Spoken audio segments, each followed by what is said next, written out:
topics, whether conscious or cosmic. It's never nonsense, mega levels or microscopic. It's a Killah Priest project, AD control the rocket. Before we land the plane, many things we engage and explain. The unexplained, without mask. Welcome to the Killah Priest podcast.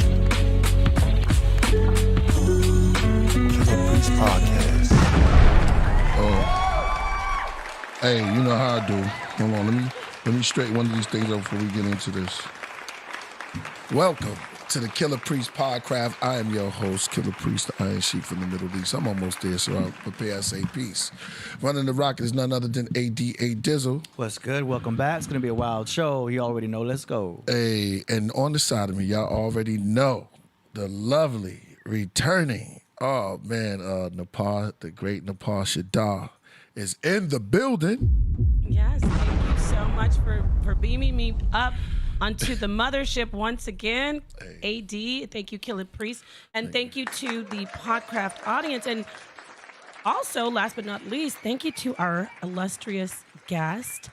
We have Ralph Ellis, Rabbi Ralph Ellis, joining us this. Hey. No, Ralph, how are you? Thank you so much for your patience. How are you? Very well, Napah. Good to be with you. I've sort of changed a little bit today. I'm Prester Ralph Ellis this time. Okay. I have a different pronoun every time. It's That's right. Because you are a man of very many different unconventional approaches to the scriptures. Priest, you talked to him before. Has he talked to you about his different beliefs and how he goes into the Bible and takes it apart, kind of like what we do? No, I haven't spoken to him yet, but I know of his work through a late friend of yours and mine, and his Esoteric, yes. Also esoteric. But before we go on, I just want to shout out to the craft room when y'all coming in, man. Make sure y'all come in, and we don't have no moderators right now, but it's all good. Oh, wow. Yeah, exactly. But yeah, as y'all come into the room, because we're doing it early, you know what I'm saying? So it's all good. But I've heard a lot about you, man, and I've heard a lot of your Napah sent me some of your work. Very, very AD. You don't know nothing about this. This is check it out. Very, very controversial. Yes. I love it. I love the way you go in, and I love people who are open-minded anyway. You know what I'm saying, and go into deep things. I'll let you go ahead and ask. He talks about. Do you call him Jesus or Yeshua? Which one should I say? Jesus is fine. Yeah. Right. I prefer that or the Greek Eusus. The Yeshua, I'm not entirely sure that was really his name. Controversy. And right off the bat, right? Why Right do you, off the bat, yeah. in your research, what brought you to that conclusion? Just if you want to briefly let us know. Yeah, just on that little topic, I think that he came out of Parthia, Persia. Hence the three wise men, the three magi were Persian priests who came to his birth. And the name I think he was associated with was Isates, which was an Edessan Parthian name.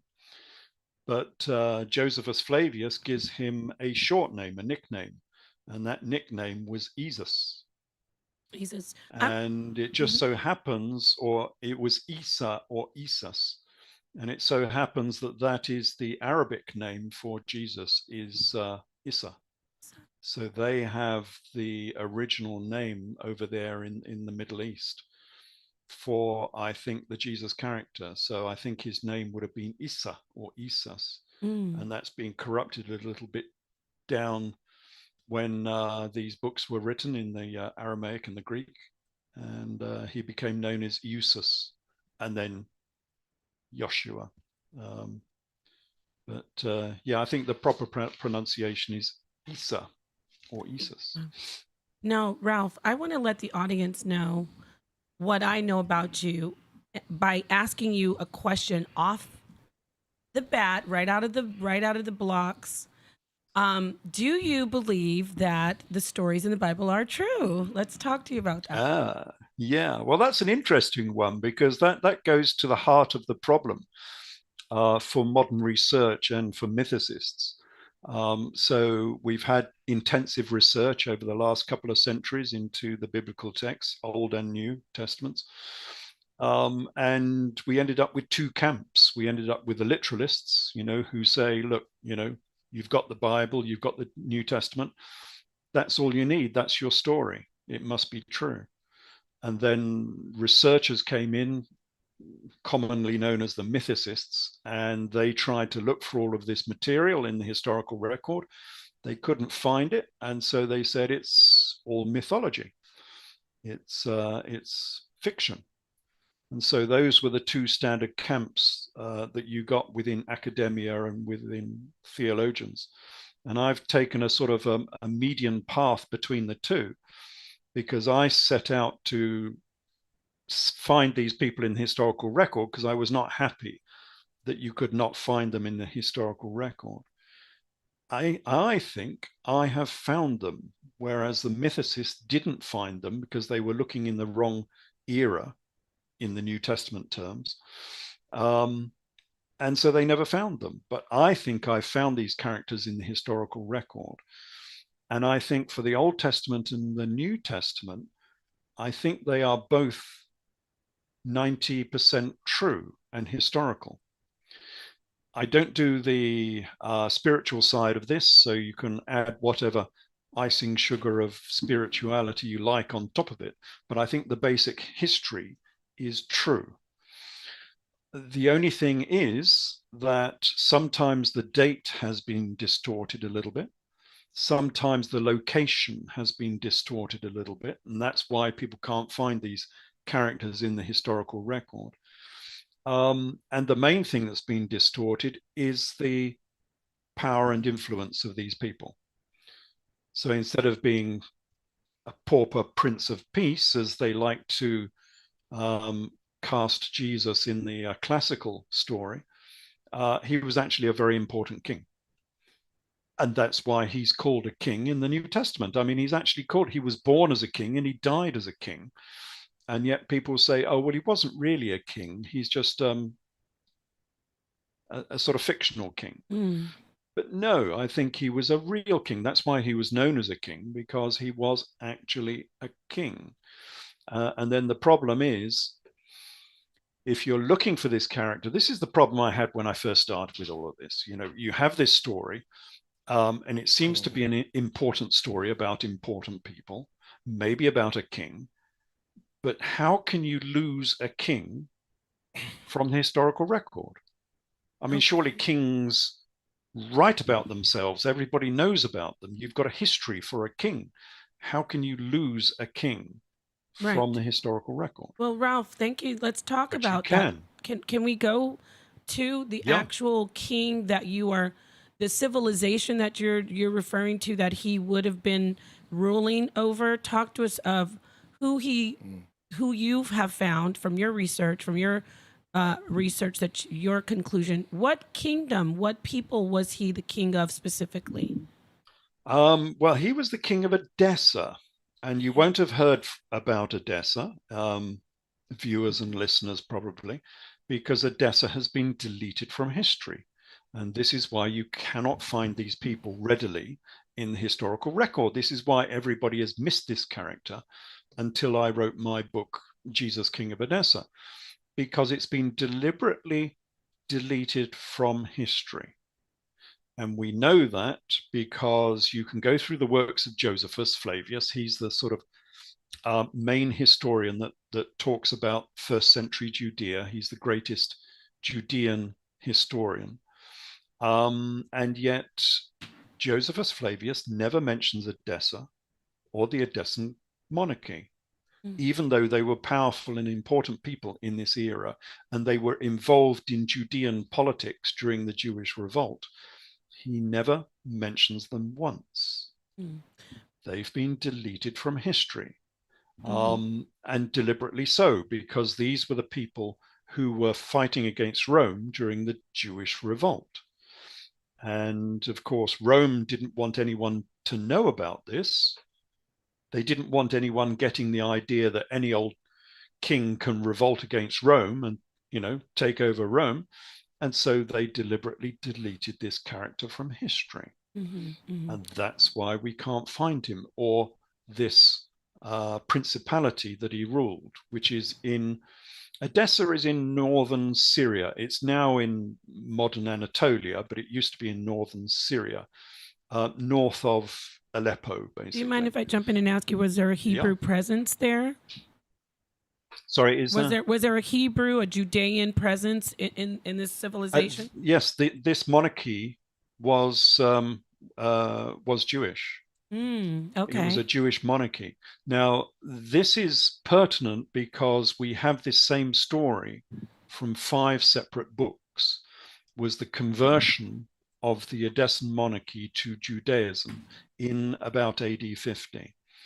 And it's part of the New Testament. It's in Acts of the Apostles. It's the, what do they call it? The Council of Jerusalem, where people are going backwards and forwards from Antioch down to Jerusalem and trying to convert the people of Antioch to Judaism. It's a very famous part of Acts of the Apostles. The only thing, again, this is where the history has been distorted and deleted a little bit. What they don't say is which Antioch they were going backwards and forwards from. Now, everyone thinks automatically that it was Antioch on the Mediterranean. Right. It's known as Antakya now. It's in modern Anatolia. It's where that earthquake was just very recently, a couple of weeks ago. But of course, there were lots of Antiochs, and Edessa was known as Antioch. It was one of the names of Edessa. And so I think what's happened here is that these apostles going backwards and forwards from Antioch were going actually backwards and forwards to and from Edessa. That's how close Edessa was to the biblical story. And again, we know this from the famine as well. We have the story about Agabus, again in Acts of the Apostles. And Agabus prophesied that there was going to be a famine. Let me just get you a quick reference and here. let me, this is very intriguing. I told everybody that he's very unconventional. Right. Let me ask you, Ralph. So just giving us an idea, taking us back to those ancient times, how things were. The presence was there. You're talking about Antioch. You're referencing Acts. So was this king of Edessa, was he and his people, his how do you say, his constituents, were they working to convert people to Christianity, to worship him, like what we see in the epistles? Gentiles. Great question. Thank you. Well, they weren't Christians, of course. You've got to remember that Jesus was not a Christian. Were they converting the believers to this worship of the king? Great question. The idea was that they wanted to convert the monarchy into Judaism, and the monarchy wanted to convert to Judaism because they wanted to. Hold on, because they wanted to take over the Roman East, and therefore they couldn't really do that without converting to Judaism. So it was a strategy on the part of the monarchy in order to take over Jerusalem and Israel and the sort of Near East. It was going to be much better to do that if they were actually Judaic. And so they wanted to convert to Judaism. But there was a problem there because the queen, the very famous Queen Helena, she wasn't very sure about this because she thought that if her people, their people, thought that they were believing wholeheartedly in this foreign religion, then they might have a revolt on their hands within their own principality. And so she was warning against it. But nevertheless, the king went ahead because the big discussion was, do they get circumcised? Right, As a and part that's of in this the act. conversion That is process. in. That is in. I'm just going to jump in for those who don't know the Bible. You can corroborate that with the stories of Acts, right? Yes. Yes, this was it was Saul and Barnabas going backwards and forwards to Peter. this place called Antioch. It's certain. Trying to convert these people into. I was just going to pick up a. I'm just laughing because there's. I know the story at the beginning. We read that last time. We actually Hey, do you did. wanna read that This again? is so interesting. I was thinking the same thing. You remember before we started, Ralph, that I said there was a gentleman on talking about Jesus, and we were going at it. The scripture the story you're referring to, we actually had that read on the Podcraft. You know Simon. Okay, you know yeah. Simon of Niger, or Simon the Niger. Yes, Simon Niger. I'm sorry. They were cruel. Remember that part? Priest had AD actually read it, so that's why he's laughing. But Okay. anyway, Yeah, it was a funny. So you know all about that one. Yeah. So that was the Council of Jerusalem. That's when they were trying to convert the people of Antioch to Judaism. And of course, in my books, the people they were trying to convert was the people of Antioch Edessa. okay. Can So you it wasn't spell just the Odessa for people, me? I'm because sorry of to course they interrupt you. didn't really care about converting the people. Right. It was the monarchy they wanted to convert. Is And it we know- Odessa, Ralph? I don't mean to interrupt you, but is it Odessa or is it Odessa? Edessa. E, okay. Edessa. Edessa. That's So it's interesting. beyond the Euphrates. If you've got it, anyone wants to look it up. It's you go from the northeast corner of the Mediterranean, which is Antioch, Antakya, and then you head east by about 150 kilometers, and you come to Edessa, which is just beyond the Euphrates. I'm trying And to these were the picture that. people they were trying to convert to Judaism. And this links up, of course, with the story about Agabus and Queen Helena. Now, so this- Ralph, they're probably like, she keeps interrupting, but we've done this before. You like a little jump in, but not too much. So this will be my last time, because I really want to picture this. Is this the Fertile Crescent the area that you're talking about? Pretty much? Yes, in Mesopotamia. Perfect. Yeah. Okay, good. Mesopotamia. Got it. Yes, this is a pertinent site for Josephus Flavius, the historian, because he always says that these people came from beyond the Euphrates. Okay, got it. So quite obviously, we're not talking about Antioch, Antakya, because that was sitting on the Mediterranean. It has to be Antioch, Edessa. Wow, intriguing, because it makes sense, because that's the main area of that's actually the site of all the Bible stuff. Yes. Yes, a Well, lot of. Go ahead. It's where Abraham came from, Yeah. of course. The ponds of Abraham are in Edessa. Mm-hmm. The carp ponds of Abraham are Did you want to there. ask something? Haran, where they Napah, came from, is look about at it. 20 kilometers south. Awesome. So it's all that region where they actually originally came from. Do you have any archaeological proof or information that validates or supports this? Edessa, we now know from archaeology, is a real city. I mean, it's still there. The citadel is still on the top of the hill. You can actually go to the citadel. Wow. The tombs are still in the rock cut caverns underneath it, and the palace of the Edessan monarchy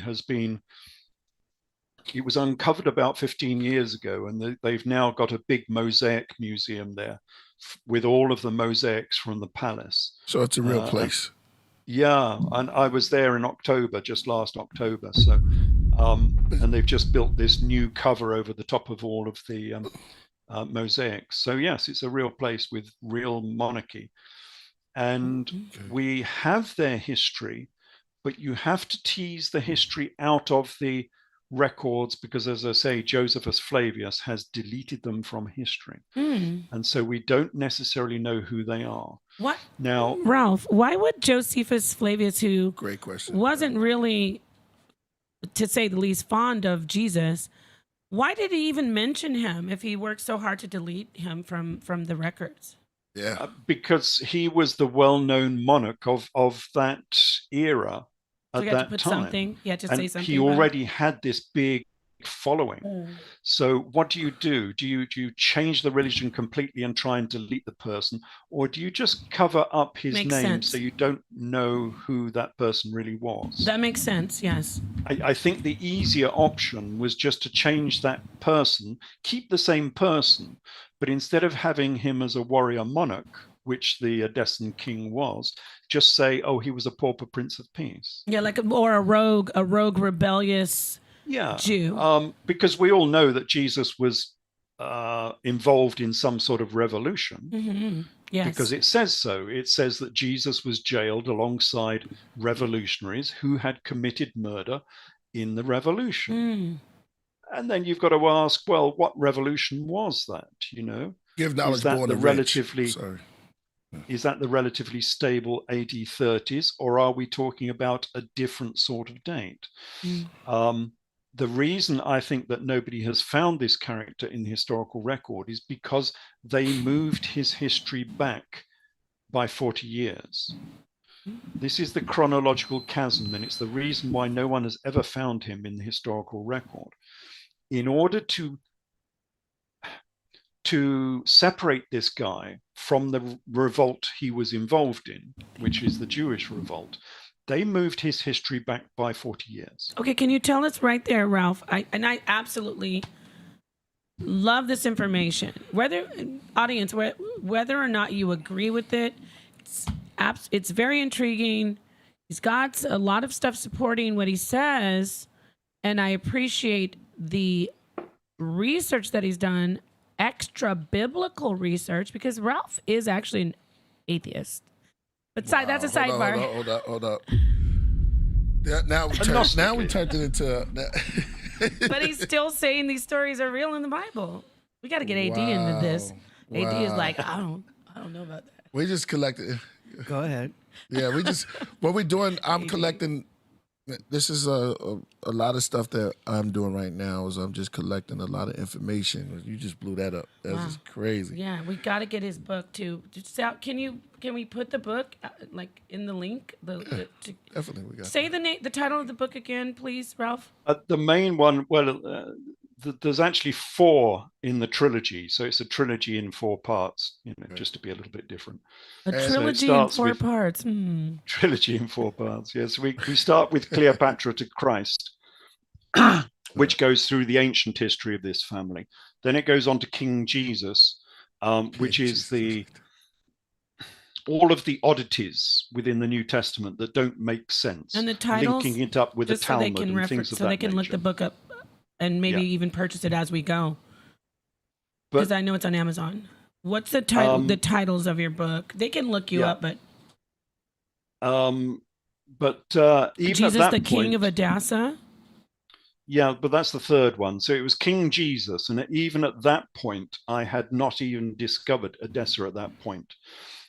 It wasn't until I wrote the Jesus King of Edessa book that I found this place called Edessa that's being covered up. Did you start out like, I'm going to prove that this Bible is wrong and fake? No, because I always thought, even from a very young age, that it was too detailed a story and it had too many links to real history to be completely fictional. I mean, it could have been fictional, but I didn't think it really was fictional. And so what I was trying to do is trying to find it. Even as an atheist, you didn't because that's interesting in itself. Like, even as an atheist, you didn't ever say, "Oh, this isn't true." Well, no, because I mean, when you're looking at history, there are thousands of manuscripts, and the majority of those manuscripts will have some link back to history. And this is just another manuscript, the same as any other manuscript. As I was saying when I was doing my Old Testament research, when I was talking to some Egyptologists, and they were dismissing the Bible because they never look at the Bible when they're doing their Egyptian research. And I said to them, look, if you were digging somewhere in Egypt and you found this big pot, and inside the pot was this big scroll known as the Torah, dating back 3,000 years, would you throw it away just because it was religious? No, you wouldn't. You would look through it and you would see if you can find any historical data within that text. And that's true intelligence. That's what I did. On that. Yeah. There is historical data within the Old Testament, and all of my early books cover that story, Tempest and Exodus and Jesus Last of the Pharaohs and so on. There is historical data to be found in the Old Testament. So when I started on the New Testament series, it was quite obvious there was going to be quite a lot of historical material in the New Testament if you could find it. And the problem was this chronological chasm. And it soon became apparent that the date didn't really match. And we know this because, I mean, Jesus describes the siege of Jerusalem when he says that Jerusalem will be surrounded by a trench and a wall and kept in on all sides, and not one stone will be left upon another. That is a description of the siege of Jerusalem from Josephus Flavius. But that comes from AD 70. And so what theologians have to say is, oh, well, that was just a prophecy. He was prophesying that, that Jerusalem would be destroyed. But, I got to jump in. So you said it comes from AD 70, which we know the popular information, well, those people who are out there who do look into the extra biblical information, historically, we've been told this sack of the temple. Jerusalem, yes. Sack of Jerusalem was in AD 70, right? Yes, it was. And that's what he was involved in. And so what I had to set out to do initially was to discover what was the true date for the gospel story.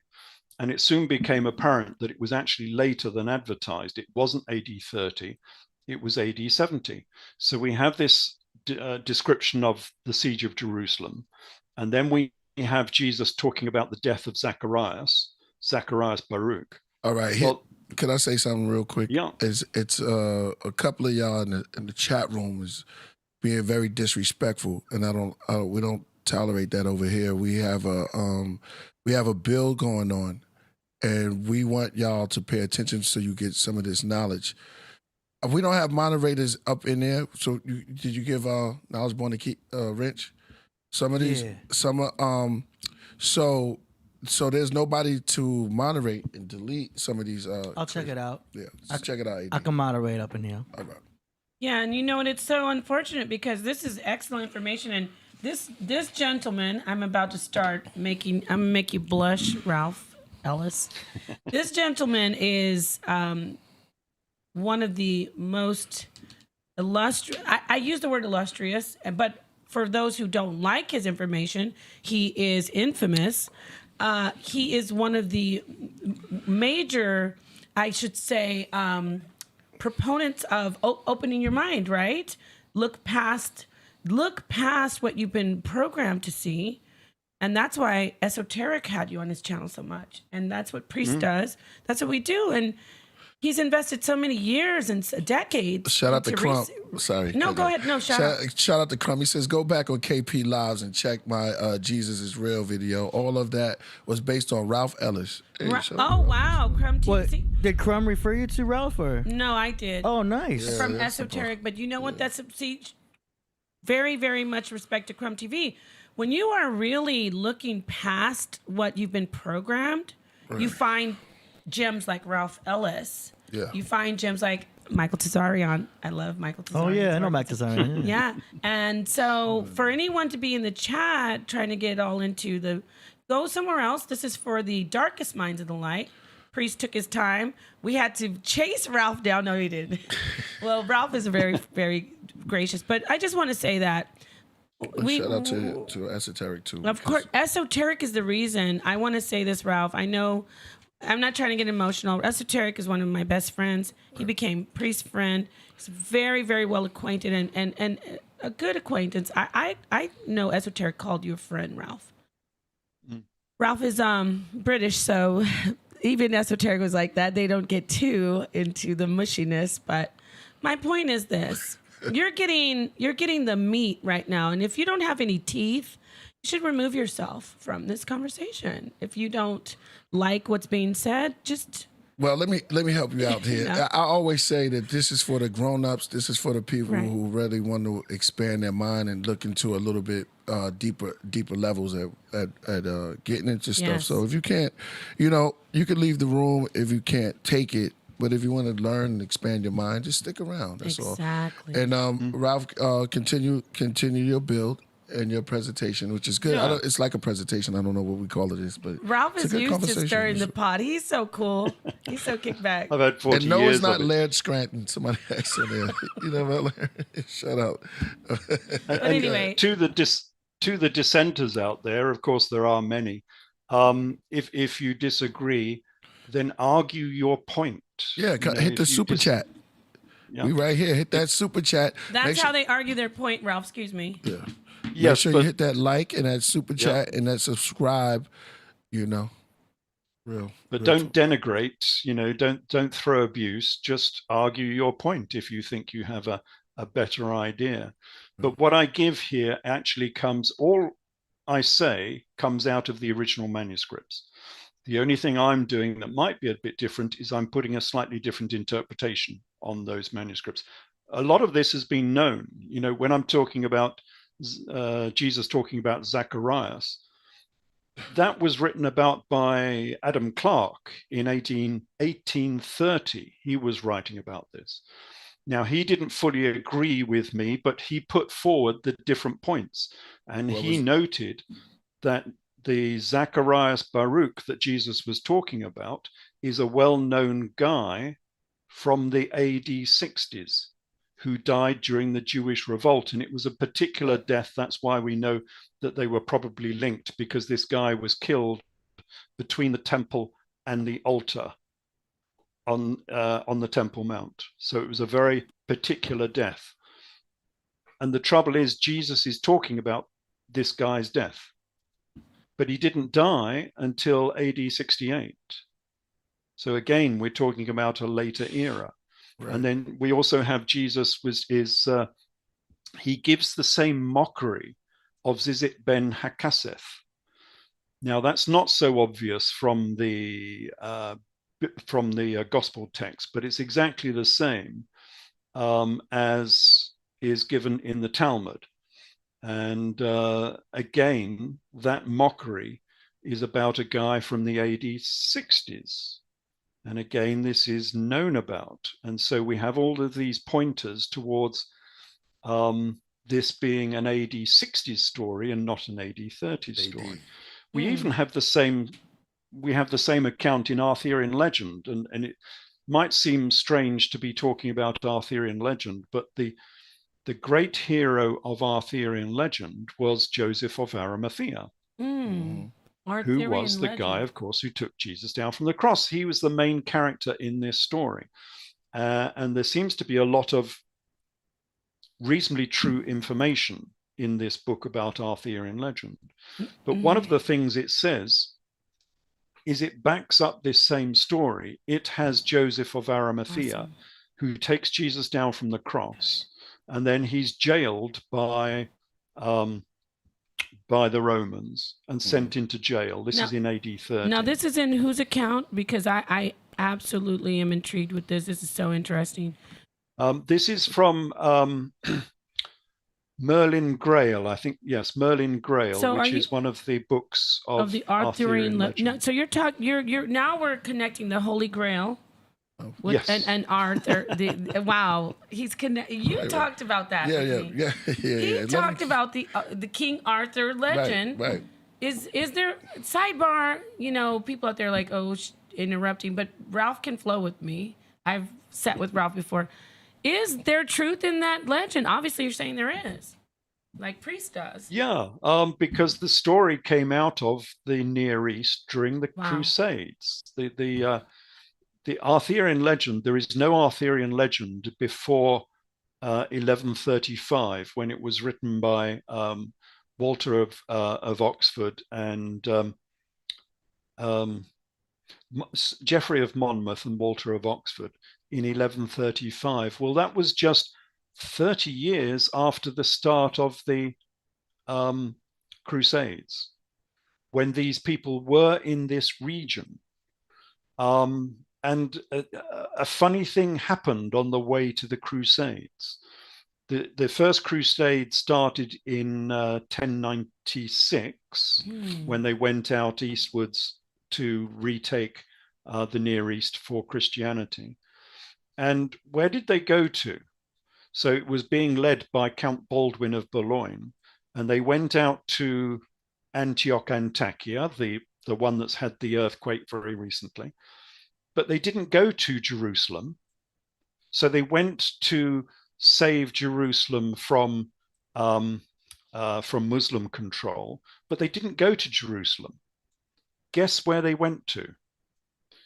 The first crusade, the first town they liberated was Edessa. Wow. And can we find that in actual historical record?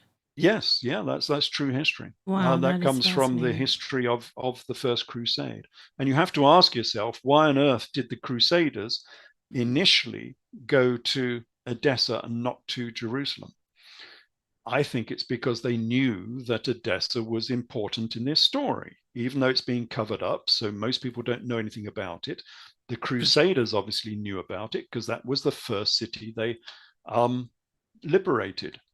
And so I think they picked up a lot of information while they were there. And it was from this information that they crafted this Arthurian legend. Wow, Ralph. And one of the things it says is that Joseph of Arimathea was put into prison in AD 30 after taking Jesus down from the cross. Mm-hmm. And then he goes to sleep for 3 years. Sorry, he goes to sleep for 3 days. Okay. And he wakes up 40 years later. Joseph? Yeah, Joseph of Arimathea.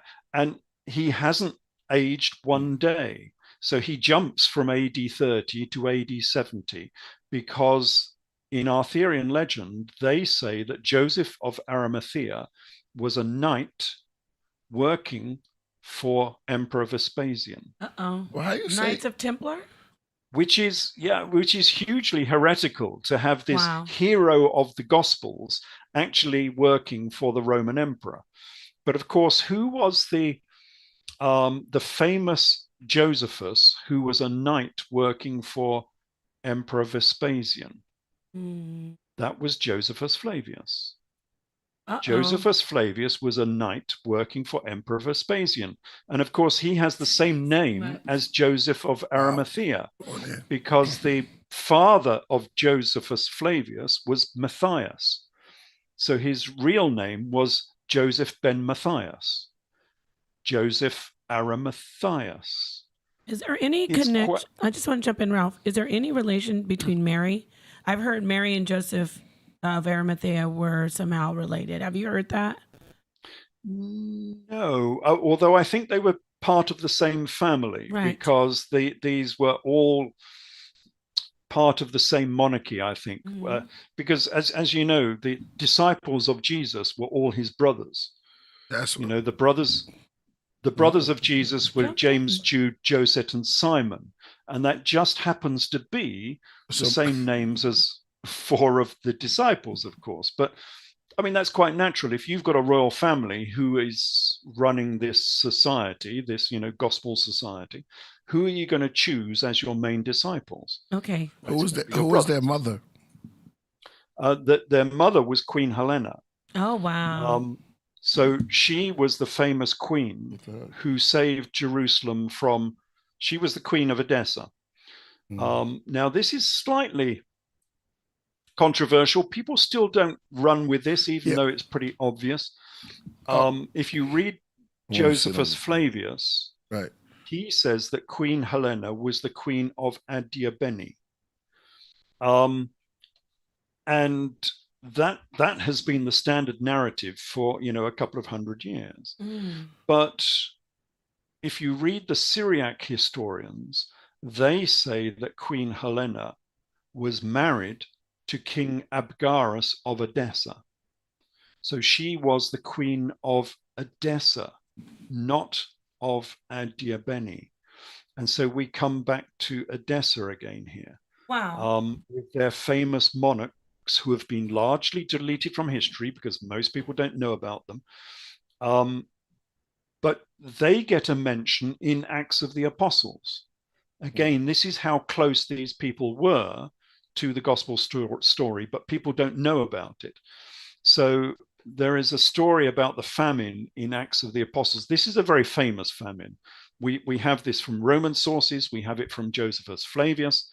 And it was Queen Helena who saved Jerusalem from famine. This would have been AD 48, AD 50, something of that nature.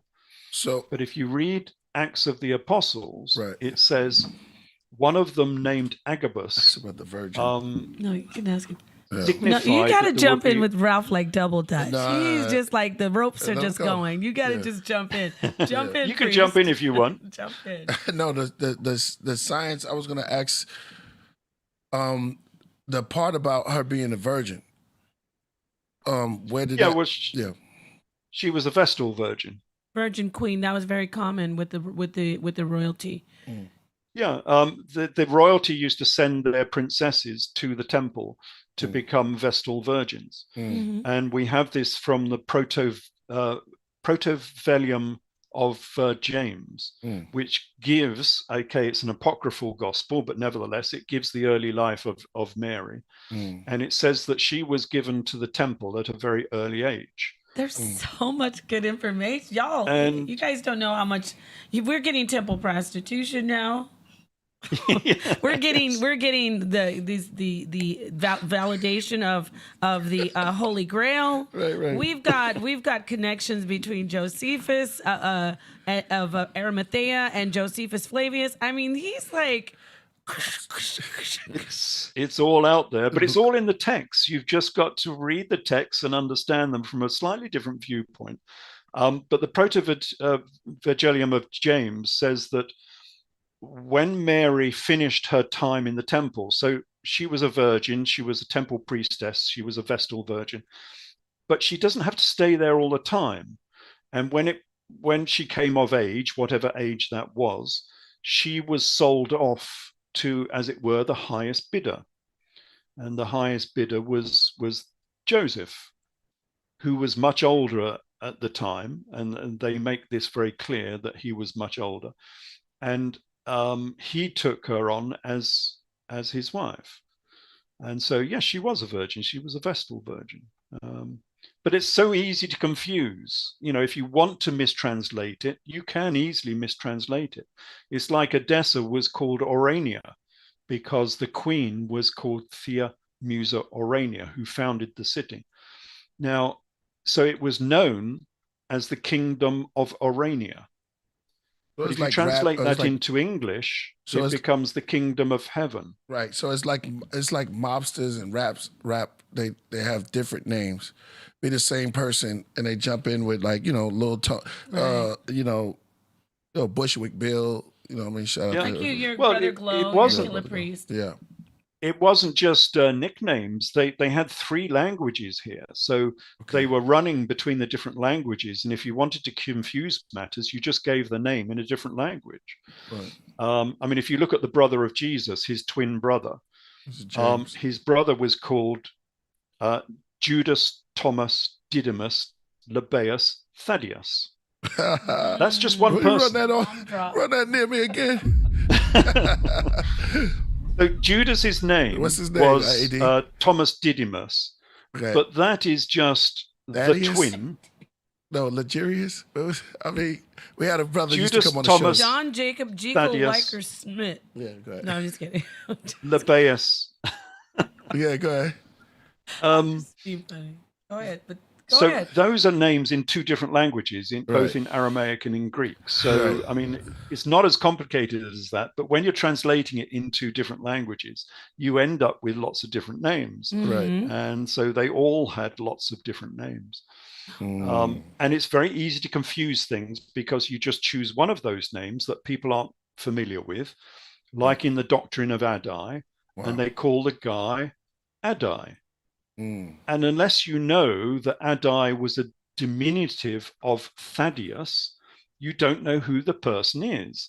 But once you know that Adai is Thaddeus, then you know, yes, this is Judas, the twin brother of Jesus. And so now you start to understand the story a bit more. But it's so easy to confuse these names, as they did all the time. Wow. So yes, so we the doctrine of Adai is the story of Edessa.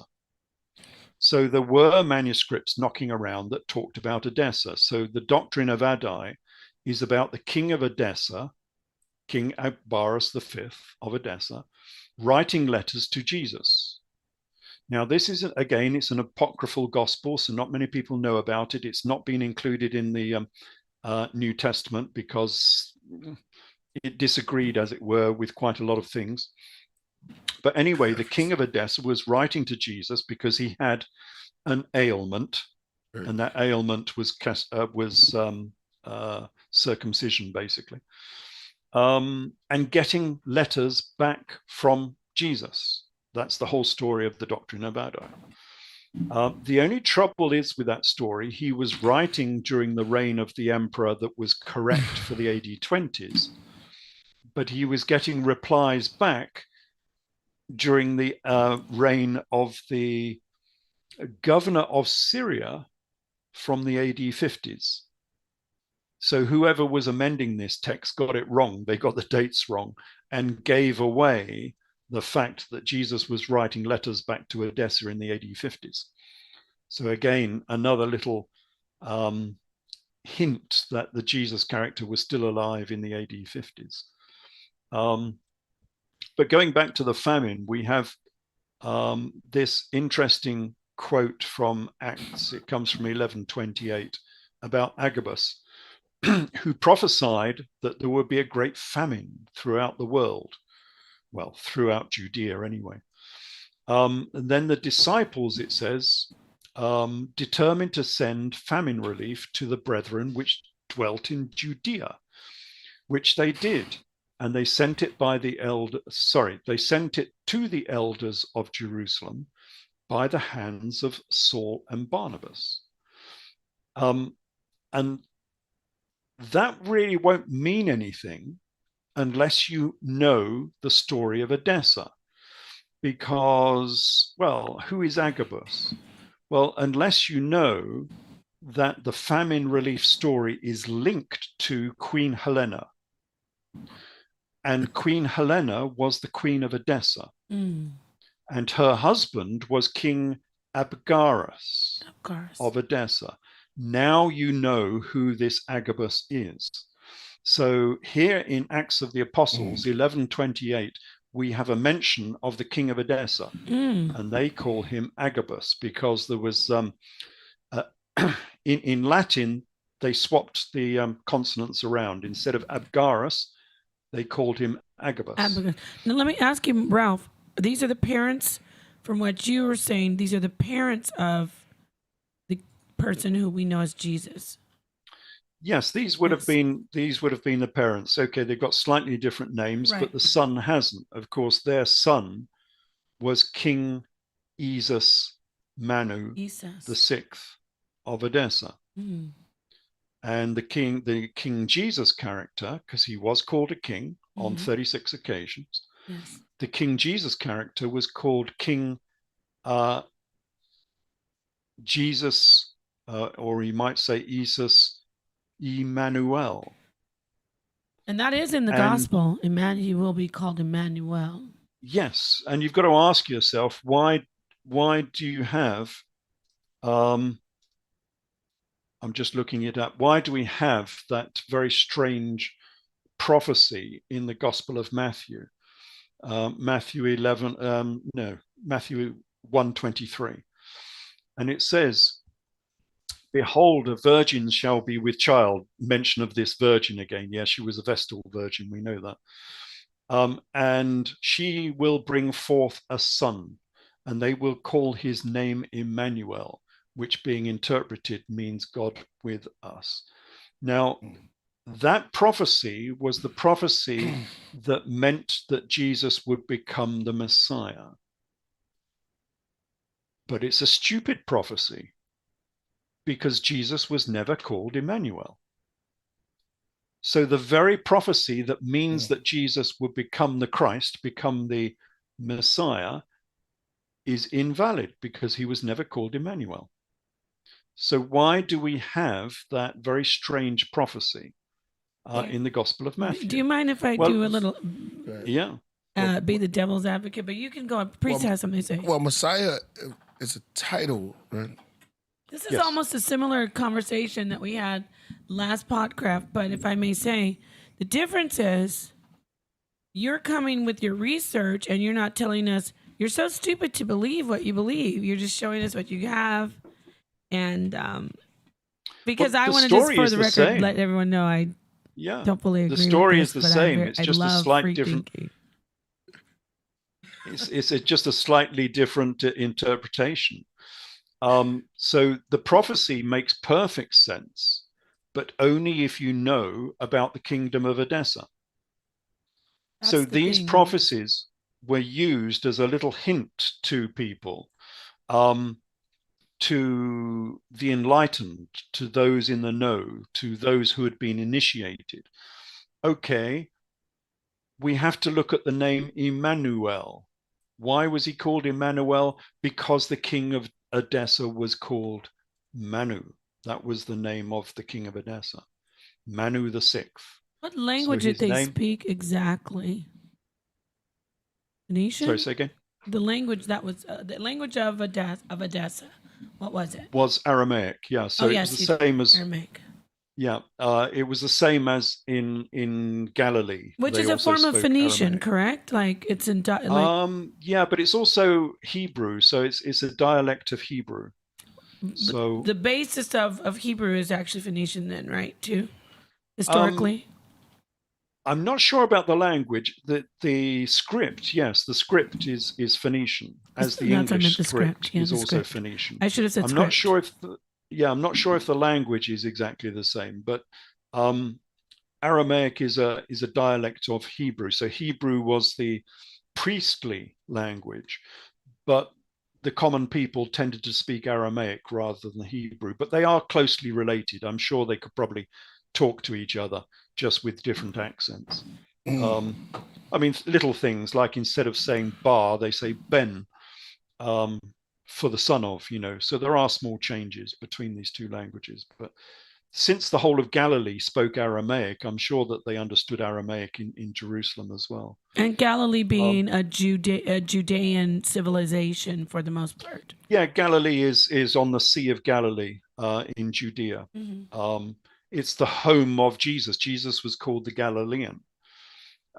Jesus and Saul were both called.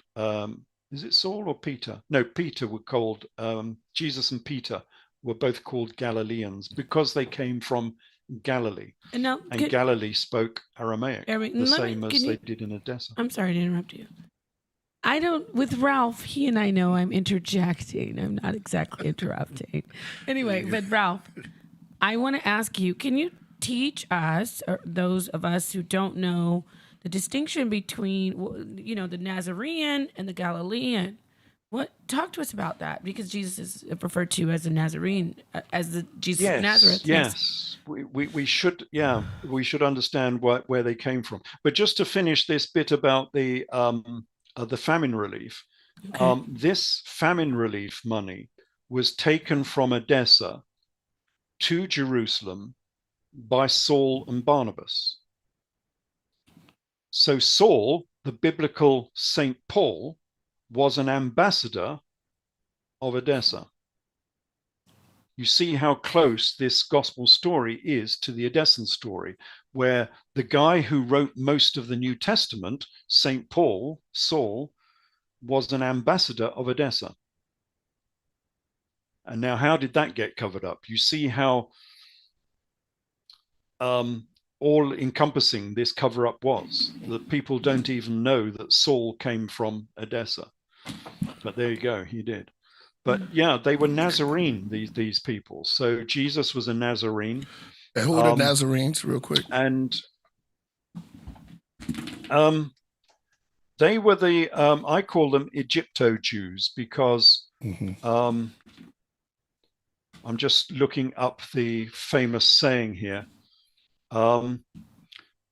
Because the Nazarene, where does it say this? Matthew 2:23. They make a big point of saying that Jesus came from Nazareth, that it might be fulfilled, which was spoken by the prophets, that he shall be called a Nazarene. So he was called a Nazarene. But of course, he wasn't a Nazarene because he came from Nazareth, because that city did not exist in the first century. There is no mention of Nazareth in the Old Testament or any Roman records or anything before the first. In fact, it doesn't appear until the 2nd or 3rd century. So Nazareth did not exist.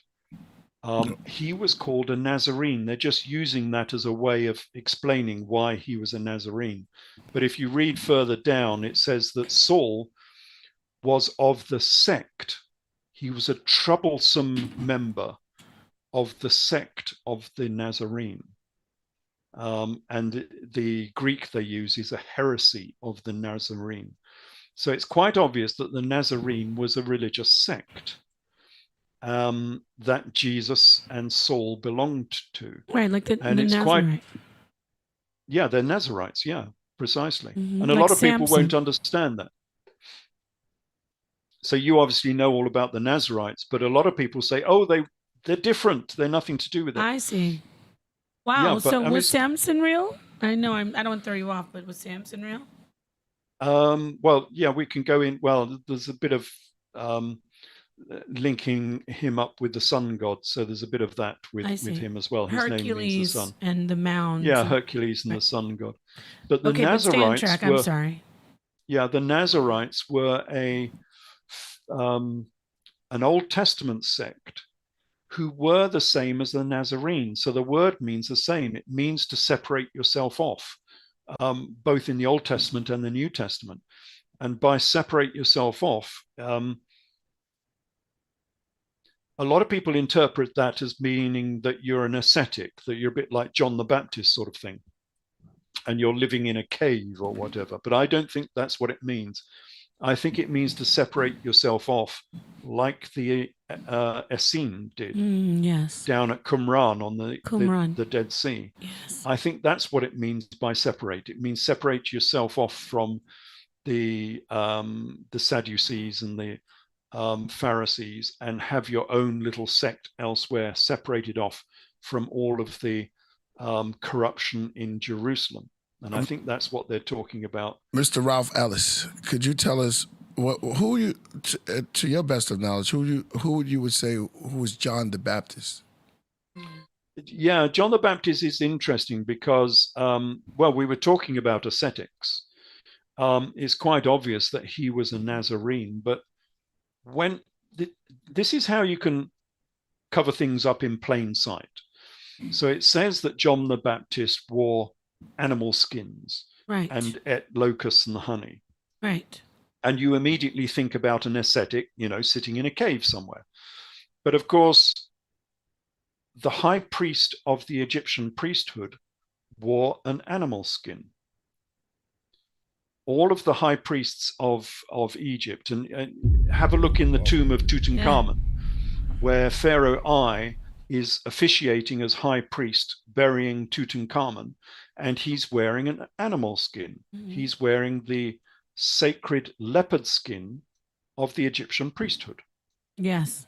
And so it's pretty obvious that that is what John was doing. John was wearing a leopard skin. Why do they call it camel, though, in the scripture? No, I think they just say it's animal. I don't think they say it is. It specifically says camel hair.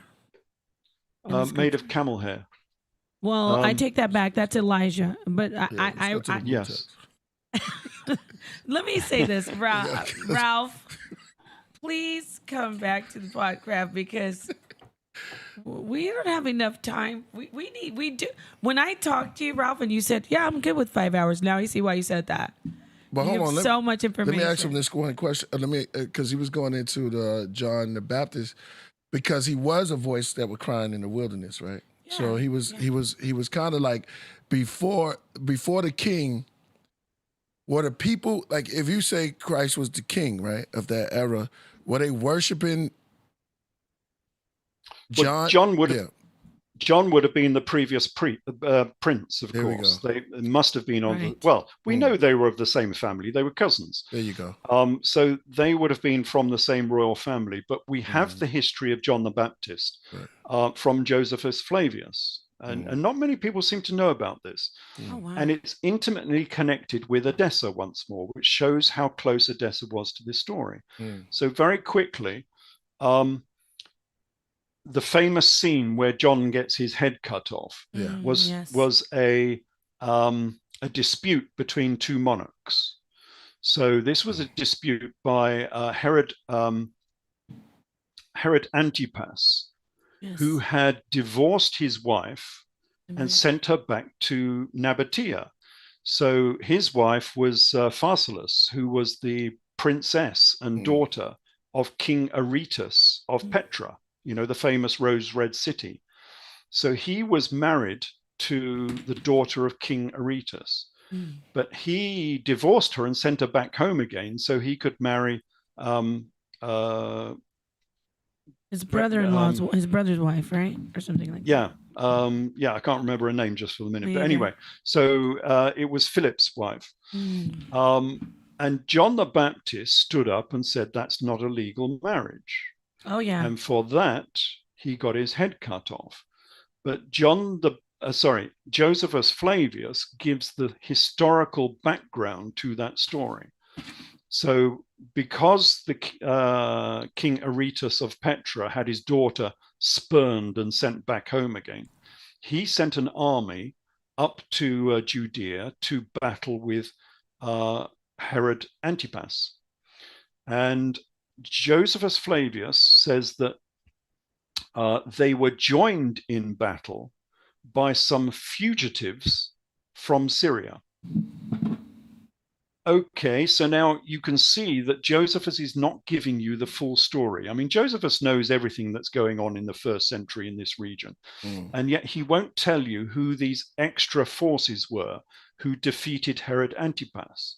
He just says they were fugitives from Syria, a very pejorative term. But then you read the Syriac historians like Moses of Corinne, and he gives exactly the same story, but from a Syrian perspective. And he says that King Aretas was joined in battle by the army of Edessa, by the army of King Abgarus of Edessa, and combined, they defeated Herod Antipas. So now we get the full story, which Josephus Flavius will not give us. You can see how he's being economical with the truth, and he's not telling you what really happened because he's covering up the story. And the real story was it was the army of Edessa that came down to Judea to sort out Herod Antipas. Gotcha. But that's an interesting story because we know why King Aretas was upset. It was because his daughter had been spurned and sent back home again. But why? Real quick, let me the Edessan army down there. Thank you so much, Ralph. Priest, I think, you know what? I think you're doing an awesome job having Ralph on. No, because I'm going to tell you something before you say what you're going to say. I appreciate you letting me come in, talk to him. I do. You didn't have to do that for me. And I mean, Priest, AD and Priest, I was like, Ralph is going to be on. Can I sit down? Especially because of what happened with Esoteric recently. So I just want to let everybody know, Ralph and I have history. I'm trying to flex right now.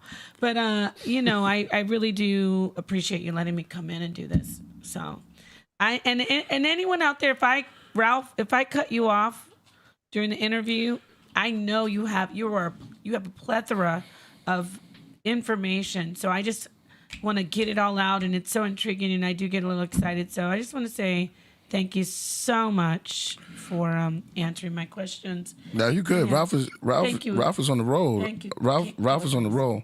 We have to keep it, like I said, we have to keep it. We don't have nobody to this Cat Bo channel. Yeah, you gotta chill out, bro. You know what I mean? We don't have nobody to chill you out, but you gotta slow it down. You got me right here. What's All good? right, AD, yeah, What's chill he out, doing? bro. Chill out, bro channel real quick, because he's just being a little too disrespectful. Look at Beer Get a Halter says, I love Ralph Ellis right now. I know, right? Like, how can you not get excited of this information? Even We had Crumb in the building. Shut up. And then we have Ralph, you're going in. You're taking this craft by the Not a lot of people came on here. Well, a lot of people did. They come on here and rock it, but you're really rocking the. He the rocks chick, with the information, right? He Yeah, rocks with back. information. He backs it up. Talk about information. This is very deep. You're going into who else? What? Okay, Peter. He called him the Rock. Get it? Who was he? Ah, yes. Do you want to get into the sacred Thank you, stone? Priest. Let's go. Let's go. Sacred stone. Oh man. Go ahead, get him. Go ahead, Ralph. We have the history of the sacred stone of Egypt. Very quickly, it was known as the Benben stone. It used to stand at Heliopolis. It was a meteorite. It was a small conical stone. And it was taken to Greece. And I've got some actual images of it actually somewhere. So do you think I can do a screen share? Is that going to be possible? That's the Yes, word it of the day. We love. Okay. Yeah. Go ahead. You're clear. Okay. So if I click on that, that should be a screen share. And we should see a little bird sitting on a mound. That's the phoenix, the fiery phoenix standing on the Benben stone, the primeval mound of Egypt. Wow. And as you can see, it's the phoenix. It's got the sun behind his head. And this is the same as the Genesis story, basically. But anyway, this stone, this sacred stone of Egypt, which used to stand at Heliopolis, was taken to Greece. And here it is at Greece. This is at Delphi. They called it the Omphalos stone. It was a sacred meteorite. And it was covered in netting. And we don't know exactly what the netting was, but when it went to Parthia, to Persia, it was taken to Persia by Alexander the Great. Here's an image of it in Persia, when Persia was Greek, because all of Iran and Iraq was all Greek in the centuries BC, of course. And so this is a Greek coin with Apollo sitting upon this sacred stone. And you can see it's covered in netting. And then this stone a bit later went to Edessa. So these are coins from Edessa in northern Syria. And here it is inside a temple. And they say this is a cubic stone. But it's not actually. This is just a box that they carried it in. So this is the Ark of the Covenant. And I'm not sure if you can see, but there's a wheel underneath. So it's on two wheels. So it's on a wagon. And the stone was inside this box, the Ark of the Covenant. That's what the Ark of the Covenant was there for. It carried the two sacred stones from God. Wow, that's awesome. And then, do we have another image? Oh, yeah, here's another image up the top. So again, in a temple, you see a box. And this time it's got 2 feet underneath the box. This is the Ark of the Covenant. And this is a king of Edessa. This is King Wael. This is from the 2nd century AD. Here's a little map of Edessa, so you can see where it is. The Mediterranean is down on the bottom left here. Here we the go. Mediterranean Sea. This is what I wanted to see. The map. And here's Edessa here in the Osrone. So it's just across the Euphrates from the Mediterranean Sea, and that is Edessa. So on the left here, this is all modern Turkey on the top left. This is all Iraq down here, Parthian Empire. And then Kingdom of Armenia. Well, that's still there, of course, but it's much smaller than that now. It's been whittled down a little bit. Shout out to Shavo from System of a Down. That's one, man. This is Edessa, so the town still exists. It's called Sanliurfa. This is the original citadel on the top. So this is the citadel of King Abgarus. So still there from the 1st century. And then we go down and we've got this stone again. Here it is. Here is this same stone in Syria. So it went from Edessa down to another place called Emesa, which is Damascus, basically. And now you can see this stone sitting in a temple, and you can see it's embossed with the image of the phoenix, Right. sitting in this temple. And again, it was a sacred meteorite, conical sort of thing. And then it was taken to Rome.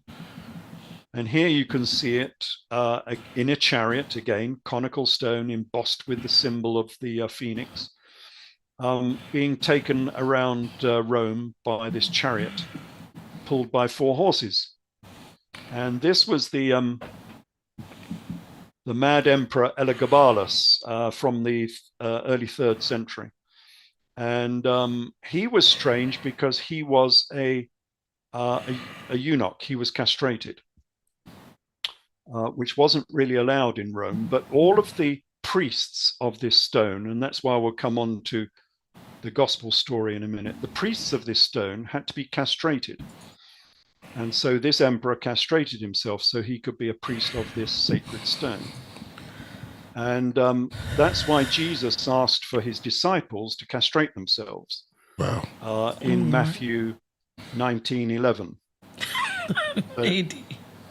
Yeah, Wait a minute now, Ralph. I didn't know he asked his disciples. Yeah, well, people don't believe me when I point this out, but it says in Matthew 19:11, Jesus said to his disciples, all men cannot receive this saying except those to whom it is given. For there are some eunuchs which were born from their mother's womb, and there were some eunuchs which were made eunuchs by men. But there are some eunuchs who have made themselves eunuchs for the kingdom of heaven's sake. He that is able to receive it, let him receive it. So this is a direct... Can I jump in with that one, please, Ralph? Yeah, you can. Now, we do know that, obviously, many, many men who are preachers and pastors who follow the word, they say that is spiritual and not literal castration, especially when he talks about, he makes a contrast between those who are actually castrated and those who are. So, and then I want to just throw out this, since You asked 12. No, just that one. I made the comment. No, not you. I'm talking about Jesus. Oh, no. 12 guys? Yeah, that's hard. That's deep. No, but this should be a exactly. deep. This is a man's. I'm out of place. You go in and talk to him about that. Well, for a person to ask like 12 guys, I mean, you see, you took one in the dark because you're castrating yourself. Well, not castrating. Sorry. No, you're right. That's castration. What Yeah, do we? that's So castration. are we taking the idea of? Because I understand why they were castrating themselves as worshipers of the stone, and we still have that. It's With chopping the foreskin. Right. Well, that was. There's always something going on there. Right. But I'm talking about like with the. I wanted to mention the stone, the stone of Diana, the Temple of Diana, that's mentioned in Acts, and then we have the Kabbalah, right? The Kabbalah stone. Yes, the Kabbalah stone is supposed to be a piece of this sacred stone, but it's quite obvious from the comments from the Romans and from Josephus Flavius that these were real eunuchs, because we know the priests were known as the Galileans. That's why we have this link with the gospel story, because the priests of this sacred stone were known as the Galli or Galileans. And we have the documentation from other works that show that they were castrated. I mean, not every one of the disciples has to castrate, but if you're going to be a priest of the stone, a keeper of the stone, and remember Peter was called the stone, that's why he has that name. His name was Simon, but he was given the title Peter because he was the keeper of the stone. But can I say this though, Ralph? Yeah. Give you a little bit of pushback. The temple prostitutes being women initially, and then men started to also, they're the Kadesha, right? The women. And then the men, I talked to you about this, I think, or maybe it was Ed Dodge. The men came in and they wanted to mimic, they were devotees so much to the stone, to the temple, to the goddess, that they wanted to, like you said, remove their member and be so much like the woman in the worship. And then they started to work as male homosexual prostitutes. So I think that, no, I don't think, from my view, that's separate from this. Even if I accept the thing about the king, that would be separate from the worship of Jesus, correct or no? Well, they were copying Cybele and Attis, of course. Exactly. These priests were being Attis, and Attis was the consort of Cybele, and Cybele and Attis castrated himself, of course. So it's part of the same old story. With the stone. Yeah, they were the keepers of the stone. So we have a description of this from Lucian about how they did this. And they say, Lucian says, on these days, men become Galileans. While the rest are playing flutes and performing rites, a frenzy comes upon a few, and he throws off his clothes and rushes to the center with a great shout and takes up a sword and castrates himself. Or a stone and crushes himself. I thought it was a stone. Yeah. And then he rushes through the city holding his testicles in his hands. And he takes female clothing. There you go. Yeah. From whichever house he throws the testicles into. So if you get a pair of testicles come through your window, you're supposed to give the person a dress. Right. I heard that. But that's separate from Jesus, even if he is the king. And I know we got to close out. Who's throwing testicles to what? But these people were called Galileans. I do want to ask you, though, because we're talking about the continuation of it when we talk about Acts. Why is there a mention of copulation, male, female, if they're castrating themselves? Well, because he only did that when he became a high priest. So there's plenty. It's like the Vestal virgins were only virgins until they left the temple. I see. So the priests were only castrated when they became the high priest. I see. And so they could go through nearly their whole life if they didn't become priests until they maybe in their 40s or 50s.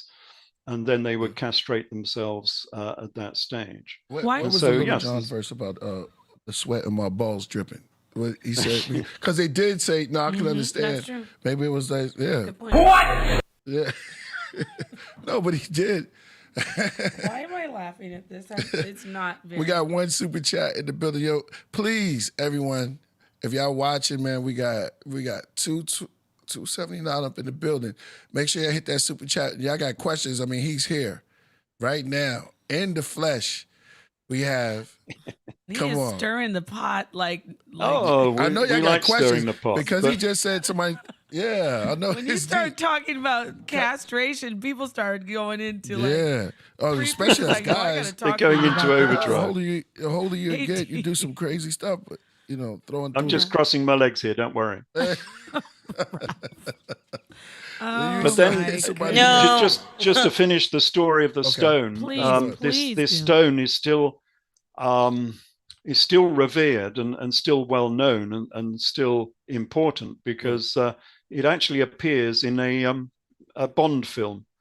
Right. So I was sitting in a theater watching this Bond film, and I knew nothing about this film. I was just watching it like anybody else does. Mm-hmm. And suddenly there was the not that one, that one.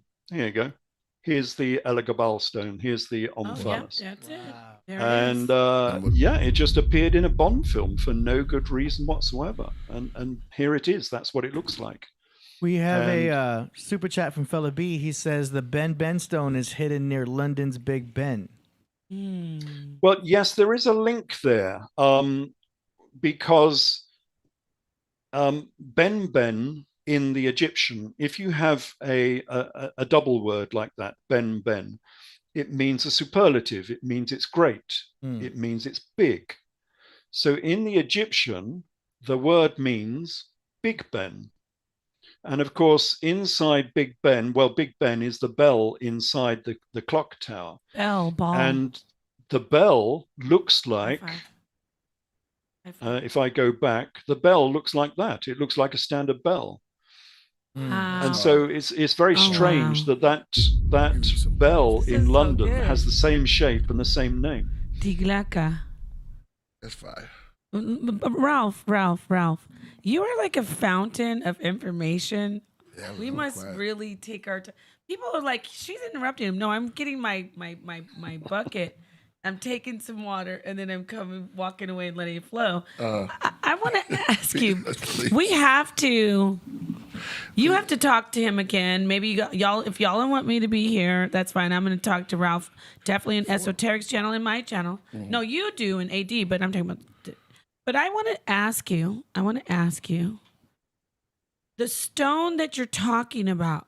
Why is it a stone? Talk to, if you don't mind. The legend is, or the stories are, that it fell from King Arthur took the stone from the sword. King Arthur and the stone. Yeah, it fell. Did it fall from the sky? Did it fall from the celestial heavens?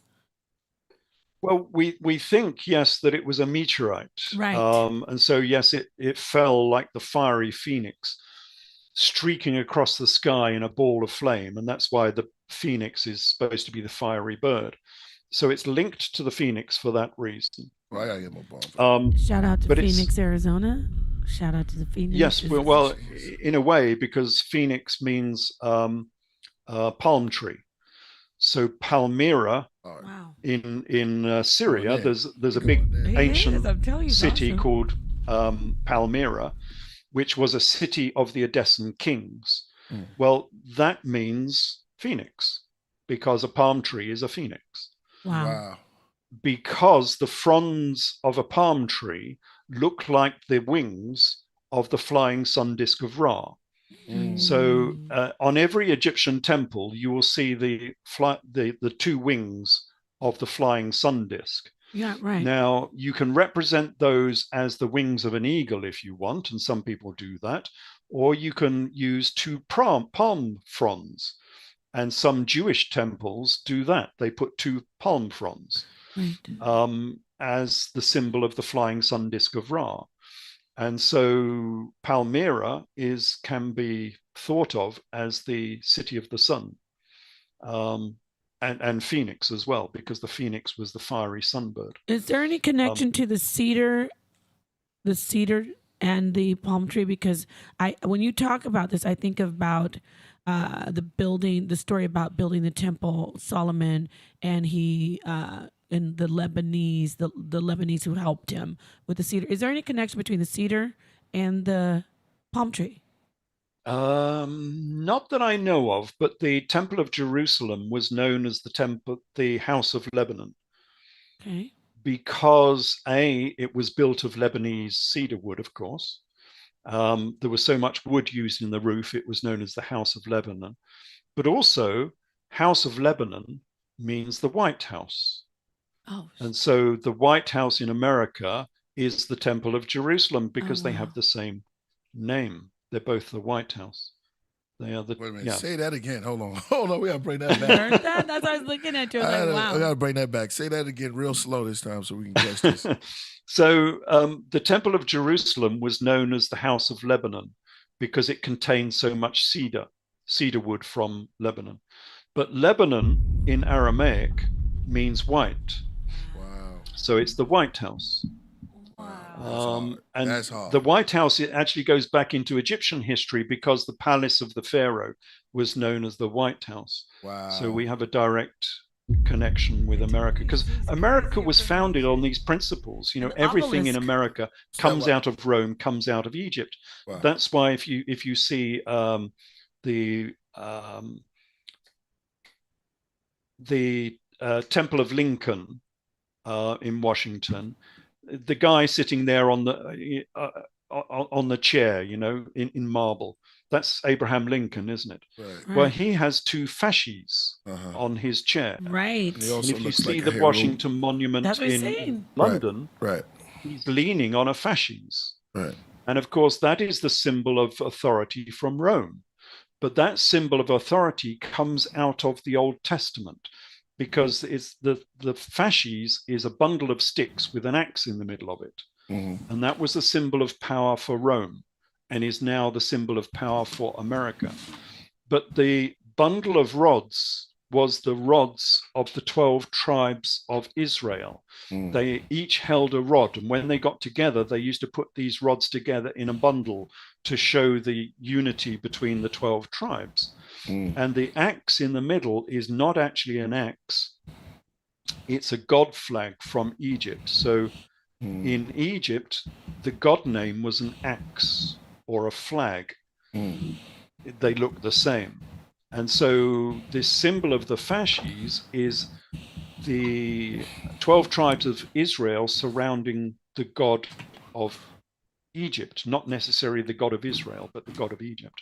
And that is the fasces, from which we get the name fascist, of course. But Oh my gosh. that just means power. It doesn't mean what people think it means. Also, they use flag as alert, like that's a red flag or a flag. So it's raised up, and people noticed it, and they kind of internalize it. Well, every temple in Egypt used to have flagpoles at the front. I wish they would put them back up there, actually, because I think they would look so much better. So you have these big pylons that you see at the front of the temples of Egypt when you go to Egypt now. And there are recesses. There's normally 4 or 6 recesses in the front gate on the front of the temple.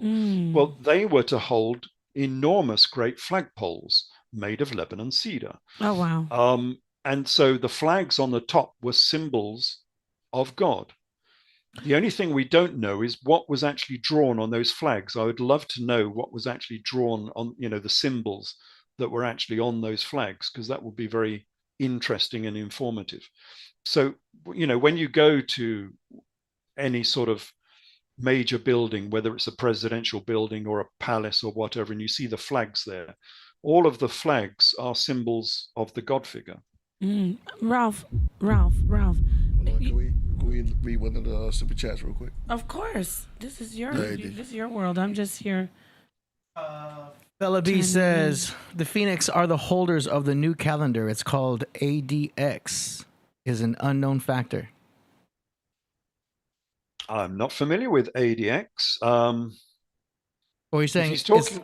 I'm sorry. You're saying it's called AD. X is an unknown factor. Oh, AD, you mean ADBC? Well, there's a bit of a misnomer there, of course, because everyone thinks that AD means Anno Domini, after Jesus. Yeah. But that's not what we're counting off. We're actually counting off the years from the beginning of the great month of Pisces. Yeah. So we're in the processional great month of Pisces now. And so we're now in 23 of the great month of Pisces, because Aries turned into Pisces in about AD 0, roughly. And that's why Jesus was born as a Lamb of God, but became a fisher of men. Yeah. Because the great months changed at that point. So we're actually counting off the years from the beginning of the great month of Pisces.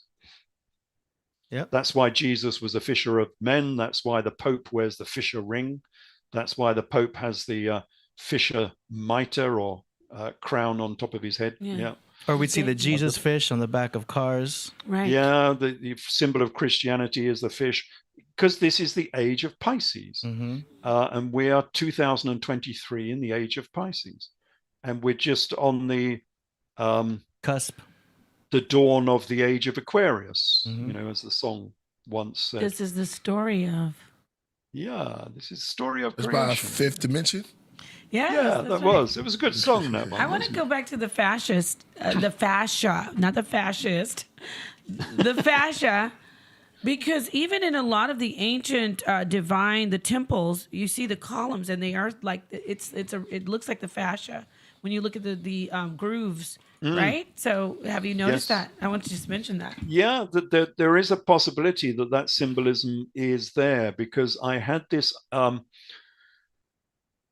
article, this paper, and this argument with some historians about the Corinthian columns, because we have all of these different capitals within Greece, and one of them is these curly sections on the top of the pillar, and they were saying it's scrolls and things and various other things, and I didn't think that was true. But quite a lot of them, especially the early ones before they became more ornate, look like the horns of a ram. Yes. In other words, that pillar is the symbology of the age of Aries. Right. And the age of Aries ran from 1750 BC all the way through to about 0 BC AD. And the various monarchs used the horns of a ram to indicate that they were the kings of the age of Aries. Oh, wow. So if you look at Alexander the Great, he always wore the horns of a ram in his hair, same as Ptolemy III. So they were using this symbology of the ram to show that that was the era they lived in. And I think those columns had the same imagery. Well, Ralph, I got to talk to you about some of your information now. The locks, even the locks, the Jewish locks, I've always seen them as the representation of the ram, the coiling of the ram. Right? It could be, because it did start in this early era. Remember, this is an Egyptian tradition. It's not a Jewish tradition. Right. Well, it's an Israelite Hyksos, pharaohs of Egypt tradition. So you will see lots of pharaohs where the sidelock, it was also for the priests of On or Heliopolis. They also wore the sidelock of hair. Yes. So one of the mummies of the Amarna dynasty, it's the younger man in KV 53, I think it is. He has a sidelock of hair. Right. And he's one of the Amarna princes. We don't quite know who it is, but it's one of the younger boys of the dynasty of Akhenaten and Nefertiti, and he wears a curly sidelock of hair. It's that one lock that shut up Yes. that Shaka Atmos. Is that one lock going up? Says Shaka. No, Shaka. Yes, my but man. you're right. Yeah, But yeah, I yeah. know, but you're funny. Yeah. Shout out, Shaka. But yes, you're right. That's that The one. prince would wear the lock in Kemet in Egypt. Right. Yeah. All of the I mean- all of that is representation, right? I mean, talk to us. And people knew about this in later eras, because They were wigs too, though. the 17th Earl of Oxford, who was known as what was his name?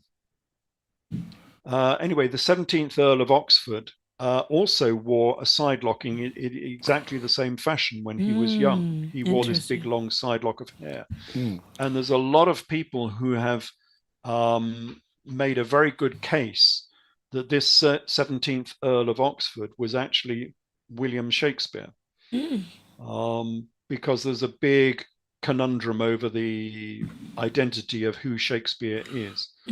And this fellow, who was part of the court of Queen Elizabeth I, has an awful lot of similarities with the guy who actually wrote the works of Shakespeare. And yet this guy, when he was young, he wore a sidelock of hair in exactly the same fashion as the Amarna prince does. Can you talk to us about, Ralph? You are one of my favorites. I know I always because I have to give the flowers, the roses, while he's still here. So, Ralph, thank you so much. You give so much great information. We have about 30 more minutes. Ralph can go. He's like, I can stay here for 5 hours. And now I know why. We're going to bring him back. Definitely. Obviously, you're a staple on Esoteric Thoughts. Please go and subscribe to, right, Priest? Right. Tell them to go subscribe to Esoteric Thoughts, right? Yes, definitely. Subscribe to Esoteric Thoughts. Ralph is on there. Yeah, he's definitely on there. He transcended with the ancestors. Well, Esoteric, yes. The I'm sorry. What I No, say? no, I was saying for Ralph is on there, but no, I'm just Oh, yeah, I'm yeah, agreeing yeah. with you. Oh yeah. He's. Oh, we're still doing the channel. Yes. Yeah, we're still doing it, and it's still up. So check him out on there, and you can check out. Ralph can he can hit us with a check him out, but we got 30 more minutes. I'm saying no. I was about to go in and ask some more questions, and I know Right. Priest. Yeah. I wanted to, since you're talking about the ram, it is something that I researched. I researched a very deep connection. Ralph, I'm going to let you know from my research, I found out that all of the Levitical law, they're going to come from me as they always do. All the Levitical law is based on Kemetic priesthood in the Bible. And I noticed with the Apis bull, I'm still working out because I know the ram of God is Kemetic, but the Lamb of God is also, it comes from Kemet into the Torah. I want you to talk to us about Apis bull. How did it get to ram? I mean, it's not a full stretch, but I just want you to touch on that because it's very intriguing and controversial. Yeah, this is how we know that the ancients did understand the precession of the equinox. So, as people know now, the constellations change with the millennia. So we had the age of Taurus, the great month of Taurus, ran from about 4,500 BC down to 1750 BC. Then it changed to Aries. So we went from bulls to rams. We went from the Apis bull to the Hyksos shepherd kings because they understood that the processional age had changed. And we have this story. Well, on the Exodus, we have Moses who was killing all of the bull worshippers. I mean, that's part of this story. Why did he have these bull worshippers on the Exodus? Well, they were the Apis bull worshippers because this was a religious dispute. And that's why he got rid of the bull worshippers, because they were the shepherd kings and they were the kings of Aries. But we have this conversation between Moses and Pharaoh, which might be a real conversation that has passed down through the millennia into the modern era. A verbatim conversation with the Pharaoh of Egypt, because Moses, did I say Moses? I meant Joseph. Joseph is coming down into Egypt, and he wants his brothers to come into Egypt, and they're going to meet Pharaoh, which shows you how important Joseph, forefather, everybody. We're not talking about Joseph. Yeah, Joseph, him of the coat of many colors, who became the prime minister of Egypt. So he was second only to Pharaoh. He was very important, this guy. But anyway, he says to his brothers, look, when you meet the Pharaoh, don't say that you are shepherds. Say that you are bull breeders, cattle breeders, because shepherds are an abomination to the Egyptians and you'll get thrown out of Egypt. Now, that doesn't make any sense whatsoever in agricultural terms. So what was this story all about? Well, it was a story about procession, of course, and also about the Hyksos shepherd kings. So what Joseph was saying is, don't say you are venerating Aries and the great month of Aries. Don't say that you are Hyksos shepherd kings or ex-shepherd kings.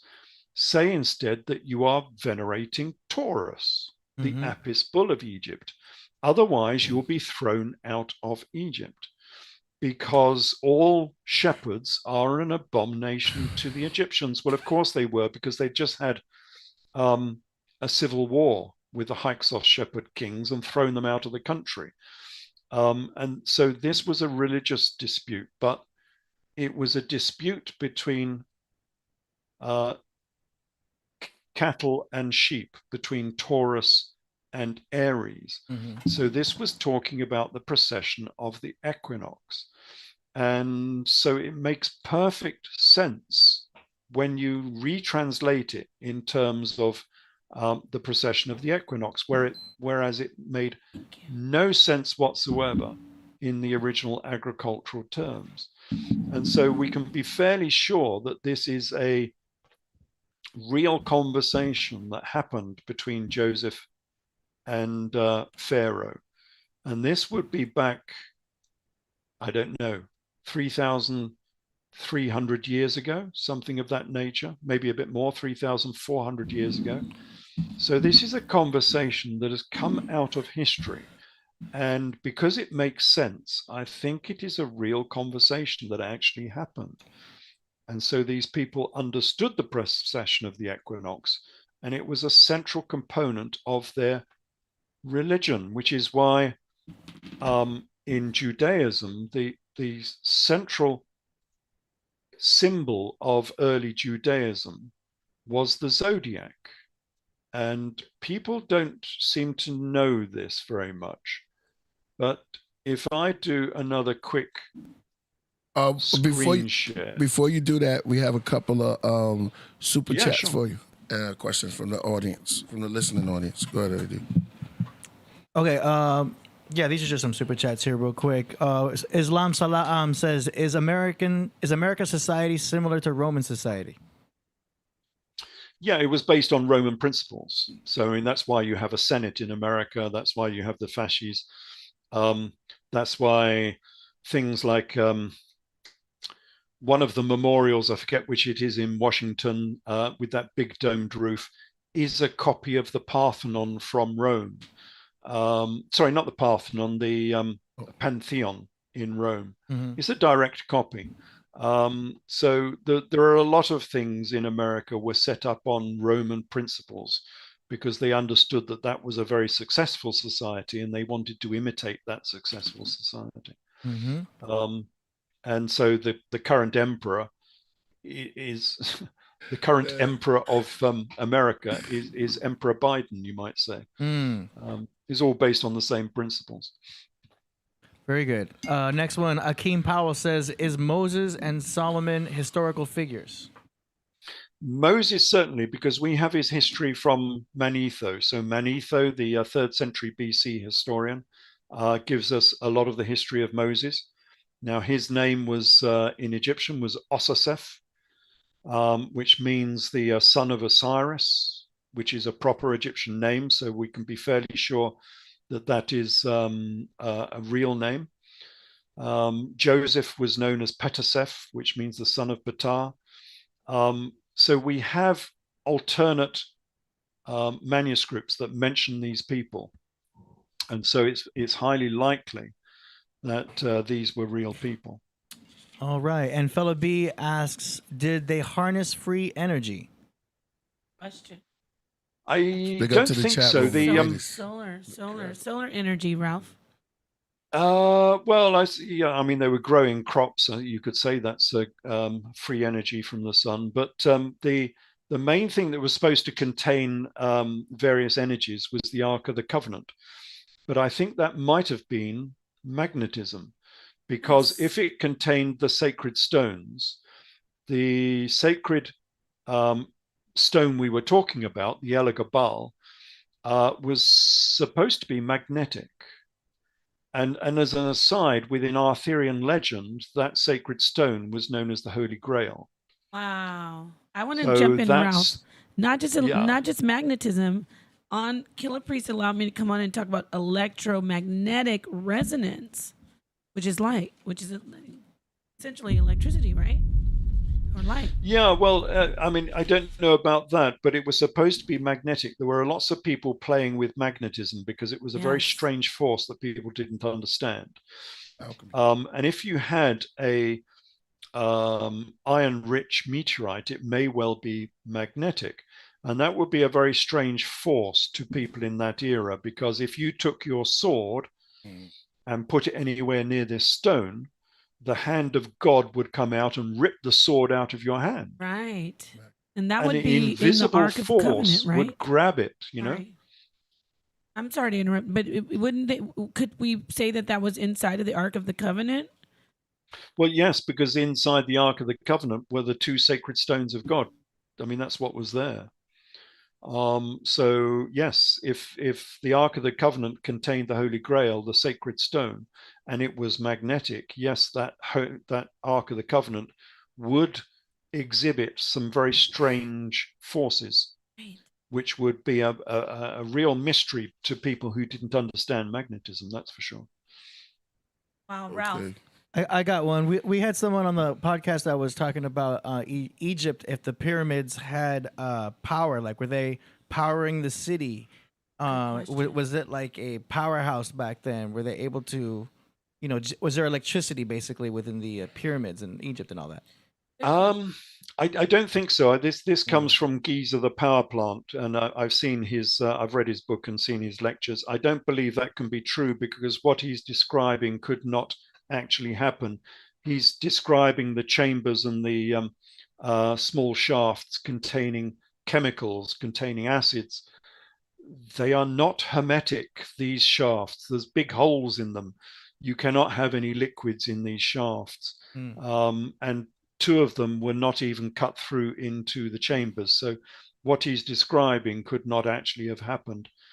I have a whole 2 books on this subject, which has a very different idea. I say that these titles of the books. I say that these megaliths were all maps. Titles and of the if books. you look at them, Go ahead. Friend. I need him to shout out the titles of his books. I'm actually essentially helping him. Yeah, this comes from my books, Thoth, Architect of the Universe. Thank you. And K2, Quest of the Gods. And they're sort of a little offbeat. They're not like my normal sort of investigations into theology.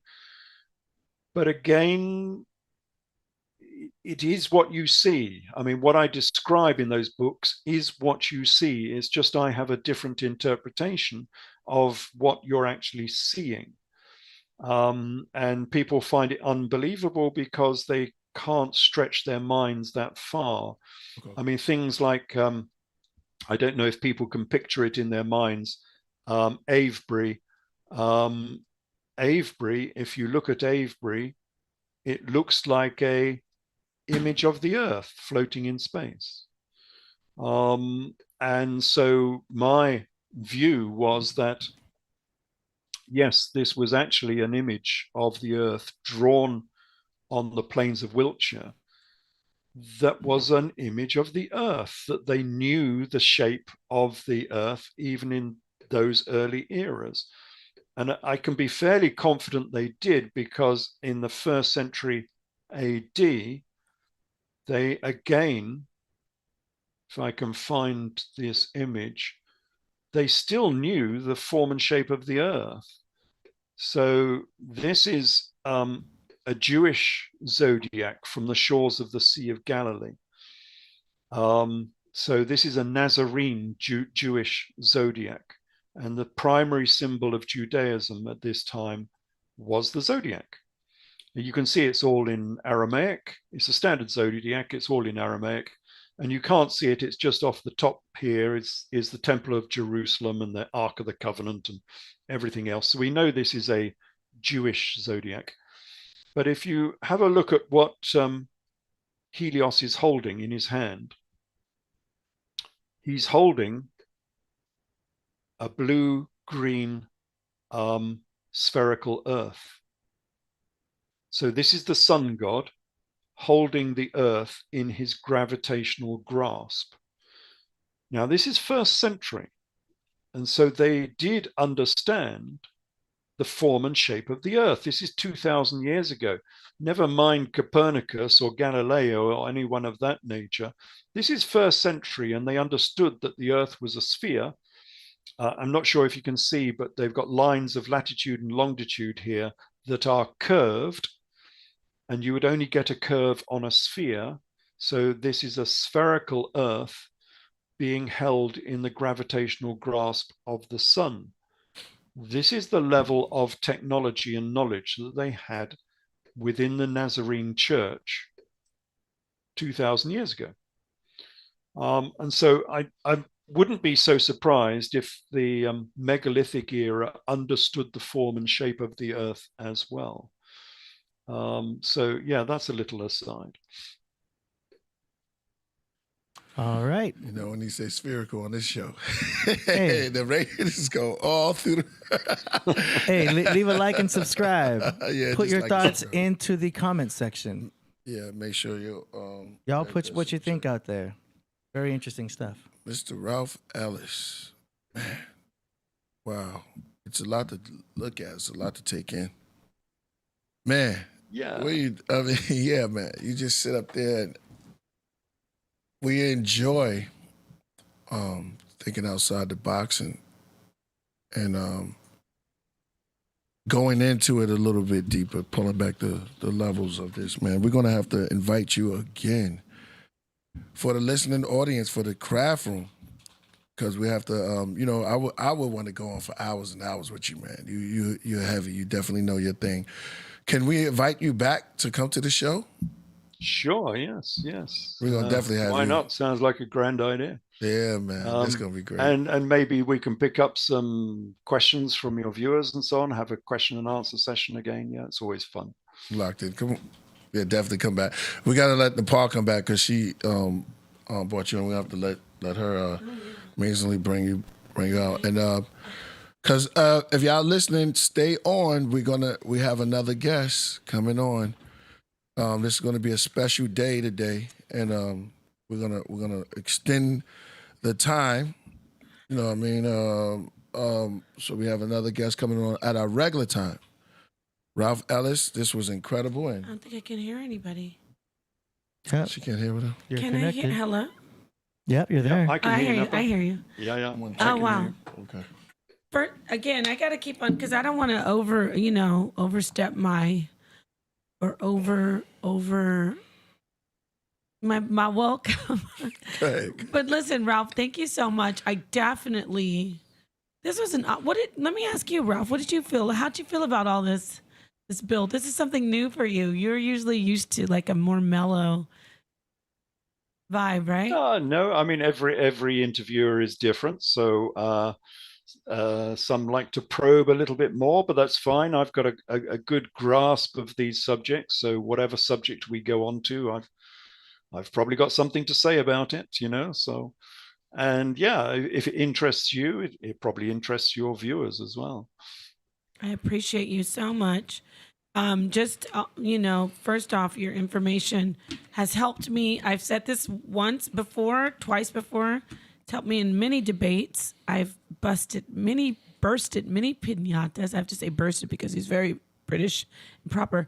I've busted many pinatas in a debate with Ralph's information. It is extra biblical, archaeological fact backing scripture.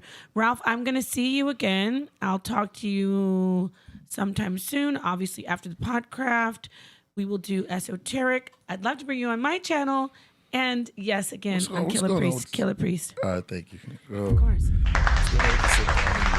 Oh, the sit down. Yeah, the sit down's on hiatus. I'm going through a grieving process, which is natural for my friend. Right. And, he was doing some things, but he is definitely, we're going to honor his legacy. And Ralph Ellis, now I know esoteric loves truth and cutting edge unconventional information like me, like Priest, like AD, like most of the craft. So that's why he held you so highly in regard. Yes. So thank you, Ralph. We will see you again soon. Now you can go ahead and now my are you pleasure. ready? What wait, We were both brothers in the craft, Yes. so that's one of the connections we had with esoteric. So yeah, it was sad to see him go. very Now sad. you're on the craft. You know what I'm saying? And this is still his home because we're the portal. There you go. And for those at home, you can follow him on YouTube and see his books on Amazon. The links are in the description. Have 4 books, right? 12. I love Ralph. Yep. Sorry, I think it might be Priest. 14 Yeah, now. exactly. Sorry. I think we You're a little off. we might be up to You're 14. Yeah, I was talking about the other round. Yes. Oh man, that's from our New Edition. I No, love that is- it, Ralph. Yeah, I love it, bro. We're having fun in honor of esoteric, so this will be great. Yeah, Thank no you doubt. so much. Man, thank you, man. We're gonna let you off the craft. Next up, Okay. man. And Check. we will see you soon, Ralph. I'll get with Indeed. you. I will Thanks for having me on, contact you Napah. soon. Excuse me? Thanks, KP. And we'll see you again soon. Darkest minds of the Thank you. Peace to Ralph The Ellis. craft room is still in the building. Oh, yes. Wonderful. Oh, my God. He dropped some bombs. Now you can get some sleep. He's all the way in London and he did this for us. Yeah, what time is it?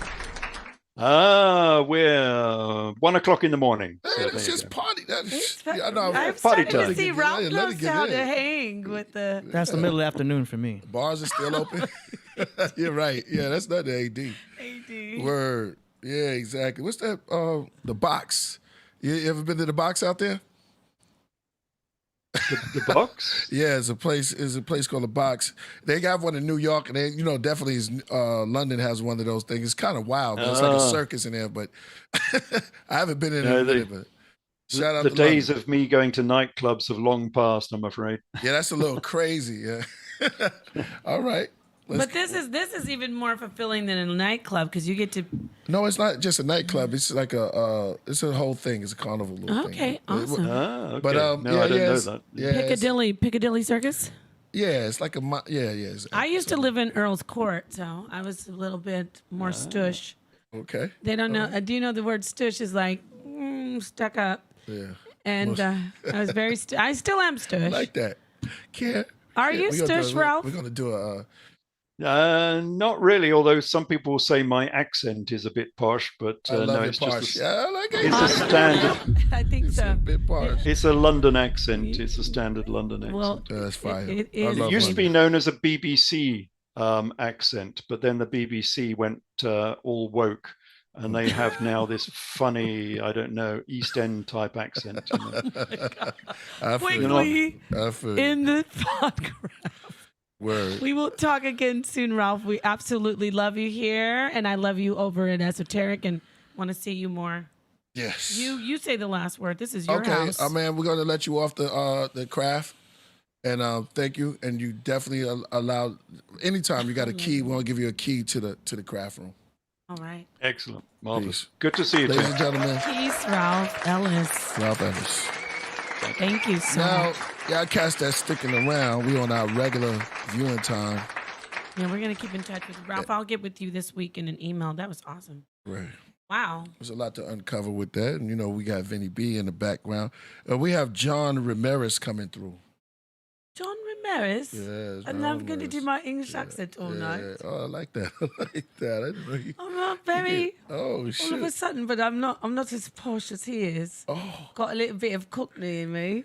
I'm just kidding. oh, man. Sounds like MIA. Yeah. I fly like paper, get high like plane. Yeah. Oh, turn up. Turn up. What's in it? No, We in the really, tea tonight. seriously. No, that's good. And this is tea. Yeah, that's- you know that's how they good. all. We have to be over here slamming Tequila. heroin for us to have fun. Oh, they're having fun. They must be. What? Well, there's nothing wrong with having fun. Anyway, It's the tannins in the tea. the tannins, of course. Look at. You know, I want to just let you know one thing. Right. The whole time, Mojito was mad dogging me big time. Mojito, he was giving me this angry, like, I will get you. Why? What was that about? He has resting asshole face. RAF. Let me. Okay, let me say this. Oh Lord, help me. I'm not gonna lie. AD. This is the coolest that Mojito's been since you've been here. Because the only thing he did that was kind of off the hook. Yeah, he did. He hear something? Yeah, he He's waiting for the cue. AD had to throw him. I always tell his story because remember that time? AD threw him against the wall. Oh my. Yeah, because he tried to bite. That's It was not a gentle nice. toss. No, he He's tried to used to bite- being in the air, actually. I love exactly. him. No, he got some bodies on him. AD, when he got up here with me, AD pulled out Look some at it. kind of mechanism. And I was like, please don't. Oh, that's the It's air. the air thing. duster, I yeah. know. I know. I'm just kidding. You love your cat. That's Yeah. what it is. But just air. he's still look. He's mad dogging me right now. Yeah, exactly. like, he's It's an chilling. oxymoron. Mad dog. He's very calm. Wow, that's awesome. I saged the whole house last night. I smell it. I love it. It's Yeah. beautiful. You It have to smells feed so it good in still. here. I don't think he needs to eat it. We used to give him, no, for real, we used to give him catnip, like a huge amount, right? Yeah. He would just eat it, that's like heroin. Yeah, it is. Sorry for cats. But It's he would, psychedelic for them, yeah. yeah, well, he would just eat it and just What's in it? Why do they get so high? There's an enzyme natural. in there that they just trip out on. It's very psychedelic for them. It's similar to what mushrooms is for us. Or the But it's a puffer lot faster for them. Go or ahead. the puffer fish to dolphins. Okay. And they have this at a teenage age of a dolphin, they go and they swim around the puffer fish and they tease it so it blows up because it has this type of chemical in it that gets them high. I didn't know that. And they let it sting them Wow. and it gets them high. And it's called a puffer fish. Oh, they're taking a puff. Puff puff pass. Yeah, you know what I yeah. mean? Okay, okay. So I mean, That's so awesome. as above, so below. So as we do. I mean, animals do we do too. I didn't know that. Right. Right. We do. They do know these things. Elephants get drunk. When they let the ripen The fruits will in Africa. yeah. ferment. Yeah. Watch it on YouTube, man. We go through this. They let it get real fermented, and they get it. It ferments in their stomach. They get rotten, and they eat it, and next thing you know, it's not the intelligent elephant. Yeah. They say pink elephants. In Spanish, we don't say rotten. We say pordio. It's like super ripe. See, I like Spanish. When y'all say Spanish stuff, it comes out like "Dorito." It's No, for smooth, real, right? it's The just- Latin language is powerful, yeah. man. It's like I don't know what you said, but it definitely sounds Something like powerful. I can do a painting. Even when you do it like the painting. I like what The you Latin languages hold more magic, I Wow. believe. That's why when you see them cast spells, they're speaking Latin. So what Dracula spoke? Because his Latin. Domineo veniteo. he's ill. Dracula. Sacramentum eodeo. Yeah. She knows. I want to come to you. That dude. he said, You already know. Yo, Dracula. Oh God. He'll pull your chick. Dracula. Yeah. Dracula isn't actually Latin. That would be kind of like a Eastern European, Czechoslovakian, Yeah. Transylvanian. Comes from the constellation Draco. Ooh, I like it. I like the dragon. The dragon. Draco's the dragon. Yeah. I love That's where it. Drake got his name, Drake. I tell you a little things. I About tell you a little bit about Come on, like Tony the Mitchell. constellation. Do it. Wait. Oh, yeah, Priest has a whole skit on it. What was that, Lord's Son? Who did that? No. Or no? Oh, yeah. Yeah, we got you, Vinny. You're good. Speaking of Dracula and all the Hey. spirits, we have a guest coming on. Yo. What about the why- guest? Oh, So Napah's staying on for this show? yeah, I am. How are you? What up, Vinny? I'm because staying the on show for is this about show. John Yes, Ramirez, I am. not you. So Why is he that's being why. so calm your nerves? Why are you starting already? I mean, No, What's she wrong didn't with this say. guy? Killah, I'm Oh, just gonna go. I'm gonna go because this isn't right, man. This isn't professional. What happened? What just she? What Part isn't happened? professional. That I'm No, sitting well, here first, Napah, on your first show. off, the last time I was here, you slandered. I'm a and guest lied on about his show, someone, and you're okay? ruining the So stream. we don't need Talk your about that energy. backstage. This is supposed That's to be about John professional. Ramirez, not you. Why is he So here doing I'll that? just go Vinny. and have a good night, everyone. Oh, he thinks it's his show. Vinny. No, it's clearly Where- your show. where's- Napah. where's- Have a good night, everyone. Bye. He thinks anyway. You talk on that guy. Okay. Clearly his emotions was going through the roof. Where's our other guest? No, I no, thought- no. Wanna build on it? This is what I want to say about Killah Priest, and this is what I want to talk about. All people. Right. Anybody. This is the thing about me, and Priest told me this, not me. See, Priest. I'm actually Rocky, and he's actually Mickey. See. So for some reason, anyone can come on here, but when Napah comes on, suddenly I'm taking the show over. People can come up 5-6 times, sit on here. I come on. I don't get it. And I don't even have anything against him. Like, he came in like, what's that about? And by the way, if he really cared about you, why would he try to embarrass you not embarrass you because he can't embarrass a God, but why did he come in acting like an emotional guy that forgot to put his clothes on because he had a nice undershirt? Why didn't he contact you like a man on the phone? And I'm going to mute out, but I'm following your lead. All right. Yeah, that was definitely uncalled for on the behalf of Vinny. She did not do anything, and we was just building, and we just waiting for our next guest to get in. How did I get on this show? Did you bring me on, or did I come in and tell you let me on? Like, are you a man? This is the guy. Wait, look at me. First off, this is what's funny about me. All of a sudden, it's weird. Wait, Priest. Yeah. Napah's taking your show over. You're just a little tiny man. She's got you under control. If you really thought he was a god, you wouldn't ever say that someone's taking his show over. He's running the show. I don't get it. Like, why do they talk to you like that? Like, he's so weak that he doesn't know about his own show. You've suddenly been wait, I don't take. Look at I want you to watch this. I'm hypnotizing you. No. We're not doing it. You want to keep talking crap? I'm here. Let's talk. Hold on. This is about John Ramirez. Right. Let's get that. Okay? Listen. You want to lie and slander Vinny, people. hold on. Listen. It's saying about you. Vinny. Okay. And she starts to show off talking about Dracula and talking about me. Right. You're insulting. Okay. You are the little demon who shouldn't be here. The show is about a real man named John Ramirez, a big guest that was supposed to be here. Killah, the show is about Killah Priest. Hold on. Who only cares about using this platform for himself. Okay? All right, Sit here and you lie and slander people. Nobody wants you negative. You're ruining the show. I don't get it. And that's what you don't care. You sit there laughing and smiling. Because this is your show. Okay. Yeah, so you don't want to do the shows? I will never come back again, Killah. That's fine. Who are you? I'll do these Who shows are you? He's Killah Priest. Okay, Who are you? listen, Vinny. That's fine. Napah, you're nobody but where is no, we gotta you're Jezebel spirit. Yeah. That's why you shouldn't be here. Not tonight. This was about John Ramirez, a real guest.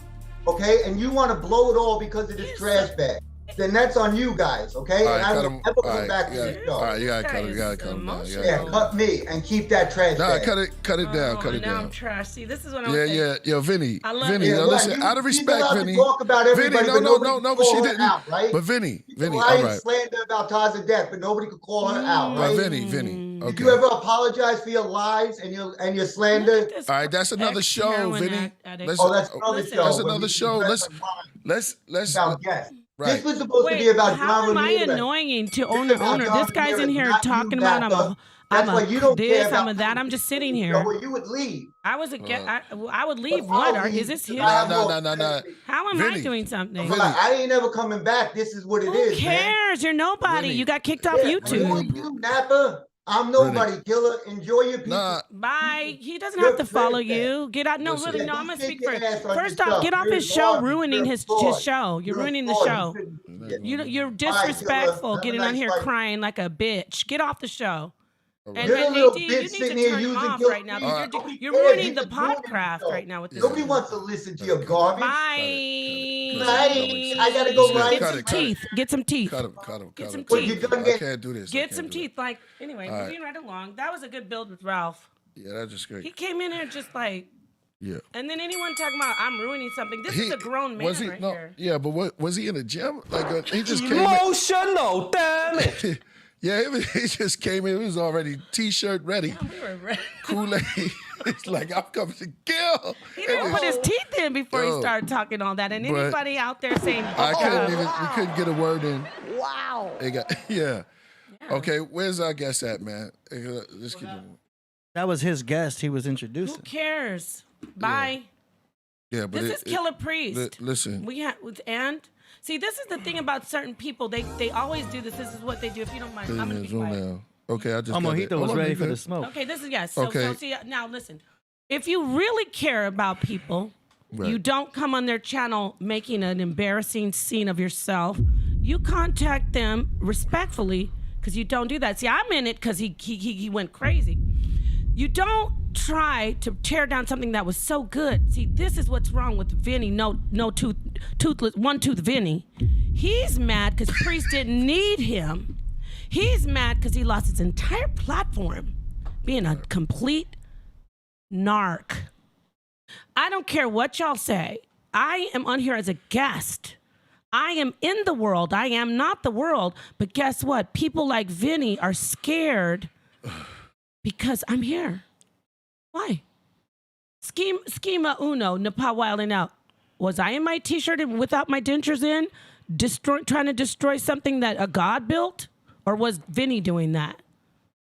Now let's just move on. What happened? Hey, shout out to Voltage in the building. Back Shout out to Voltage. Shout out to Voltage back in the building. Yo, Meth mouth. yeah. Shout But out why to was his shirt? It was like, come on, man. Yo, Like- now listen, the brother disrespected. He disrespected. He didn't have to do that because he. I hope Ralph didn't see that part. Well, that was crazy. You know what? Oh, Killah wow. Priest. This is Killah He's just Priest. going on so- crazy. Hey, listen, I'm gonna give you.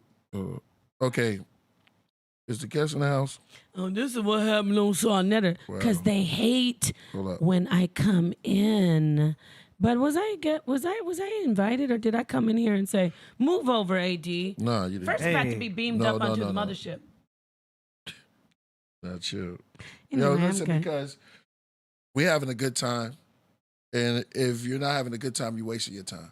Thank Some you. people take a lot of energy getting all upset and fighting and going back and forth. It doesn't make sense because everything could have worked out fine, but these grudges. Elliot James said I call him Dracula. Do I even know him? Did I call him? Why? JD, did I call Vinny? I don't even know that. I didn't even know he was coming on. Yeah. I didn't call him Dracula. Stop playing yourself. Right.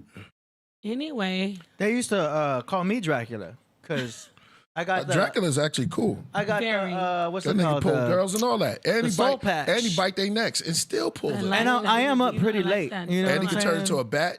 You know what I'm saying? Yeah, Man, there's a lot I of wish I things. could fly. and he lives forever. I wish I could live forever. Yeah, why? Honestly, in all honesty, he started calling out Tazadak. I didn't even know him though. Do I know him? He was just. It was a lot of. I was looking for the right sound effects. to a play. lot of. And you know who's cheerleading? Who's gonna put about 50 posts on their Instagram tomorrow? All the narcs. I got somebody named iPad in the Zoom. Bring him in. Let's see who it is. Oh God, I'm gonna be quiet if it's another crazy person coming after me. I can leave, y'all. Priest. Nah, you good. I'm all right to leave. I know you don't want me to leave, but if it's gonna make things peaceful, Nah, you good. See what this is about. We got somebody named iPad. That's me, No, that's on the iPad. Who that?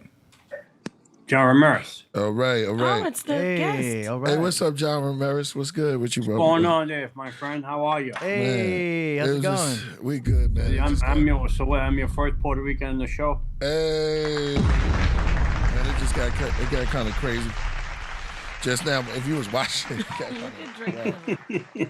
yeah. Right. But we want to do this in peace and in love and honesty, man. Man, What'd I welcome tell to you the about podcast. him? That I know about him. That he's Oh one of the yeah. best. And actually, Napah I used to follow you. yeah, she's a I big love fan your of yours. work. I love your information. I say you're the real deal. I don't know. So for those at home, why please Vinny came in like that. tell us who you are. John. I'm here, John Ramirez. Okay. John Ramirez in the house. Yeah. All right. Ladies and gentlemen, on the Podcraft right now, a Puerto Rico, a Puerto Rico. Oh, I used to love that up, man. What's good with you? Yeah, I never went to the Puerto Rican Day Parade. That's for sure. Them people crazy. Yeah, indeed, I was there. It was off the hook. I was there. And I never wasn't called even- anybody Dracula. They keep saying that I called somebody even- Dracula. don't even pay But I want to attention. let this gentleman know I never Oh, called him he's Dracula. good. He's good. Okay, He's I good. didn't call anybody Dracula. Yeah, it was Who no. called me Dracula? No, it's not. See, it's Never. not even about him. No, no but I one called wanna you clear- Dracula. Nunca. Yeah. Porque don't tengo speak vergüenza, entiendo.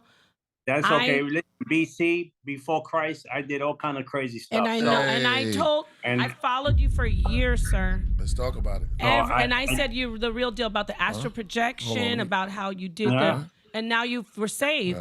I would have never called you Dracula, ever. Well, you know, it's okay. I take it as a compliment. I'm back in BC before Christ. I drank my blood. I drank animal blood, so I'm cool with that. So whatever chicken coop Christian you got up there saying that you said, let them say. Right. You did what? You drunk what? I said whatever chicken coop Christian got up there, you guys saying that you say Dracula. Let them say what they want to say. Right. Okay. All we right. were That's talking right. about Dracula on another level. Even Dwayne "The Rock" Johnson drank lion's blood before he did the Hercules movie. I guess there was some added amino acids to that or something. But yeah, well, better him than me. Right. A couple of boxers drink blood too. Liver, they eat raw liver. Oh yeah, blood you getting all the nutrients from the liver. They said it gives them like this crazy instinct, and they go in there and pound you out. Mike Tyson didn't need that. Right? Mike Tyson was hardcore. Yeah, he needed women. Yeah. Shout out to Mike Tyson, man. Hey, gotta get him on the show one day. Yeah, I love that. I'm a big fan of Mike. I'm a big fan of Mike, man. Yeah, indeed, man. Tell us where you at, man. Tell us okay. Before we get into it, we're about to get into something real crazy right now. Okay. My man right here. I mean, he can say it himself. I mean, Napah follows you, and tell him your story. Tell us your story, man, so everyone could know who you are, where you're from. Basically, I was born into witchcraft. I have a bloodline of my father's side, witches and warlocks.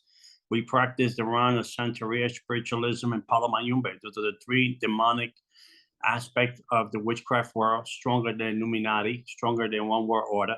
And One World Order is a government that runs a system out in the outside, and we run the things in the spirit realm. Right. So we operate more in the spirit realm than they do. So it's bigger than Islam. You got they had so much power, Santeria, that the only place to sacrifice animal and made it legal was Miami. The Cubans, they went to court with witchcraft. The guy that did my ceremony to initiate me and get into devil, not only get into devil, sold my soul to the devil at the time. And then with Chavo, he was the right hand of Fidel Castro in Cuba. And when the FBI came to kill Fidel Castro, he did witchcraft and kept the FBI away. So I ran in the realms of the witchcraft world, called the highest level of the shadows of the demonic, for 25 years. Until I came across Jesus Christ. Jesus Christ knew my address. In 1999, I died in my apartment, went to hell. And that's how I met Jesus. And the devil was there. The cross of Jesus Christ was there. And I came back into my body and I became a believer. So I didn't go to church. There was no choir. There was no hallelujah songs. There was no track. There was hell, and back into my body and became a believer in Jesus Christ. Wow. Yep. That's cool. Nice, man. Yeah, man, that's amazing, bro. Go ahead, AD. And you have a course, Unmasking the Devil? I have a course to train people on spiritual warfare, on breaking generational curses, breaking pattern cycles of repeat. You got people that are good people. They make bad decisions. They get into drama and into the spirit realm, which is witchcraft. They get into a Ouija board. They get into seance. They get into conjuring up the dead, which is no dead at all. They're demons. Yeah. Familiar spirits. If your mommy's dead and she's in heaven, she's having a good time with Jesus. She don't want to talk to you anyway. Yeah. And if she's in hell and she's frying, so she ain't gonna talk to you anyway. So and there's no in between. There's no in between of purgatory. There's no purgatory. That's for sure. And there's no reincarnation either. I come back as a dog, a pet, a cat, or somebody's mouse. And basically, my life, I train people how to break generational curses. My father was an alcoholic. My grandfather died in the streets of Puerto Rico, alcoholic. I was drinking $4,000 a month when I was in the witchcraft world of alcohol and hanging out in the Limelight, hanging out in the Copacabana in New York City. I was hanging out in the highest clubs, drinking $4,000 a month in liquor. That curse is broken. I haven't had a beer in 23 years. Okay. And you look at the life of Michael Jackson, right? You look Right. at the life of Prince, right? Right. You can't beat Michael Jackson. You can't beat Prince or Michael Jackson any given day. Right. But the demons came for them at night, right? Because they had generational curses, right? And look how young they died because the tormentors came at night. How you break these tormentors? How you deal with generational curses? When you know the church is one of the biggest lies in the church. It's all just receive it by faith. No, you got to deal with the devil. You got to confront the devil and break these curses because the church is in that delusional spirit of saying that you could just receive it by faith and you set free. That's not true. That's a lie. You got to break the curse. You got to break the root of the curse, and you got to break the curse where it came from, whether my father's bloodline or my mother's bloodline. You have to deal with the bloodline curses in your family. So how is Michael Jackson such a talented man that he can draw stadiums and then go home and be tormented by demons because he was raped by his dad? He was raped by his dad. He had other generation of curses. You had Prince. You can be Prince on any day. Prince was amazing, but you deal with Prince, right? Prince was a genius when it came to music. Yep. Right, but the tormentors came at night. Right, and what they do when the tormentors come, they think that the medication can medicate a demon. You can't medicate a demon. Demon has to be cast out. Yeah. Wow. The demon has to be cast out. Yeah, you got doctors. You go to doctors, right? They tell you, well, take this medication. It's going to make you better. But why you have to go get refill? It's going to make me better. Because it's pharmakia. It's spirits attached to those medications. So what they do is become cycles of, that's why people become addicted to these medications. It's like smoking a weed. You smoke a joint, and tomorrow the joint don't do nothing for you. Now you got to hit the cocaine. And you can't do the cocaine anymore. Now you got to hit the meth. And I see you got a lot of books. You're an author as well. Well, I'm just a secretary for Jesus. I don't consider myself to be an author. Oh, wow. Right. Okay. No doubt. Gotcha. I had an A in gym and an A in lunch. Right. I feel you. So tell us a little bit about that world you were in when you were what led, before we get into what led you into wrestling, how far and deep does this rabbit hole go? So as far as witchcraft? It goes to the highest level. Ask Jennifer Lopez, ask Mark Anthony, ask Jay-Z. Right. Ask those people. They in it, yeah, right? Because they can be that talented and that fortunate. They in it. So when you sell the soul to the devil negotiates. He sits down and he give you what you want, right? So it goes as deep as from the music world to human sacrifices, all the way down. I mean, you see Kanye West there talking. He's talking truth, but people don't want to hear it because they know that the reason they don't confront Kanye West because they figure if we don't confront him, and then they're gonna think he's delusional, and they're gonna go, and then he'll go away. But everything he's saying is 100% truth. Wow, that's crazy. See that?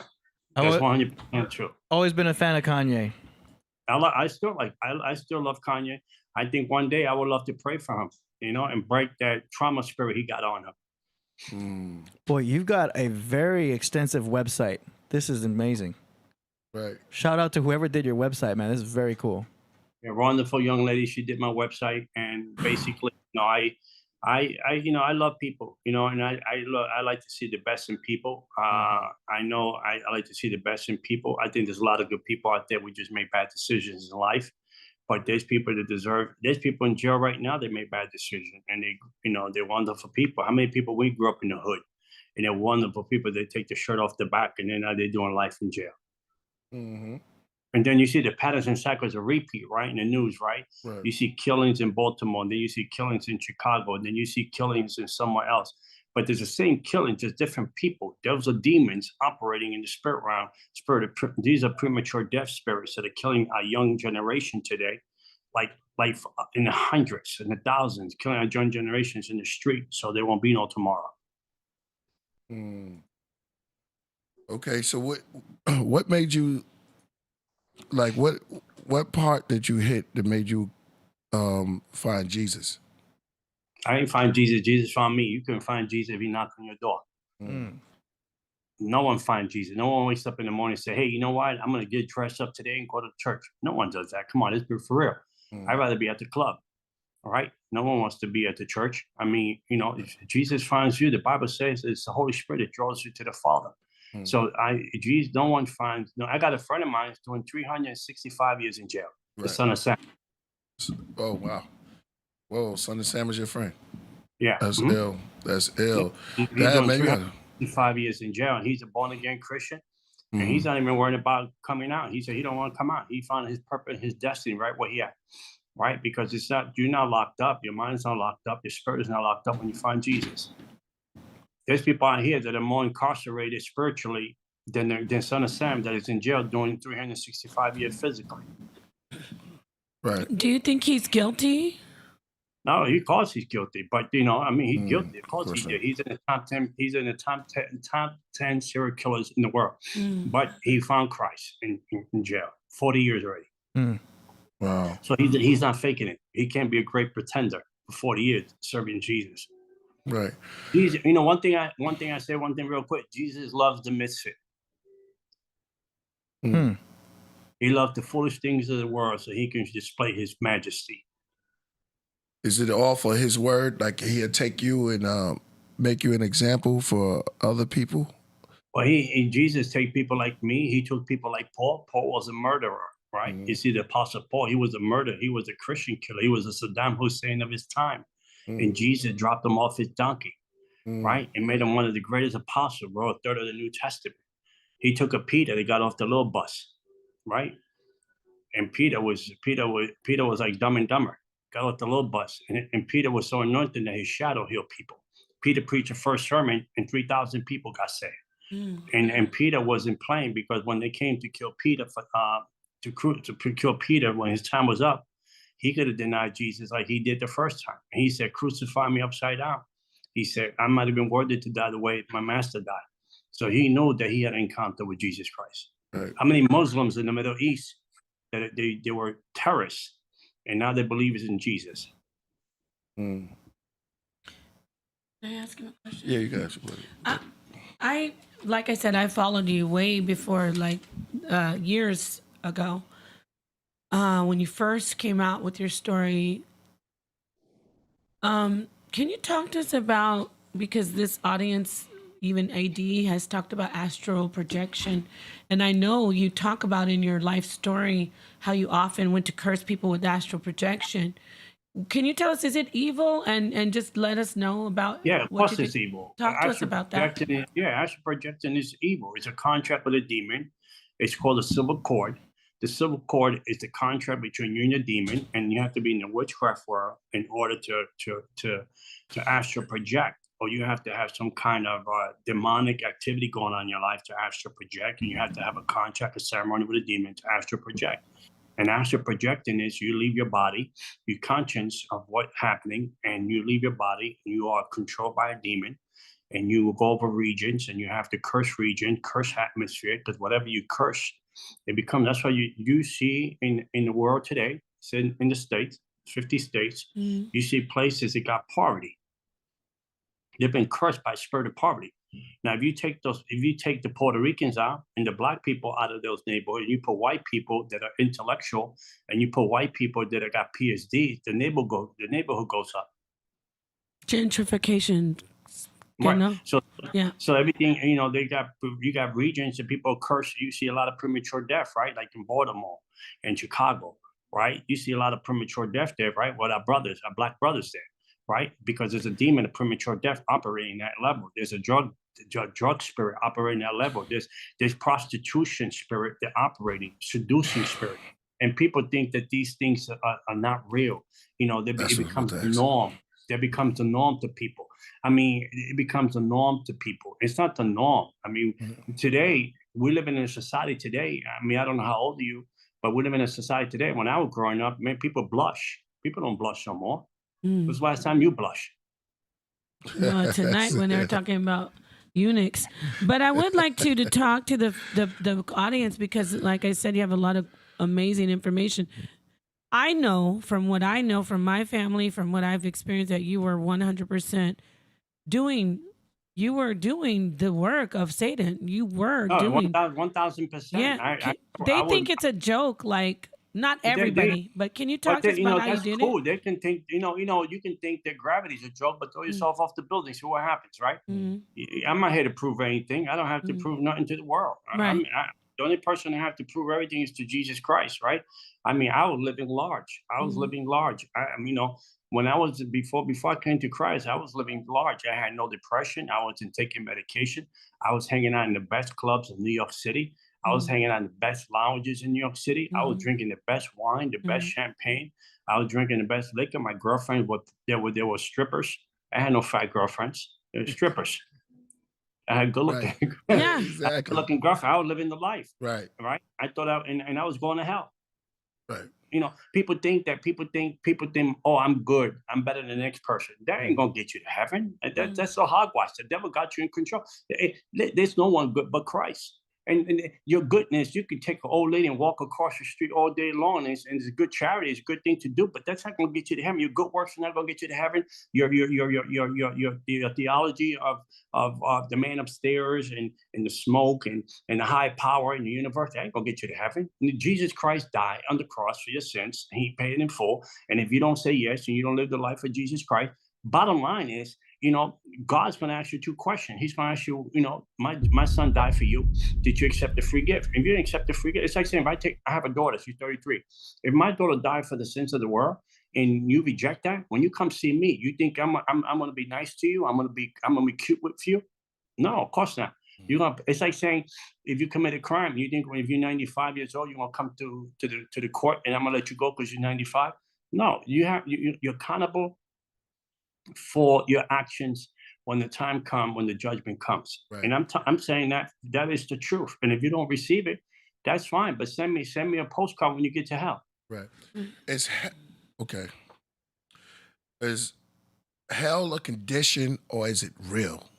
No, it's real. Hell is real. You know what's a remarkable thing? When I went to hell, when I left my body and went to hell, one of the things when I left my body, I passed away. I was on a train going hellbound. This thing was going faster than anything on the earth, right? Faster than anything on the earth. And then when this thing crashed into hell, it made an explosion. And then the ground in hell breathes like a person. When you step on it, it breathes like a person. And then when you walk into the portals of hell, the fear in hell is not like the fear on the earth. Like you driving, someone cut you off, you panic. You shake it off, you keep going. No, the fear in hell is alive. It's the best way I can describe it. It's like having a straitjacket on, a python wrapped around you. Every time it squeezes you, you get tormented. So I walked to the portals of hell, and the devil showed up. And the devil said to me, showed up and he said, I loved you like a son. I give you all the powers. I show you I showed you my world. I show you how I trap humanity. I show you the secrets of my kingdom, and now you're leaving me. And then when he went to grab me, the cross of Jesus Christ showed up. I know nothing about no cross. I didn't even never mention the name of Jesus in 25 years. I never read a Bible. Every time I try to read a Bible, it made me sleepy. I never read the Bible. I never had no idea that in the Psalms say, if you make your bed in hell, I'm there. And then I saw a vision in a week before I went to hell. I was sitting watching television. And I heard the voice of God for the first time. My son, I'm coming soon. What are you going to do with your life? And then I saw a vision in my apartment. The sky was on furnace fire. I never read the Bible. I saw that. I read it years later in the book of Revelation. So my encounters with the Lord Jesus Christ, hell is a location. Heaven is a location. And when you die, you'll figure which one you go to. So it's not a state of mind. It's actually a place. No, it's a place. It's a place. Now think about it. If it was a state of mind, right? If it was a state of mind, I would have shook it off, and I would have went back to the clubs. If it was a state of mind, I would have shook it off, and I would have been at the lounges drinking my wine. If I would have shook it off, I would have been back at the dance floor and shook it off. So you had okay. Go ahead. So you felt the emotion of fear? No, it was no, yeah. Everything that when I was in hell, it was like I was there for real. Right. There was no imagination. There was no Sesame Street down there. Right. There was no Big Bird down there. It was of the real deal. For me to leave the witchcraft world where I was at. Remember, I had $100,000 worth of human things, witchcraft things in my house. And plus I had about $100,000 worth of witchcraft done to my body. For me to leave all that, leave all that behind. I know people that left the witchcraft world without Jesus pulling them out. And I went to their funerals.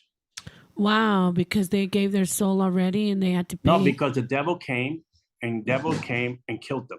Because the devil knows that when you have an expiration date, the devil takes you out. Can I ask you a question about like the sacrifice, the blood? I keep on saying, I followed you because you've talked about this. The blood sacrifice, which is real. You just talked about the people that pay. Is it true that a lot of celebrities or a lot of people of power give the sacrificio, give the sacrifice of blood? Yeah, they do. Of course they do. Talk to us about that, please. Yeah, of course they do. You have to sign the contract with the blood. Jesus signed my contract. Jesus signed my contract with his blood, right? Because the forgiveness of sin is a shed of blood. So the devil copies the Old Testament. So the devil believes in animal sacrifices. He believes in human sacrifices because he needs the blood. So you see these people in Hollywood, they do spirit cooking, human sacrifice. They drink the blood. They eat flesh. They do all these things because they have to do pedophilia. They have to do They have to do sex trafficking with children. They have to do all these things to maintain the contract with the devil. The Illuminatis. You got the Jay-Z's doing this. You got the Beyoncés. You got the Katy Perry's. You got all these people. They sold out. Ariana Grande. All these people. They had. You saw Katy Perry break down on television. You saw how you call the other girl, the Puerto Rican girl, Cardi B, break down on TV. She's Dominican. I can't do almost the same thing. So you saw her break down on. I can't do this no more. I can't do this devil stuff. Oh, when she went to Dubai that first time? Yeah, I saw that. I think a couple of months ago, she broke down in tears. She didn't want to do the devil because the devil was putting pressure on her. I have a daughter. I just want to be a mother. But who told you to sign the contract? How do we? If you want fame, you got to pay. Yes, and I want to ask you more about this because there's thousands of videos out there. How do you, like you said, and I'm not saying these people did this, but I love hearing you talk from your side, how you did it and it was real. Let's just even talk about the celebrities. Can you talk about the people who would come to you like in the neighborhood, like I need you to curse her, I need you to curse him. Talk to us about that. Well, people believe in curses. People believe in witchcraft. People will pay to do witchcraft. People will pay. People say, I want to keep my husband, do witchcraft so he can fall in love with me. You ever seen? Yeah. Let's be truthful. You see an ugly guy with a beautiful girl? How that happen? Yeah. And vice versa. Or vice versa. Yeah. Because of this witchcraft, this love spells they put on people. Because you attach a demon to it, you put a seducing spirit to the witchcraft, and that seducing spirit will seduce that person into loving this person. But the danger is, one, if you don't maintain the witchcraft, because it happened to my dad.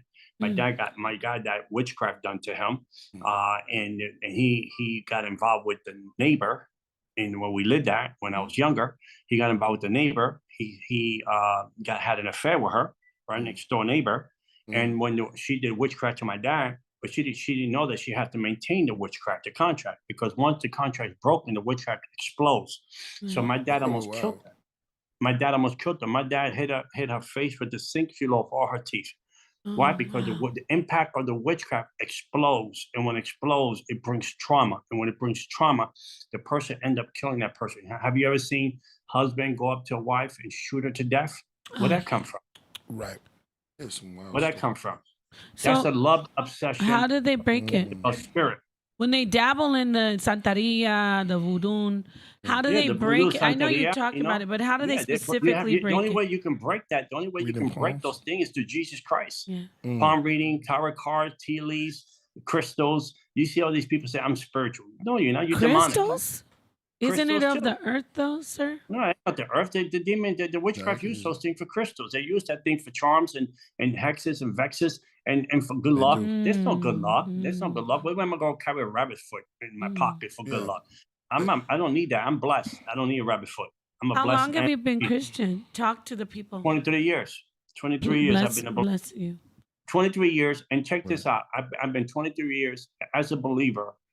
As a believer, 23 years. They still do witchcraft. I got videos I can send you, and people getting demon possessed in my meetings, and the demons saying, "We hate you, John." I've seen that. I've seen that from you.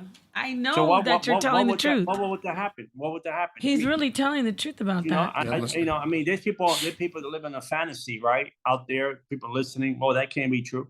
You live in a fantasy, and when the reality comes, when your time expires, you'll figure out, which direction you're going. I'm just telling people, let your spiritual eyes be open. I tell people, you know what? You don't want to believe? All you have to say, I told a gentleman the other day, all you have to say, give Jesus a 30-day challenge. Lord, if you're real, show yourself. If you're real, show yourself. If you're not, then leave me alone.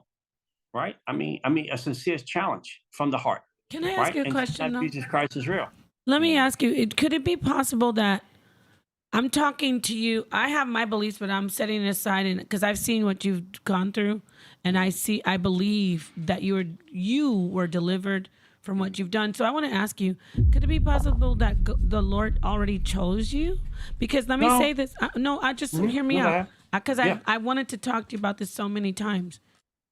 You know how they talk about the elect? Right. What about you, no matter all the evil you did, like the prodigal son? What if you were that one and there's people in there who aren't chosen? And I think we all chosen. I think we all chosen, but I think there's one thing that stops us from saying yes, our free will. God's not going to invade your free will, right? God said, "I wish none to perish, but have everlasting life." But God, the only two people that ever rebelled against Christ, and the only two people on the planet that ever rebelled against Christ, is humanity and the devil. So Christ is not going to invade your free will. He will knock on your door as a gentleman. He will introduce himself. It's up to you to take the invitation, right? But people prefer the world. People prefer fame, fortune, and then they still think they're going to heaven. Not true. Not true. The Bible says, what profits a man to gain the world and lose your soul? What profit? There's people in Christ that are followers of Christ. They're multi-millionaires. They're billionaires. They love Jesus. But if you ask them to give up your billions for Jesus, they'll give up their billions for Jesus, because in the reality of life, they'd rather have eternal life and be in heaven than have a temporary life and be in hell. Yeah. Oh, that's good. And you know what's awesome about Jesus Christ? That when you have an encounter with Jesus like I did, I have a relationship with Jesus. I don't have religion. And religion is just based the church at large. But when you have a relationship with Jesus Christ, you have a lifestyle with him that is so awesome that you don't want to leave anyway. Good. Thank you for answering that. I appreciate it. Go ahead. Your questions are great. No, and you know what? And it's because I seen you as would you call yourself an evangelist now? Like I call myself. I call myself an evangelist. I mean, it's just it's protocol. People say, what do you do for Jesus? Well, I'm an evangelist, and people say I'm pastors. Just protocol, but I don't live on titles, because in the end of my story, it's not the title that gets me to heaven. It's the relationship and the work that I did for the Lord that gets me to heaven. Right. So who would you want to follow, everybody? Would you want to follow some guy who never knew anything about Satan, never knew anything about evil? Would you want to follow the one who came, like Paul, came from doing it and follows Christ? Paul was a murderer. Paul killed Christians. So which one would you want to follow? I mean, if you're going to be a Christian. I'd rather follow the son of Sam, that he had an encounter, and for 40 years, all he does is talk about Jesus, and his life is about Jesus. He have won more people for Jesus Christ locked up doing 365 years than pastors out here that doing nothing. Really? Well, thank you for answering my questions. I appreciate you. No, pastors out here, most of them, and I'm not knocking the church, because they're awesome. I know awesome pastors. I know anointed pastors. I know pastors that are sold out for Jesus. They're doing life with no parole. They're on death row for Jesus. I know pastors and leaders are like that. And I'm in love with the church. I'm in love with brothers and sisters. And above, I'm in love with Jesus. But, you got the good and the bad and the ugly in the church. And we don't go to church for people, because the church is an ICU. Everybody needs healing. Everybody needs deliverance. Everybody needs to be restored. The church is an ICU. I hate people saying, well, I don't go to church, they're hypocrites. Well, you go to your job, they're hypocrites too, but you go there for your paycheck. That's scripture when Jesus said, "I'm here for the sick. I'm not here for the." But let me say this, and this will be my last thing. How do the No, I know, right? I'm the bad guy. I'm kidding you. That's all right. No, but I Listen, appreciate you. Like I said, here to before be a all that blessing. stuff happened before, I respect you. I told Priest before you came on, I said, this man, I have a lot of love and respect for you. But last question, I'll shut up. Everybody says I'm trying to take over, but I don't pay attention to this. I know you're awesome. This is one of the best, most spiritual, loving people. I want to say this. You're a Christian. You're an evangelist. You're humble, but let's be real. You're a leader. How do they accept you when they know your past? And I want you to really tell the truth about how they treat you when they know, because there's a lot of people with closed minds. You know what I'm saying? So that's all I want to say. Yeah, but my question is, if I've been with Jesus, who are the people? I don't live by the opinions of people. I live You by need to what drop Jesus a bomb Christ. for him. I say, well, I live by what Jesus Christ. Matter of fact, Jesus Christ is writing my pen. He's writing my story. So when I leave the earth, you'll miss me. So I don't have to prove nothing to people, right? My thing is, you know what's funny? You know what's crazy? When I first got saved, people were terrified in the church.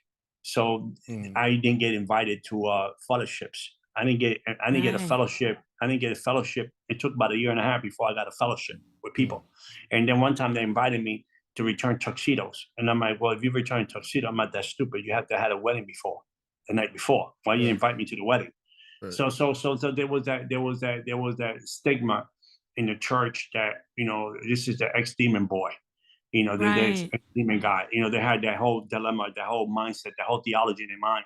But if Christ could save a Paul, and Christ could save a Jeffrey Dahmer, right? Jeffrey Dahmer he ate 18 people. Yeah, and Christ could save him. Is he saved? Yeah, he died, but he's saved. Yeah, he got saved. He gave his testimony, everything before he died. He loved Jesus. I didn't see the documentary, but I would believe that if you ate all them people, he 18 people. Yeah. Not just ate them, but he tortured them, right? He tortured them, killed them, 18 people, and he came to jail. He got killed in jail. But before he died, he gave his testimony how he found Christ. Christ found him. See, Christ displayed his majesty and his power by saving people that are misfits in the world. God saved people that got PhDs. I know people that got PhDs. God saved people that are on the other side of the tracks, right? Gang members, Hell's Angels. I know a guy that God saved a Hell's Angel. This guy was a monster, and then he owns a cupcake shop. Right. But this is where I started thinking, like, what stops that from a person saying, okay, if it's that easy, you coming on this too, Napah, but I know you got the answers for this, or maybe what stops a person from saying, dang, if it's that easy, then why can't I just go out there and do bad, right? And just on purpose repent after I do bad. Right. But that's premeditated, right? So think about it, right? It's a premeditated moment, right? Right. So if a person, I'm gonna do bad, then I repent later. You playing around with God's grace. Right. So it doesn't add up like that. Sometimes. It doesn't add up. So I can't say I'm gonna live a crazy life. I'm gonna live the vida loca like Ricky Martin, except the gay part. Exactly. Right? Yeah. Right? That part. Right. He's hilarious. Shout out to Ricky. That was the Latino side. He's like, he said, I do everything except for the. But anyway, the gay part, right? So the gay part. Right. So you can the Latino side. You can live the vida loca like Ricky. And I mean with that, the party life, you can live the good life, you can live the glamorous life, right? And then you're gonna say, and then you got this game plan, right? You got this game plan that says, man, when I get older, I'm gonna repent, I'm gonna get right with God, and then I'll be cool, right? But the Bible says, what seems right to a man in the end brings destruction. You don't know when your days are up. You don't know tomorrow's not guaranteed to nobody. I had my brother, a week before his birthday, he passed away in his sleep. Wow. Right? He was 44 years old. He was going to be 45 a week later. And he passed away in sleep. Thank God he was a Christian. So you can go to sleep tonight and pass away. And the bottom line is, if you never made peace with God, you never made peace by the atonement of the cross of Jesus Christ and repented from your sin and let him come into your heart, I don't care how good you are. I don't care how much Girl Scout cookies you sell. I don't care how many car wash you wash. I don't care how much charity you do. That don't line up to nothing. There's a zero in heaven. Right. What are some of the positive things that you notice from your first day out of witchcraft? You know what I'm saying? What are some of the positive things that it changes you with? Well, I didn't have nothing. I had so much residue. I was when I came out of witchcraft, little ashes in here, a little fire coming out. I get had you. so much residue. Right. I mean, I was still, for 2 years, I was still going to the bar, drinking my beer, and coming home reading my Bible. Right. Your hands were still bloody. No, You know, talk on that more. I'm being transparent. That's the beautiful side. Because I had people so think much you're going to be sparkly right away. No, of course not. Right. Even in your good days in Jesus, you still gonna have drama. That's what the Bible said. Be quick to repent and make right with God. Right? You're still gonna have drama. The Bible says it rains on the just and the unjust. That means the people that don't know Jesus are gonna have problems, and the people that know Jesus are gonna have problems. But you know what makes the difference between me and the one that don't know Jesus? Jesus is sitting in my boat. My boat will never sink. It seems like you have but it's like it seems like you got a strong faith. But what about that person that doesn't have that type of faith that you have in him? What, if he's a Christian or he's not a Christian? I mean, which one is it? Both. I mean, it could be a Well, Christian. let's say he's a Christian, right? Right, If he's a Christian, he don't have no faith. The Bible makes it clear. If your faith is the size of a mustard seed, you cool. You good to go. You know, you good to go. I mean, my faith, I didn't come in, I didn't even know what the word faith was. Matter of fact, they had tabs in my Bible, right? Because when they say go to the book of Genesis, I was in Revelation. I didn't know where I was at. I was lost. I was the one that was turning straight the to page. You could still hear the pages turning the whole church. I was the only one. I didn't know where I was at. I didn't know. The first man, it was Noah. I was like the dumb. I was like the Dumb and Dumber in discipleship class. I didn't know nothing, but spending time with the Lord and cultivating my relationship with Him and talking with Him and praying and hearing my worship music and taking my baby steps, I'm at where I'm at today. Let me ask you, did you ever use the Bible? And that's beautiful. You know what? I really have a lot of respect for you. Even if I love how you said, even though I was saved, you didn't make it like the movies or like what people imagine. You weren't sparkly. You're still the prodigal. All our righteousness is as a filthy rag.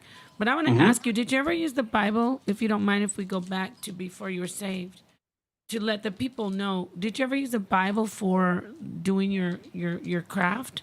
No. My craft was based on, you see, the devil knows 2 things. The devil is a good talker and he loves territory.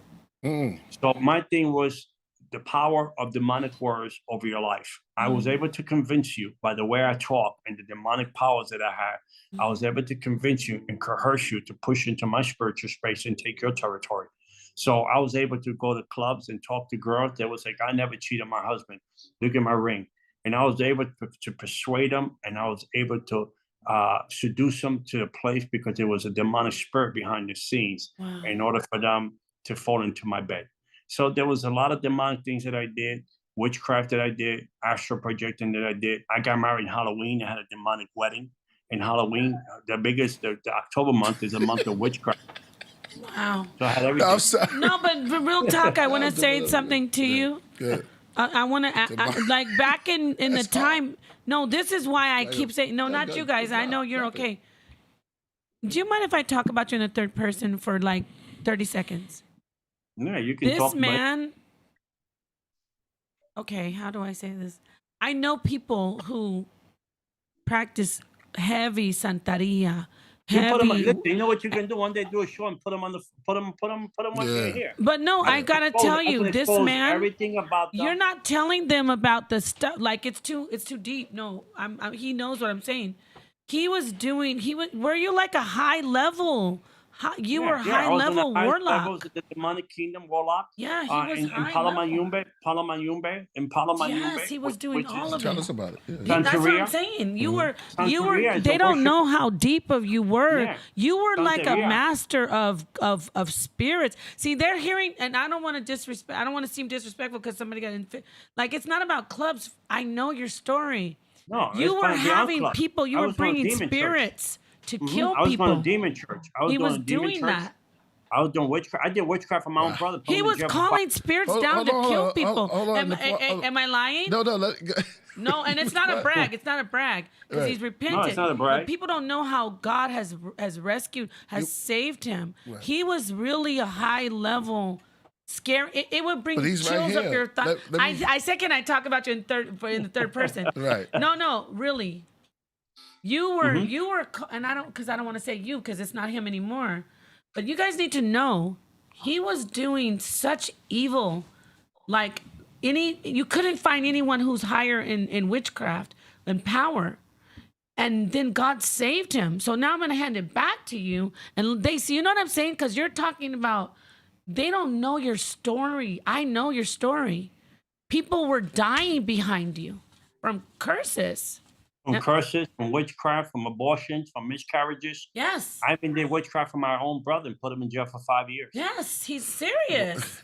It makes me scared. Not scared, but it gives you chills.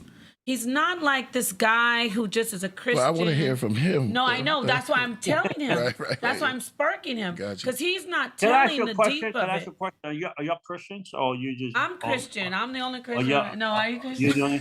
No, but No, this he's is not. why, sir, you know what I'm saying. You know. Let me Yeah, say I'm not- something. Let me I'm say. just- Let me yeah. But say he something. knows He's what not I'm Christian. saying. He's not Christian, but you're up on the fence about Christianity. Mhm. You know God is real. Yeah, I love Definitely. Jesus. Jesus is real. No, Well, I'm you talking answer. about him. I'm you talking about answer. the gentleman here. I know God is real. You know God is real, but you're afraid. You're afraid to make the commitment because you don't want to lose things around you. Hmm. But God has a I plan don't and know. purpose in your life. I'm a different story to that. But I feel you. It's not about me. It's about you, though. Oh, okay. I'm just trying. Are you trying to get you- minister? No, you don't. I'm just trying to turn your car around. That's all. Oh, okay. There's a lot of people in there that probably need their car turned around. I'm Definitely. here. Well, that's why I'm here, Right. That's what I'm man. saying. I'm the good wrench. I'm Right. Mr. Good Wrench. Right. I got a lot. This is not about me, man. You almost got me. That was a No, good it's one. different. That's I just love you, man. That's all. Yeah, no doubt. Just I mean, loving love on is you. love is a powerful energy. So tell us, you put your brother in prison for 5 Yeah. years. Yeah, because my brother was selling drugs and it was going to kill him. So I figured, why go see him in the cemetery when I could see him in prison? I did witchcraft. My brother went to prison for 5 years. How did you do that? I mean, what did you do? I mean, if you don't want to Well, revisit I'm those. not going to expose what I did. Because I'm not here to give out recipes. But for did the you- demonic world. Okay. Did you use outside forces though, or inside forces? Yeah. Use Forces outside on them? forces that you can use. There's people right now that are in jail. Man, you got They high don't fish. belong- He was There's he people in was the jail right top. now. That's what I'm trying. Yeah, there's You people in tell- jail right yeah. now that they don't belong in jail. People did witchcraft to them. They fell in jail. Right. Right. Yeah. So this is the point why I did that. Everyone who's out there like, oh, they don't. I want them to see how Christ saved you. Because if you, this is my point. I know. I listened to you for like 5-6 years. I studied you. It was like I've seen people try to do the stuff you do. Let me just quickly, please, from you to me. I have a friend who was doing Santeria, and her brother died. Her mom died and her dad died. And we listened to your story and she was saved after that. It's like, if you can be saved, It's hard. that's why people hear, when people hear you say, I love the son of Sam, they don't get it. Like you are, and I'm not trying to make you like you're like such a bad person because you're not, you're saved, but you were doing high level. I was a monster. You were doing that, yeah. And I know this from you, sir. And I love you. I know this from him. Yeah, I have no conscience. I was a monster in the witchcraft world. I'm not sugarcoating who I used to be. Yeah. I mean, Paul never sugarcoated who he used to be. And Paul said, I'm no longer I'm that. Greater things that God has in front of me, things I left behind. What Paul says, I press towards the higher mark, the higher calling. I count the things that I did garbage, done. right? That's my life. So everything that I did in the witchcraft world, everything. I mean, I challenged Madeline Manson on a showdown. Really? He never showed up. Madeline Manson Really? hanging out with Justin Bieber and Kanye West, but he don't want to hang out with me, right? So I challenge him because he's an elder. He's an elder in the Church of Satan. Madeline Manson. He's an elder in the Church of Satan. You want to see what his craft is about. You want to see if he's really about that fire. Well, I want to show him that, Jesus is bigger than his daddy, the devil. Oh, you was challenging him on the God. I thought you was challenging when you was in your darkness.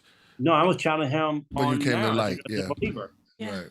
As a believer. And not challenging him as a show off or prideful. Right. If he can get saved, how many people he will bring to Jesus with his testimony? Right. Right. That's all. Strong words. And you've been everywhere he's gone. Like, that's the thing. I've done more than he done. Exactly. I've done more than he done. And Madeline Manson, matter of fact, I tell you a story about Madeline Manson. When I was living in New York City, I live in New York, I live in California, but when I was living permanent, when I was in New York before I moved to California, I tell you a story. I had a friend of mine that contacted me from California. He said, hey, Madeline Manson's girlfriend, she wants to be set free. So I came on the phone. She called me from his house, and she was a backsliding Christian. And I prayed with her. I prayed for her 7-year-old little boy. Actually, the little boy used to get demon possessed. Right. I'm sorry. Not laughing at that. The demons. Go ahead. He used to get demon possessed, the little boy, and she wanted her son to be free. I prayed for both of them, and she packed up that night and left him. Left her son or the man? No, she packed up that night and left Marilyn Manson. Yeah. Are we talking about the actress? No, Madeline Manson. We're talking about the rock star. No, I'm talking about the. I know, but the actress that was with him that did. It was a young girl that was living with him temporary, and he was just tormenting her and tormenting the son. But he's really, really a devil worshiper, the real deal. He's the real deal. He's no fake. He's not faking it. He's the real deal. See, I know people that fake it, and I know who's real in the demonic realm. As a Christian. Wow. And Madeline Manson, he's the real deal. That guy he's whacked out. Wow. Well, they say. Thank you for sharing that. Right. Well, they said if you're in that realm, and you really know, that's the person to know. Like if you was on drugs. It's like saying, right? If you were a drug dealer before, there you go. Or you were a drug addict before, let's say someone was like that. You can identify who's a drug dealer. You can identify. It's like if you grew up in the ghetto, no matter where you are, and there's an undercover car drive by, you like these are undercover. Because you grew up in that world. You grew up in that environment. You grew up in that atmosphere, that kind of thing for years. You know who the players are. You know who the pimps are. And no matter you don't play that game no more, you will know because it's not. The game never changes. The players do, the pimp do, but the game is still the same. That's just giving you an idea. Since I was in the demonic world, I can point out who lives there and who's just faking it. Yes, you can. Wow. And now you're saved, and now you are you a pastor? No, I'm an evangelist. I travel so much. 80% of my life, I'm on the plane. Have you ever ran into any of your old witchcraft guys? I ran into witchcraft people that I ran into warlocks that came into the meetings and trying to intimidate me, and they got hit by the Holy Spirit. They forgot their name. My God is bigger than your boy. Yes, our God is bigger than their God. That's crazy. Yeah. My button, I say like Trump said, my button is bigger than your button. Look what he did to Mojito. Mojito's over here sleeping like a little newborn kitten. Yeah, I definitely feel that you got some type of energy, man. Definitely, you definitely because you've been through it, and that's kind of hard, man. That's kind of deep. I mean, you started touching me a lot with your story and things like that. That's good. There's a lot of people out there. But make sure if y'all hit that super chat, if y'all got some questions. This brother have been warlock. He's been high level warlock. He's called down. I mean, he's called up, and he damn near knows Satan personally. No, he does. I was his puppy. Do you know Satan personally?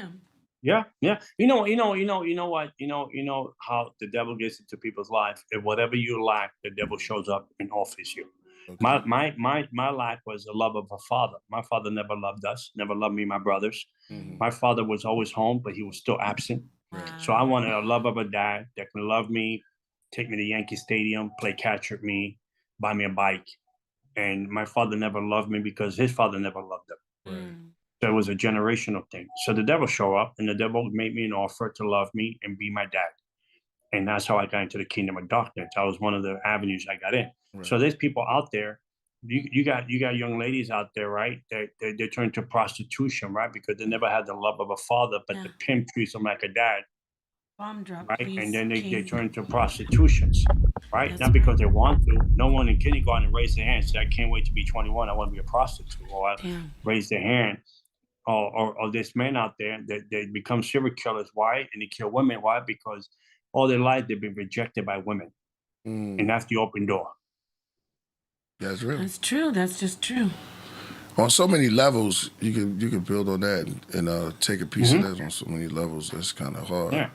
So there's people out there that are listening right now. They fragmented and they think they can fix their life by clubbing and hanging out and drinking and women. I thought the same way. I thought maybe hanging out with the beautiful woman, with the beautiful people, drinking the best wine, drinking the best champagne, going to the best club, being on the VIP list. I thought that was going to fix my life, but I was empty inside, and I was hollow, and I was fragmented.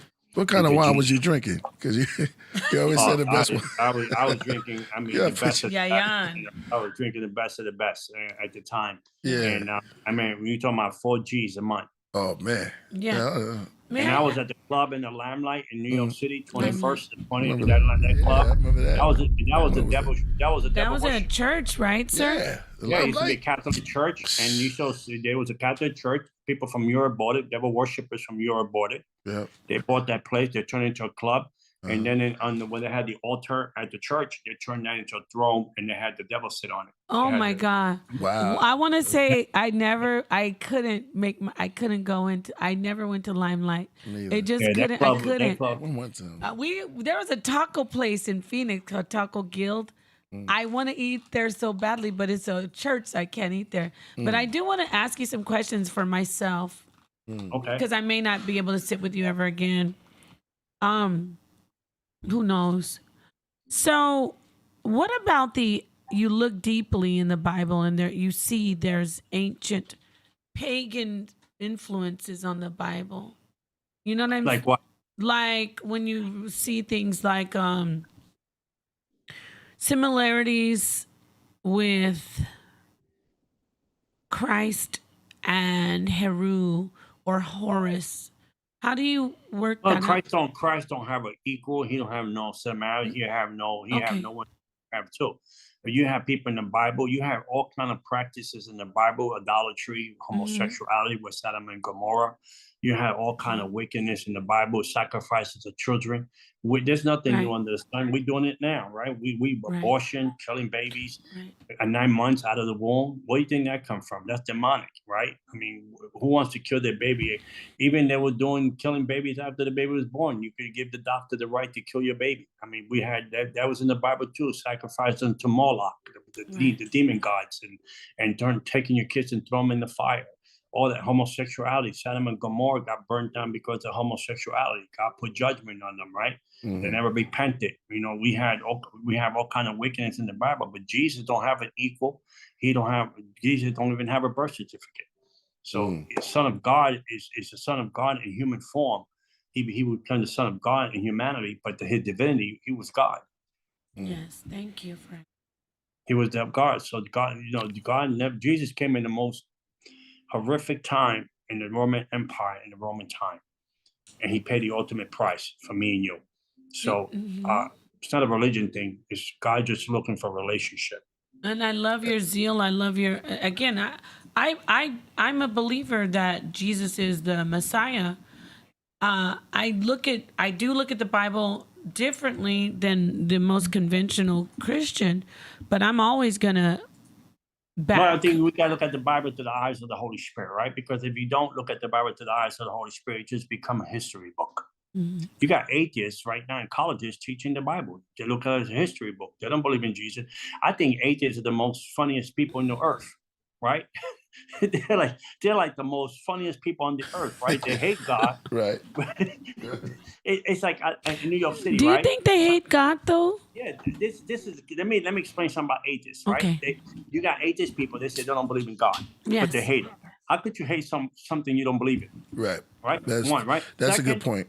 Yeah, right. And let me give you another good point. Right. So in Times Square on 51st and Broadway, I used to go to Times Square Church on 51st and Broadway. Okay. And so they have a sign on Christmas, atheist, the month of December.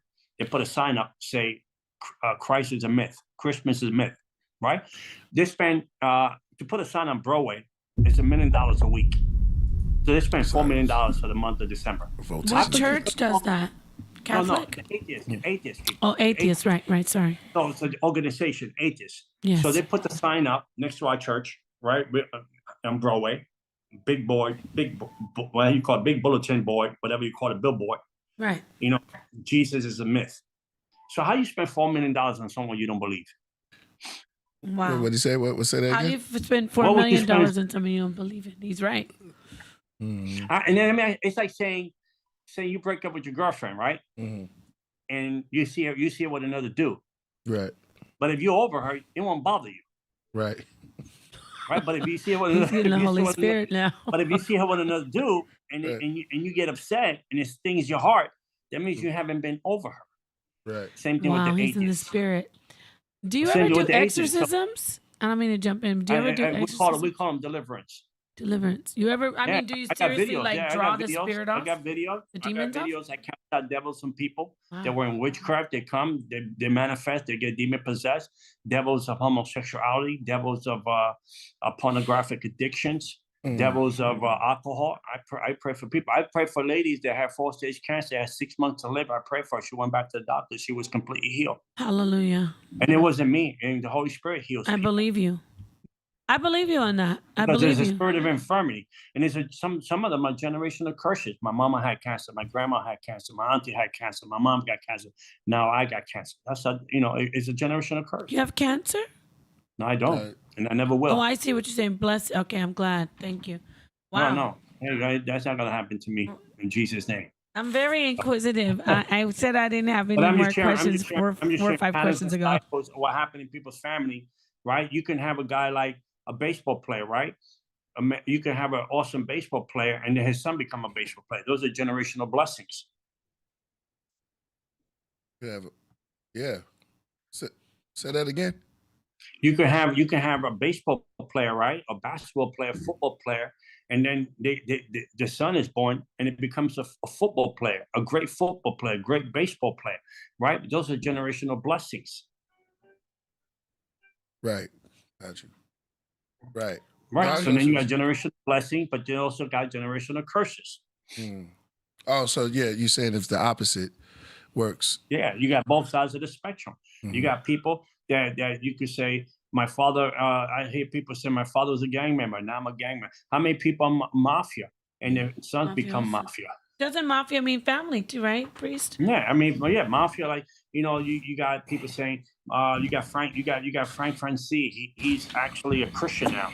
And his father was a big time mafia, man in the Gambino family. And now he was in the Gambino family, and he got saved by Jesus Christ. He left the Gambino family, and now he's preaching the gospel. He's giving his testimony everywhere.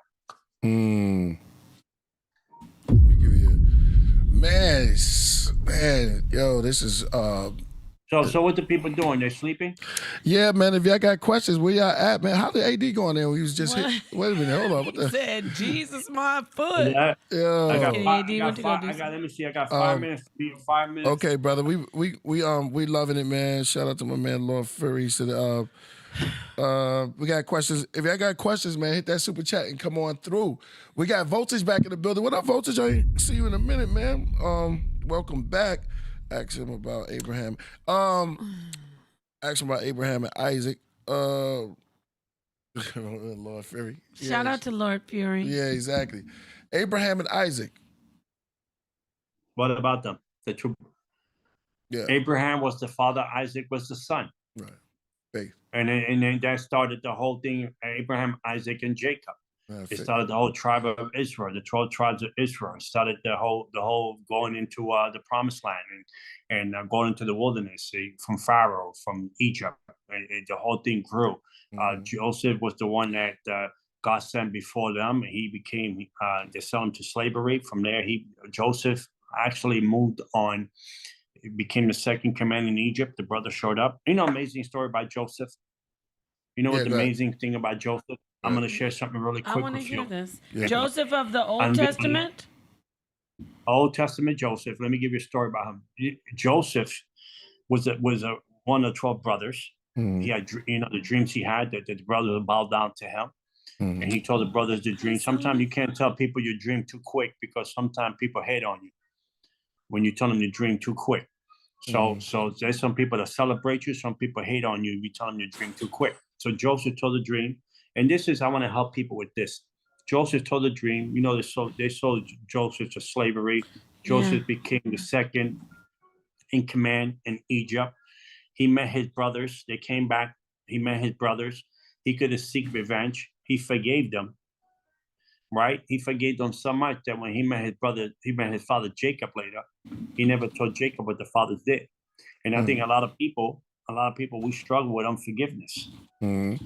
You know, unforgiveness. When you have unforgiveness, you have a root of bitterness in your heart, and that brings a lot of sickness into your life. It's biblical.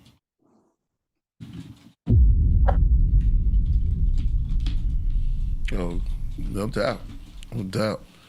Man, that was good. That was a good analogy. Sometimes I do see things like just to add on to what you're saying, like you may have giants in your life, or you could take David and Goliath, and just with a little bit of faith of the mustard seed, and he was the one that picked up the rock and hit him in the head, knocked Goliath out. And sometimes you can have giant. Doesn't necessarily have to be a human thing. It could be something that you're going through in your life that's a giant, and it only takes you making a move by bending down and picking up some rocks in your life and throwing it and knocking that thing out, and then chopping his head off. He got a little vicious there, but he did knock out some of our problems and stuff like that.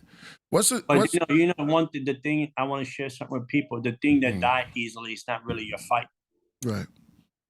Because if you see the life of David, he killed the giant. That was a quick victory. So that really wasn't his fight. His fight was the guy that was standing on his blind spot on the right-hand side. King Saul was David's enemy, but David ran for his life against King Saul for 13 years of his life before he became king. So sometimes the fight is not what you want easy. It's the fight that you might have to go 12 rounds with that devil. That called spiritual endurance, and that's what will make you and break you and mature you in life. That's right. No, this is good. Yeah, exactly. No, that's great, man. We have to look at the whole thing. And what you brought is something good, because there are some brothers and sisters that's going through some. What's the solution? You know what I'm saying? Like how you said, the solution is Jesus. Some of us are going through, oh, look who got in the building, man. Oh,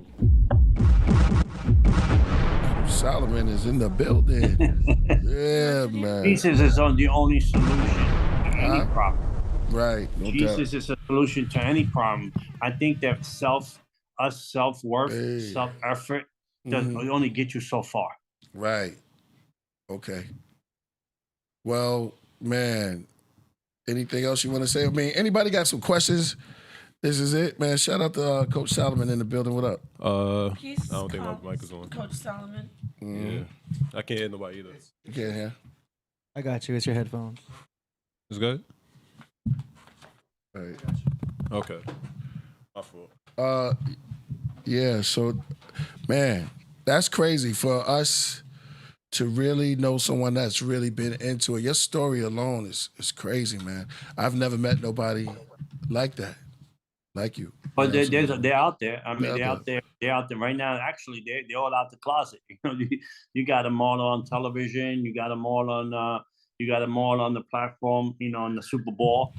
You got them all there doing all the demonic stuff right in front of our faces. No one is hiding it anymore. Do you think the media has helped? Also, everybody always talk about the media as the devil. But the media's a devil too. They you know what they promote? Division and discord. They promote hate. They promote all those stuff. You know, they promote blacks should hate Puerto Ricans and Puerto Ricans should hate blacks and whites should hate this person. That's what they promote, but basically, they don't promote love, unity. They don't promote, we all made the same under the same God, the same image. God loves us the same. We should have unity. We should love each other. And we should forgive each other. We should be better people, right? They don't promote that. The media want ratings. Oh man, Voltage asked a beautiful question. He says, "Where did souls go before Jesus walked the earth?" Souls. They were in a place. There were souls when Jesus walked the earth. They were. If you read the Bible, it says they were in hell, and then Jesus showed up in hell, preached the gospel to them, and those that received were set free. Right, because Jesus is a God. He's a God that God gives people chances. There's people on that deathbed right now in hospitals that doctors can't reach. They might be in a coma. They might be passing away, and Jesus could reach them and talk to them. Right, and people get saved. We'd be surprised when we get to heaven who we see up there. We know things. We know things in part, but God knows things in whole. We got a couple super chats right here. Let's see. Hybrid Cypher says, "I live near Aubrey. Powerful energy and Stonehenge." Well, it's not energy. It's Holy Spirit. Okay. And that's the evidence right there. Holy Spirit. Look at that. Look at what's going on in Kentucky. Look at the powerful encounter they're having with the Holy Spirit there. They started a church service and haven't stopped and going on for days. Who does that? Only God can do that. Fella B says, "The first to go to heaven are the children." Well, I mean, I don't know about that. I think the first person that goes to heaven whenever you die. I think whenever you die, even children, I believe they go to heaven, especially the ones that have been aborted, the ones that have been killed by doctors. I believe they go to heaven because God loved the children. But I think any person that received Jesus as their Lord and Savior and is a follower of Jesus Christ go to heaven, whether you're old, young, or in between. There's no lineup. Cash Jackson asks, "Explain the link between psychedelics and early Christianity." When he means psychedelic, what do he mean with that? That's a broad question. I'm assuming he means, psychedelics such as magic mushrooms. But that's drugs. That's evil. That's demonic. I mean, I know people that used to, when I was growing up, they were doing angel dust, and they'll freak out and they go crazy and they go bonkers. There ain't nothing about Jesus about that stuff. Okay. That's it for super chat so far. Okay. And the whole key here is it's not where you start, man. It's where you finish your life. And how, that's the whole key, because I grew up in the projects. I grew up with my father. They would beat my mom every weekend. My mom would go with black eyes. I grew up with dad. Nah, it's all right. I grew up with a dad that was drunk. And my last name Ramirez was based on witchcraft and alcohol. Right, but when I met Jesus Christ, He redeemed my last name, and He put my last name on the map. My last name don't have old DNA; it has a new DNA, and people know me all over the world because Jesus redeemed my life and redeemed my last name. That's beautiful, brother. Yeah, no, that's dope. That's beautiful, man. Sorry. And I want to say this channel is fire, and everything about this channel is good to go. And I want everybody to stay in the right spirit, because everybody is on here. I want everybody to stay in a positive mind state. Please. Because when we go off because of affection and because of energy that's out there, don't let it affect us. You know what I'm saying? Because that's not the right way to do it. We should deal with everything justly and peacefully. Good point. Yeah, that was beautiful. That was beautiful. I just came in. I'm sorry, like I had to get myself there, but this is a great session I'm hearing. Like I heard this over when I was coming over here, so right. I was. I can sit with a Jew. I can sit with a Muslim. I can sit with an atheist. Don't bother me. I don't hate them. I love them, because the greatest gift is love. Right. I'll try to share my heart with them about heaven, about Jesus. And let them look for the truth themselves, right? My job is to bring you the mail. It's up to you to open up the envelope, right? And figure out which direction you want to go. Because in the end of your life, you're going to have to give an account for your life, right? Whether you're Muslim, whether you're atheist, whether you're a Jew, Orthodox Jew. In the end, you have to give an account for your life, and there's only one God. You know, truth be told, it's only one God. There's only one devil, and there's only one God. It's Jesus Christ, and there's only one devil. His name is Satan. And when he was in heaven, he was Lucifer. Right. Yo, what's the name? All right. Yo, I want to, Salah, what up? You got something to say? Yeah, no, I'm sorry. I was just letting y'all talk because, you know, I just got here. I didn't want to interrupt the show or nothing like that. But, yeah, just, I was over here in the Podcraft, you know, on my way, and heard some interesting things. It seemed like a great show. I hope everybody's doing well and enjoying themselves. This is like the show of all shows, like the Twilight Zone. Yep. I love this. Or maybe like Star Trek. No man has gone before on this show. Yeah, but very. You gotta have humor too. You know, I love humor too. How you feeling, AD? Good. Hit the like and subscribe. Put your comments in the comment section. Yeah, exactly. But yeah, life is a journey though. That's pretty much what I was getting from all this whole conversation too. Like it's a path that you have to we all have to live it. And however it's navigated, you know what I mean, you're gonna find it no matter if your demons are there or your praises are there, you know. So that's what I've been pretty much getting with Yeah, and then one thing I have to say, all roads don't lead to Rome. Yeah. All roads don't lead to heaven. That's true. That's not true. That's not true. You know, that's not true. If you look, all roads don't lead to heaven. People say, Oprah says that all roads lead to heaven. That's not true. That's a myth.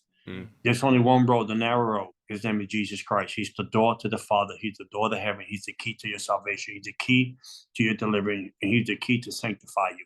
That's the bottom line. There's no other road. There's no other eternity. There's no other terms or conditions or fine print that get you to heaven. Whether you could be the best man in the world, you could be a good man, you could be a good family man, you could be a good provider, you could be a good protector for your family, but you're still a sinful person. And if your sins are not paid, your sins not paid, you still owe the debt. We'll let you go. All right, hold up. Can we block this? We got another super chat here from Cash Jackson. He says, "I met Christ on a shroom trip. Was a loving experience. Was this not Christ?" No, devil. All right. If it was Christ, you can like I give you an example, right? Katy Perry's dad, right? The Katy Perry singer. I had 2 years ago. I think 2 years ago I had lunch with him. Right. He shared his testimony with me, right? And he said that he was a hippie. He used to get high, psychedelic drugs. He used to be high on all kind of drugs. And one day he was so high, he was a hippie. He was waiting online to hitchhike. And it was his turn. A car pulled up. Was an old lady with a speed buggy. She said, Sonny, where you going? She said, "Ma'am, I'm going that way." This is Katy Perry's dad, the singer. He said, "I'm going that way." And so what happened was that she said, "All right, come in the car. I'm going 50 miles. And as soon as I hit the 50 mile, you get out of my car." She told Katy Perry that. He was a young man at the time. He got in the car. As soon as he got in the car took off. She started praying in tongues over him. Got off the car after 50 miles. She gave him a Bible, the old lady. He took the Bible. He went up to the orchards. He went up to the orchard, apple picking. He went up there. He got high again. Because after she prayed from the high left. So he came back down. To pick apples. He was so high.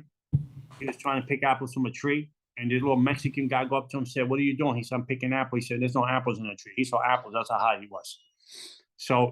And he went back into the cabin. He pulled out his Bible, and he looked at it. He looked at the writings of Jesus. He said, "Oh, look, Jesus get high too." Not true, but he was so high. He started to turn. He said, "God, you real?" Now he's high. "God, you real?" The page started to turn, and it got to the place that said, "If you confess me with your mouth and believe me in the heart that I'm your Lord and Savior, and you repent from your sins, I come into your heart." And that's what happened to Katy Perry's dad. He became a believer. He's a Christian pastor, evangelist, preacher for over 50 years. So when you have an encounter with Jesus, there's no getting high on mushrooms and going back to your old lifestyle. But what if you do slip up? Like, I know it's called backsliding, but what if you Well, if you backslide, stumble? you go to hell. But what if you stumble? If you stumble, like I can stumble, right? I can turn around, be driving, right? Someone cut me off and I give them the finger. I stumble, right? I repent. I say, Lord, forgive me. But it's not a lifestyle. It's a moment of making a mistake. Right. But I can't go back to a lifestyle and say, I met Jesus in my heart. I'm getting high. I'm drinking. I'm sleeping around. I'm lying. I'm cheating. That's a lifestyle. If I go back to that, then I never really had an encounter with Jesus. Because if I was the chance, then I go back and kill chickens. I kill more chicken than Frank Purdue. I go back and kill chickens and do witchcraft. I go back to the witchcraft road. But why would I never go back to the witchcraft road? Because I had an encounter with Jesus Christ. Pardon me, yo. Keep building. Pardon me. Oh, I'm sorry. Wow. Yes. All right, let me check for more super chats. Let's see.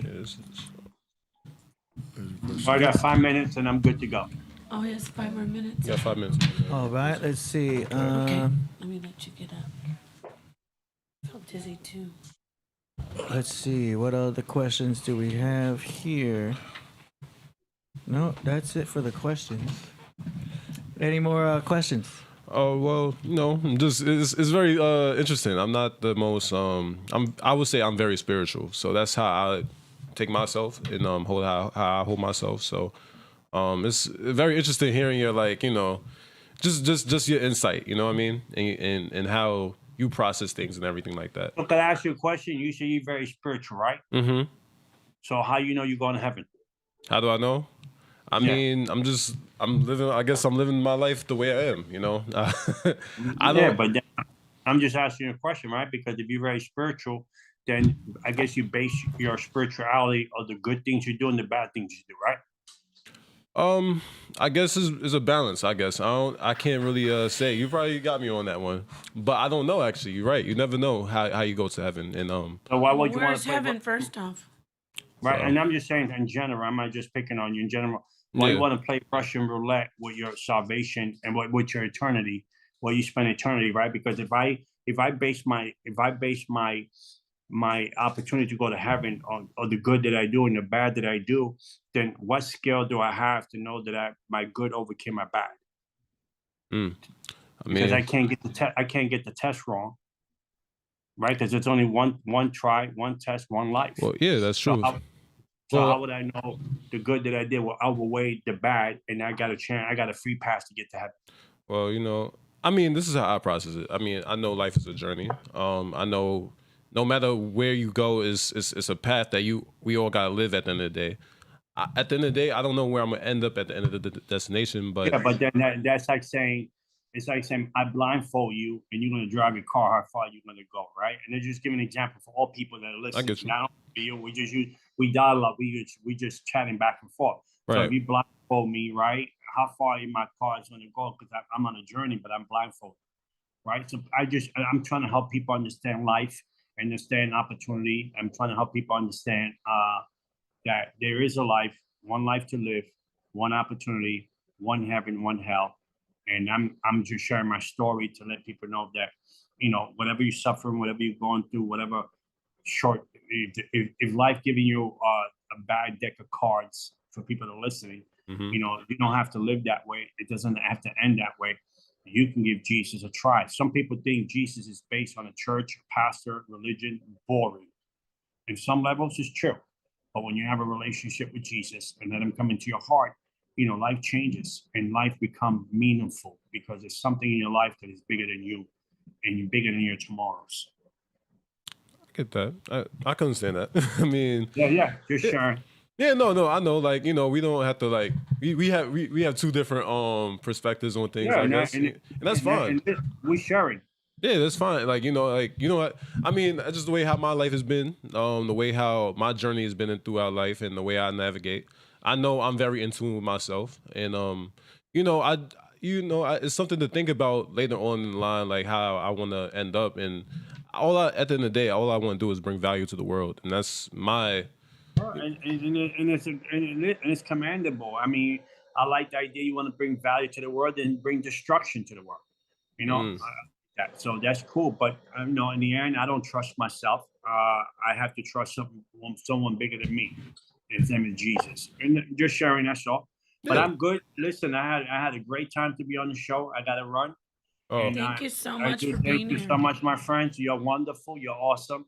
And I pray many blessings upon all of you, and maybe an awesome journey. And I hope in your journey, there's a man naid Jesus on the side of the road. I hope you meet him one day. Okay. Thank you, Mr. Ramirez. All right, God bless Thank you you, so bye. much. That was All right, beautiful. take care. All right, sir. Take care. Hey. All right, let me make some adjustments here. I had to do that clouds background. I felt it was appropriate. I like you know it. what I'm saying? Yeah, that was good. Little flying through the clouds. I like the It was the most holy background I had. I need to get something a little bit more appropriate. I think but, that's holiest mean- of all. right. I just didn't want to He was Egypt a was good. guest, though. Yeah. I mean, have you heard his story? Have you listened to it? No, but I did do some research when I was copying his links into the description. I was very impressed with his site. But yeah, like how the big ministry he has out in New York City. Oh, Like, wow, you know what I mean? So he has quite a story. And that's cool. I just thought it was so interesting, the dynamic that we had today with the first guest and the second guest.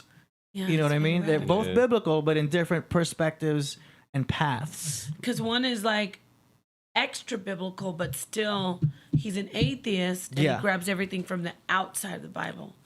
But the other one is like, I stay in the Bible, I don't get outside. Yeah, so it was all on the same theme, but an interesting dynamic thus far anyway. I really love the way I have to do this, AD. Go ahead. When he talked about out of body astral Oh, yeah. plane, and you're like, your face was like, what you talking about, Willis? Yeah. Yeah. Hey, it's all good. I mean, it is a sharing platform. I like and that. Yeah. That's Yeah, all it's about. Definitely. I love it. Like everybody comes from somewhere different. You know, what I mean, we all live different lives, and everybody has different perspectives on, religious matters and what goes on in your life and how you should navigate yourself. So like, I understand what you're saying. I completely agree with half the things. We don't have to always fully agree on everything, but I definitely say that at the end of the day, like, what he believes is what I believe, and at the end of the day, we all got a way of like navigating our own journey. You know what I mean? Yeah. Mm-hmm. I want to give a shout out to the super chats that recently just came in. We didn't get a chance to say the recent one for him. He did have to bail, but we're still going to read them out. Cash Jackson in the building. Let's see, where we at? He said, Cash Jackson said, I was non-believer before. I literally asked to see Christ out of my sheer disbelief. This face emerged in my mirror and actually touched me. That is interesting. I can't imagine how I'd react to that. That's literally called scrying. Hmm. When you look in your mirror and you see a spirit come out. Interesting. Yeah. And it's funny because the mirror is used in many, stories in Phantom of the Opera. Yeah. She walks through the mirror in The Matrix. He goes mirror. through the mirror. I mean, how many other stories are they using a mirror as a portal? Right. Have you heard of scrying? No. Mirror, you look in the mirror so long until you it's another place. It's not just your reflection. It's like you Another are dimension? seeing yourself in another dimension, and you connect with spirits from dark mirrors. Yeah, Candyman. Candyman, Bloody Mary, but not just that. You could sit in front of the mirror. That's why a lot of people will say, "Oh, I don't like to have mirrors in my home." Michael Jackson had no mirrors. He had no mirrors because he was I won't say a follower, but he did study a lot of Aleister Crowley's teachings. Michael Jackson did. Okay. Yeah. I think a mirror is like, reflections on yourself. The side that you don't want to see, or like. Oh yeah, you talked about that. Yeah, it's like it's certain people like I've always looked at mirrors like a reflection or like a different universe of the world. That's how I look at it. It's probably the things that you want to see and what the things you don't want to see about yourself or whatever. That's how I think of like mirrors and stuff like that. Deeper meanings, I guess. Mirror, Yeah, that's a mirror good on idea. the wall. There you go. That's scrying. Who's the fairest of? When you want to find something out, that 8-ball toy. Yeah. To shake. That's actually a type of scrying. Because you look in the dark water and then something manifests itself to the top. People don't read the instructions to those 8 balls. It specifically says do not shake. You're supposed to pull it down and then turn the 8 ball Yeah. upside down. People are like shaking the 8 ball, and it's like, no, you're gonna mess it up, and they wonder why it breaks.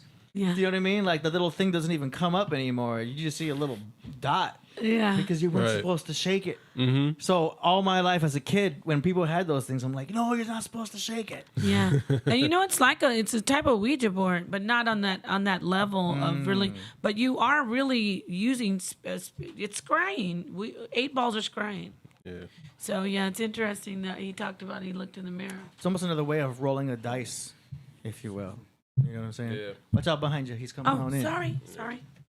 He's Okay, so we're waiting for Knowledge Born to join us for the music segment. got it.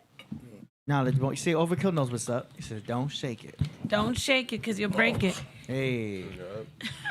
Danny Salinas in the building. I absolutely loved our guests. Well, first off, I'm not a part of the Podcraft. Y'all don't have a heart attack.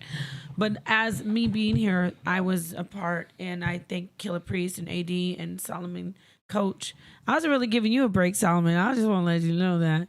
But Nah, I'm good. I mean, like, I was filling in for you when you got here. I was like, man, we didn't know you- excused. Oh, we didn't know you was down. well, you did a great job. You know, like sometimes, you know, they be talking about different things, and you're a great person that reflects on it. So you know, that's good that you know, you could, you know, even challenge their ideas, or you know, even, you know, talk with them. You know, so that's good.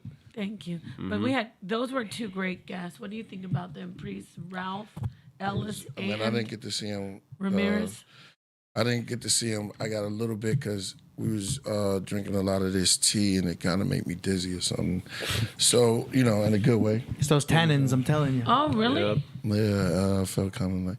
But I came back. I didn't get to see him off, but I think it was beautiful. You know what I'm saying? I think that when you bring in harmony and everybody could collectively think as a collective mind, having different opinions, but able to express themselves, and one person is able to listen and take in, and the other person is able to get it. I think that's called harmony. Music is done that way. It's done with drums and instruments and things. You know that, AD. If you play instruments, harmony and singing. So let's get in tune with each other and being more in tune with ourselves, and then we could flow properly.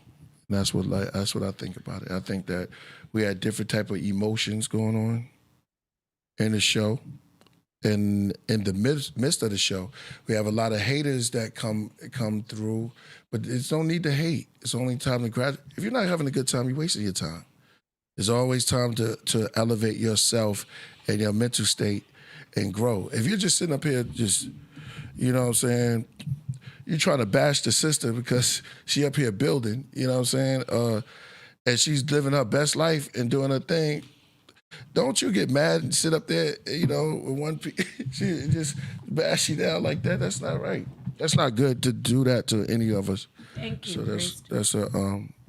that's what I say. But I have love and forgiveness, and better next time. And you know what? I appreciate you letting me come on here. Look, I don't like to overstep my welcome.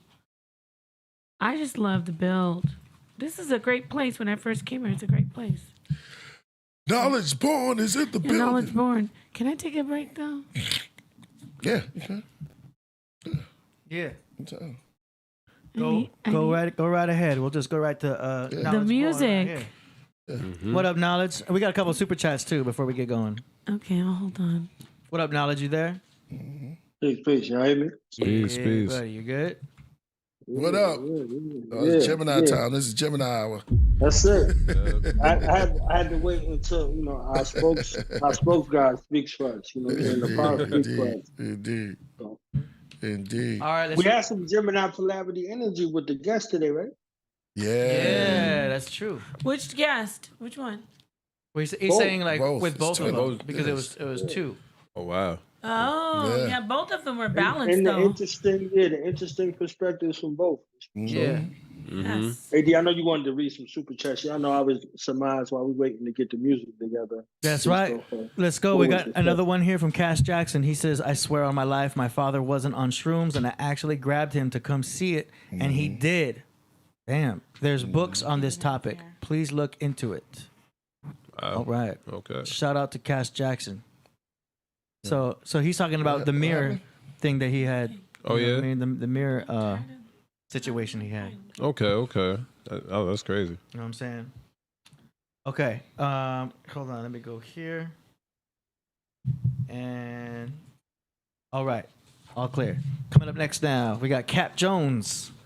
He said, what scale to you have to take someone's word that any path to heaven is right?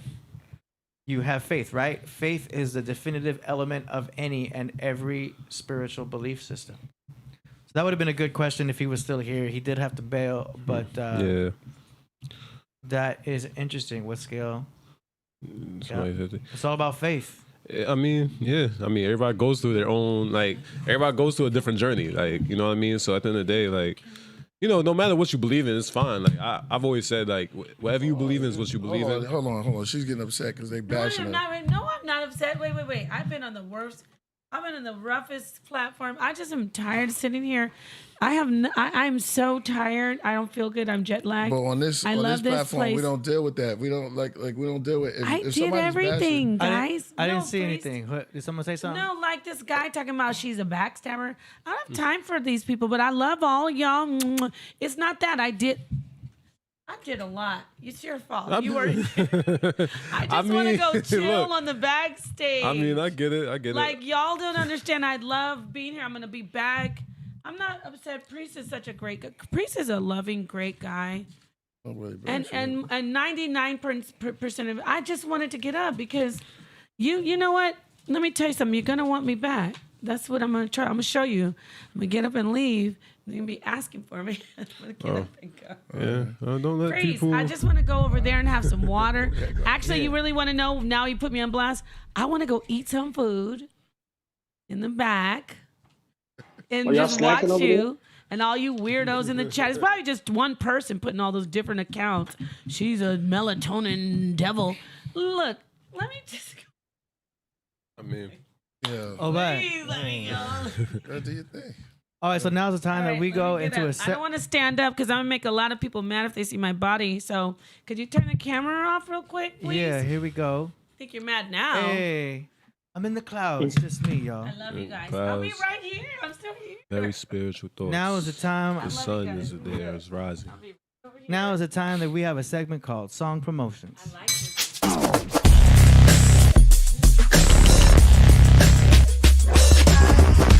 Song promotions. Yeah. So when that song promotion intro plays, we don't hear anything, but they do. So for us, it just gets quiet, but for them, they hear it. We have to do that because of the monitoring setup. It's just the way this system works. Okay. Shout out to Vultures. Vultures is back. Yeah. You know what I'm saying? That warmed my heart. You understand what I'm saying? Right. To see the family in the building, man. Like, I love the craft, and I love the craft at work. You see what I'm saying? And I love the craft because it's not one dimensional. You definitely never know what you're going to see from one craft episode to the next. You're telling me. I never know what's going to happen. Yeah. So that's the beautiful thing about it. It's the beautiful thing about being able to hear alternative perspectives and walk away either enthused, motivated, inspired, whatever. You see what I'm saying? And take that with you. Take the best part. Don't get caught up in the poor part. There was a lot of poor part circulation going on tonight. You understand what I'm saying? Like, let's deal with the best part. True. That's what God did with. God did with the best part. You understand? Yeah. All right, so here we go. Coming up first, we've got a submission from Anu Dakini. She is a female producer. She submitted the past couple episodes. Y'all remember? Okay. Yeah. This is another beat sampler that she submitted.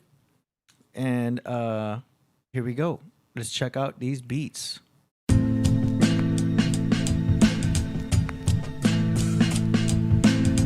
Oh, yeah. Ooh, she's getting good.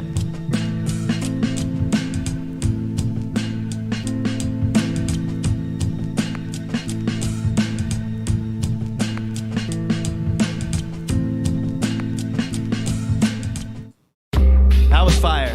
That was fire. That first one was crazy. Oh, you got a roll? Yeah, this is a sampler.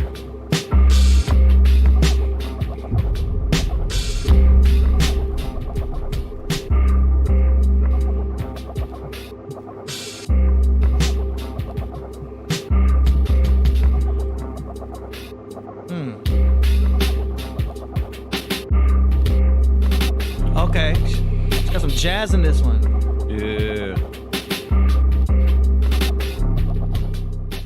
That was interesting.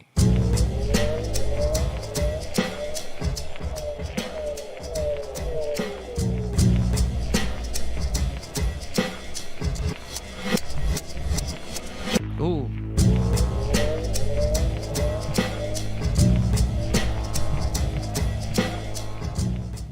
That was cool. Ooh. I like these sounds. Old school. The vintage electric piano. Rose. Yeah.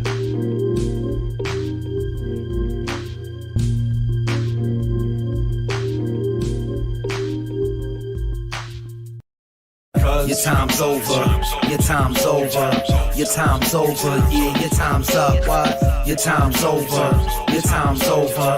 Your time's over. Yeah, your time's up. Yeah. How people die at the hands of a warmonger intellect. Daily dose of sickness fed through television. I reign supreme like Imhotep in Egypt's hieroglyphics. Picturesque, picture fest, pixelated. My flesh is physics. Physically mystic in my steps. It's so exquisite.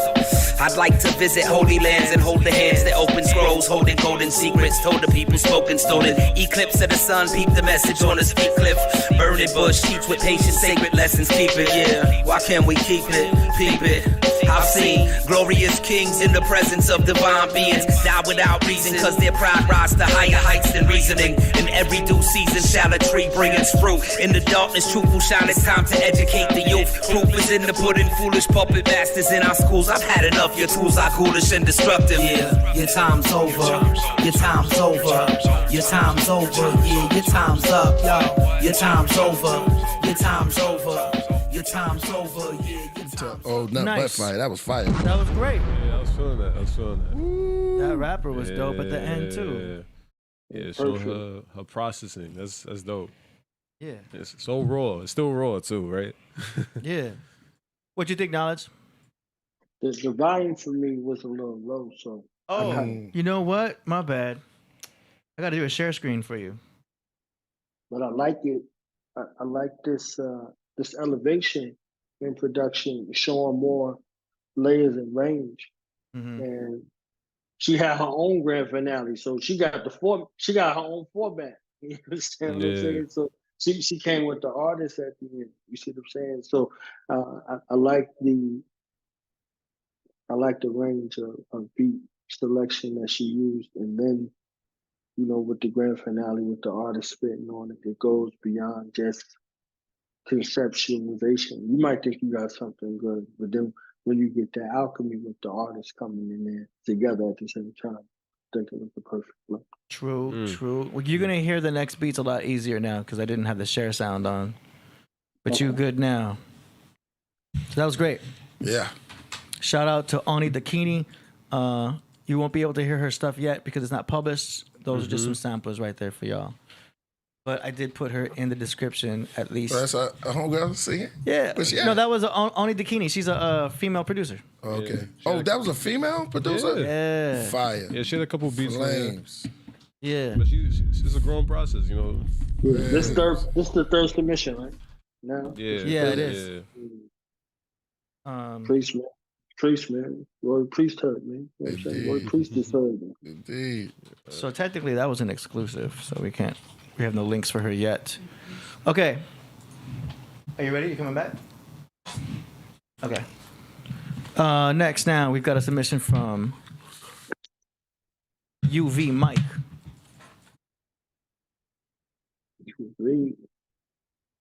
Let's go.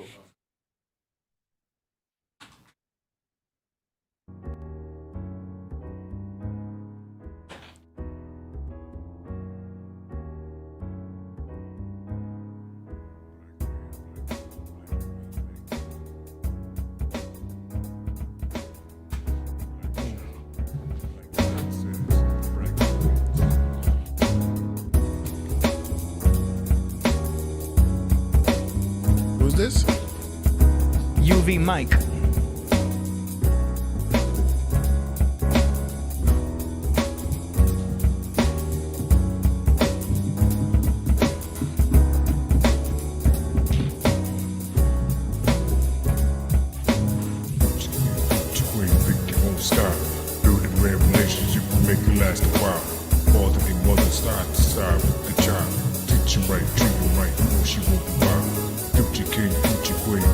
own style. Build a grand relationship and make it last a while. Father and mother side to side with the child. Teach him right, treat him right, you know she won't be wild.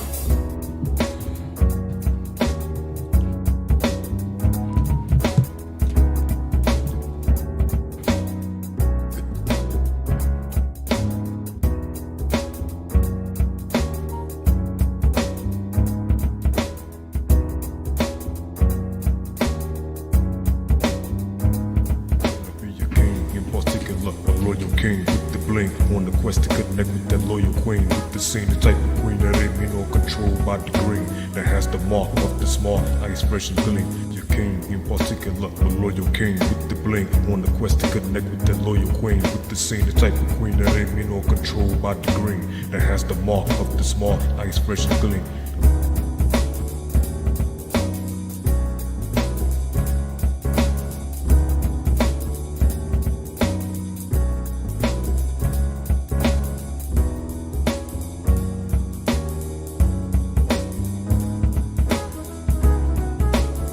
Jazzy. Smooth. Future queen, future own style. Build a grand relationship and make it last a while. Father and mother side to side with the child. Teach him right, treat him right, you know she won't be wild. Future king, future queen, pick your own style. Build a grand relationship and make it last a while. Father and mother side to side with the child. Teach him right, treat him right, you know she won't be wild.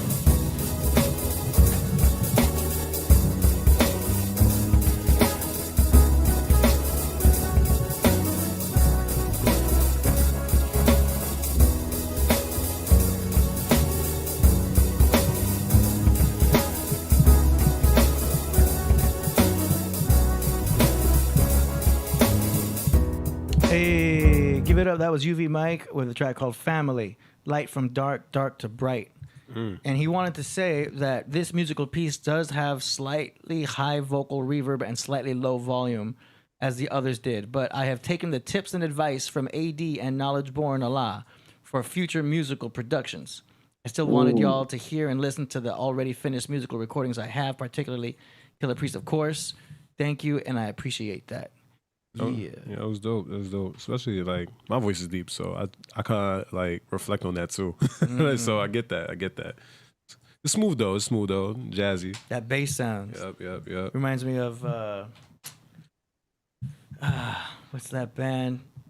It's Jurassic 5. Jurassic 5. Okay. You know how they have the low. I forgot his name, but they have that rapper from Jurassic 5 that had that low voice, and man, he kills it.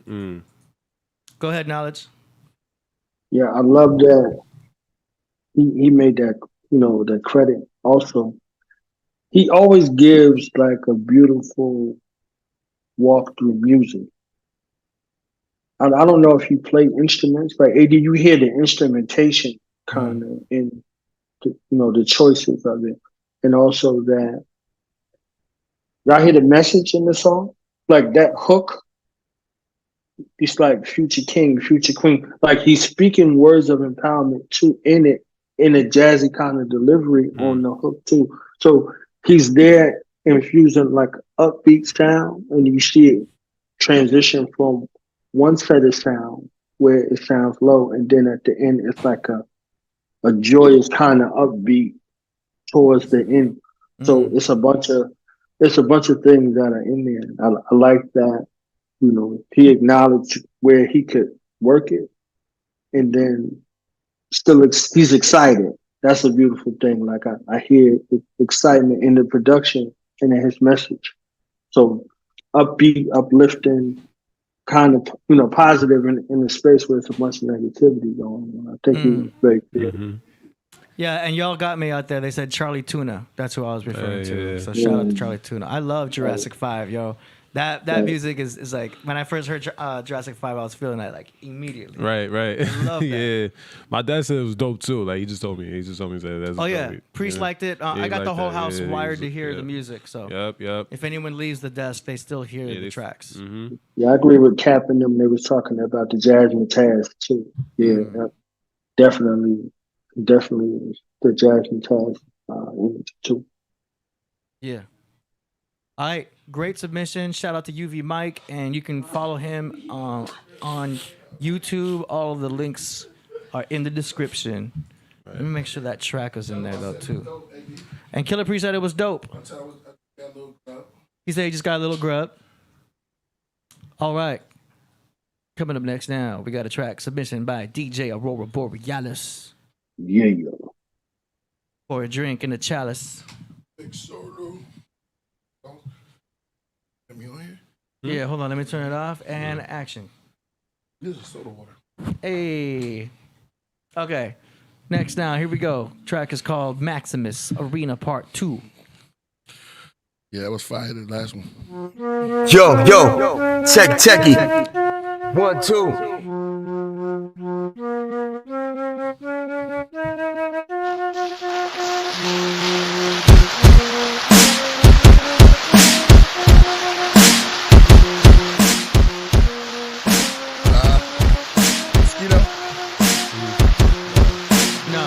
I'm paraglide on the sheet like Maximus Meridius, commander of the army of the East Coast, Brooklyn, New York, general of the Felix Legion, loyal servant to the true emperor, real rap.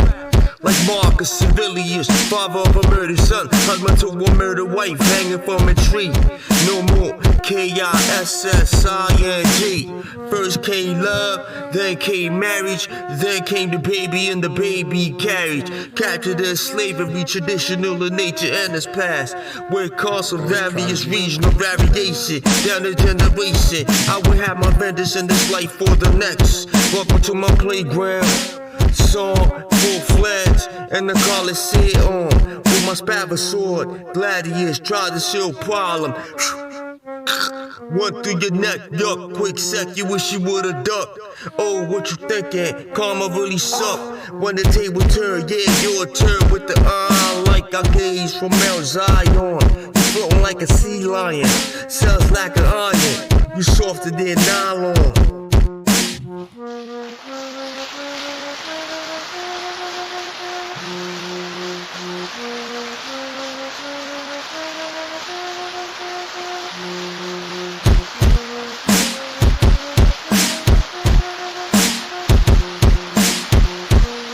Hey, shout out to Aurora Borealis. Mixes are getting better. Yep. I hear all the improvement, and he's got a good flow. I thought it was dope. It's that New York flow. You got that. I hear it too. You know what I mean? You keep shouting out too. Like I hear it, the Brooklyn. Go ahead, Knowledge. Yeah, I'm always. I gotta guard my grill. You understand what I'm saying? When Aurora Borealis come with the submission, like you already gonna get the punch, like boom, like all right, ready? All right, I'm coming. Like, yeah. So, I love that. He got him. That rawness. You see what I'm saying? Again, I think AD be setting this up in order on purpose, some kind of way. He'd be like, all right, I'm gonna start off with this. It's light. Oh, it's fluid, it's fanciful. Okay, then I'm gonna get fly in the middle. Then I'm gonna just punch all in the face, like boom. You see what I'm saying? Like that ruggedness. I think the music all the time kind of be the soundtrack to the craft, because however the shows go, somehow, some way, the submissions match the energy of the show. You know what I'm saying? Like my man came on, he came on, it was light, it was cool, it was boom. Then my man came on with the punch in the face, like off the rip, like, how you know you're going to heaven? You know what I'm saying? Like, yeah. That's true. Word. So that's a perfect kind of contrast in regards to it, you know. So it's like, all right, this is this here, and all of it kind of plays into the story. So I love it. I love the joint, man. Aurora Borealis, man. Raw joint. Right. Fuck the chain, man. Yo, nobody analyzes lyrics. Yeah. Nobody analyzes music like Knowledge Born. For real. Yeah, I could just hear you all day. Yeah. That's why he's good for the song promo segment. Oh, he's the best. We get that breakdown. Yeah. Yes. That immediate breakdown, though. Immediate. Like, he shows you where it's going. This is just the best. In-depth analysis. It's inspiring. All right, so shout out to Aurora Borealis. Y'all can check that out in the chat. Make sure you follow them on BandLab. Let's go. Next down. Go ahead. So you want to make sure you know to get get what they do. See what I'm saying? Get what they do to the time. It's their creation, you know? Hell yeah. All right, we got a favorite of Knowledge Born in here called from Cap Jones. Cap Jones. One of Knowledge's favorite artists. Hey. Yes. You know what I'm saying? What about Cap Jones? Remember Cap Jones? Yeah. He's got a track here called The Present Moment. Where we at right now? Right? Okay, here we go.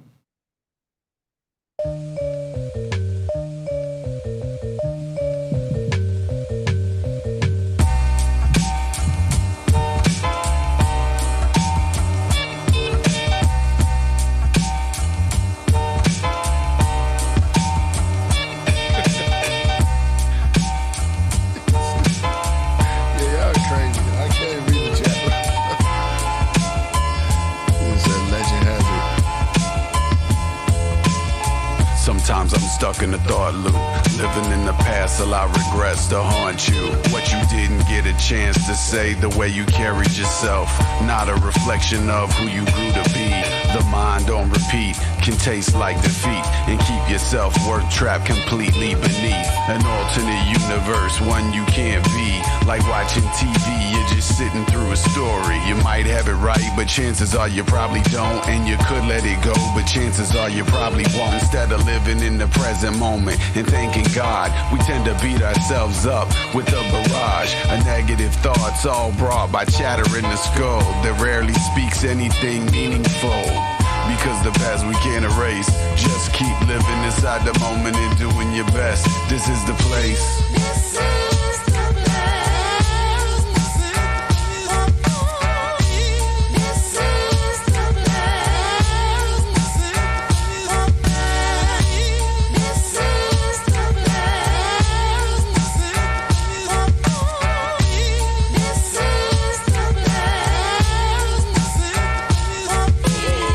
Same loop, this time a different angle. The future so uncertain, you're overcome by the burden of concern. Repeat on repeat, every possible outcome. The negativity leads you, follow the breadcrumbs down the rabbit hole to a place where you start to take for granted the blessings of God's grace. All in your face, a beauty so real, but you're blinded by the tragedy that life may reveal. Reality repealed like a force field. Now you're obsessed with no interest to get the source healed. But in that mindset you can't manifest, and outside the moment your powers are all repressed. Reset and analyze, is this fact or fiction? Cause negativity is an addiction. The present moment cleanses mind from the rewind and fast forward loops designed to waste time. God bless. This is the place. This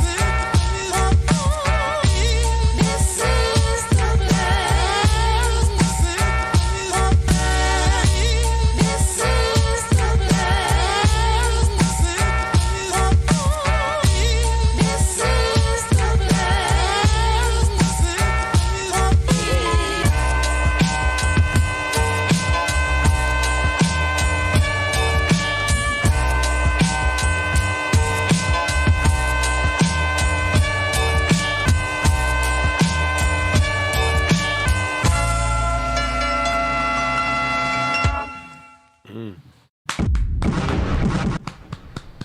Fire. Yeah, that was fire. I definitely say that. It's a quality track. That old school flow. Yeah, you gotta like that. What y'all think? I think you said old school flow? Yeah, I old thought, school I thought you said school because it was just like a school. It gave me a vibe like you're going to school. No, that's true. That's Yeah, true yeah, too. like- That's true too. Yeah, And the man. message behind it, like if you hear the lyrics, the Yeah. message behind it, I liked it.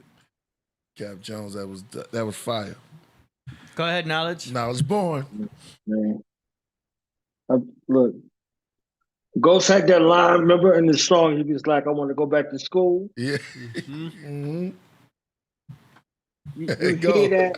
You hear that joint, right? And then you hear Fish. Yeah.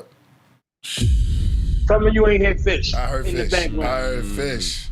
You understand what I'm saying? Yeah. So it's the sights and the sounds that add an extra layer. So we went from this beautiful arrangement of beat with a grand finale on it into this next, this joint right here that was that was, with the classical. Then we got punched in the face. Then we got stuck up. You know what I'm saying? we got stuck up. Cap Jones came and he stuck us up with the beat, but then he gave us an at ease lyrically. You see what I'm saying? Like, right. So look at the message. The message says, be kinder to yourself. You understand? Give yourself some grace. Like, even from his question when he asked my man, like, by what scale are you judging? You see what I'm saying? Like, he literally is saying, okay, these things happen. You know what I mean? Like, life happens. And then from one verse to the next verse, he transitioned with the first line saying, same loop, different angle. So he's preparing your imagination for it. Okay, whatever you was working on may not have worked in your favor initially or how it's going, but now let's look at it. Right. You see what I'm saying? Like, don't beat yourself up and give yourself some grace. You see what I mean? Like, don't beat. Most of us hit ourselves over the head with the garage. You see what I'm saying? Like, so you like the whole joint. Like, so don't get it all messed up like that. You see what I'm saying? Like, you can start there, but you don't have to stay there. So the attentiveness that's there on the beat, and then songs don't let the beat ride out no more at the end. Word. You see what I'm saying? Like, it's so short you can't even enjoy it. Like, it's a moment to enjoy it. Like, he still gave us a moment to enjoy it. And like, that's true. Like a lead out. Yeah. Yeah. I always cut when I was like producing. I was always cutting that out at the end. I would just have the last verse and then put a bomb at the end. Because I'm thinking of the live show. You know what I'm saying? Just end it with a big old explosion. Like, and then people be like, AD, how come you end all your songs with just an explosion? Like, that's funny. I end them all the same. I'm like, oh yeah, I should let the beat ride out sometimes, man. You write your rhymes for performance. You write your songs. Yeah, I'm always thinking live show. Chaos One. I love it. It's all about the live show. Yeah. That's dope. Yeah, I appreciate Cap, man. That was fire. Yeah, that was dope. And the beautiful thing about Cap was like, okay, I did songs with people, but I'm a fucking problem also. You understand what I'm saying? Like, I'm a problem myself. Like, don't think like I need somebody else on the joint to do what I need to do. That's true. So I appreciate it. All right, and you'll be able to follow Cap Jones on Bandcamp and on Twitter. All that information is about to be in the description in about 10 seconds here. Okay, cool. Let's go. Coming up next, we got a submission from Danny Salinas on behalf of Donnie Arcade. Man, that's crazy when we got artists submitting for other artists. Yeah. That cover is crazy. So here we go, ladies and gentlemen. Donnie Arcade. Shout out to my man number 2 too. The song is called My Biggest Fans. All my biggest fans is people I don't know. All my biggest fans is people I don't know.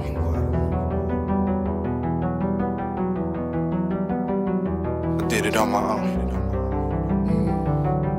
Biggest fans is people I don't know. All my biggest fans is people I don't know. All my biggest fans is people I don't know. We was on the quest when we was on that road. Dummy mission, still in gas, but yeah, we still gon' go. Super hot, my eyes look like I had a pound of dro. B-Take playing got me thinking where this UFO would go. Folded paper in my pocket, I reach for it, then I roll some notes. Write the title, then I see where my imagination goes.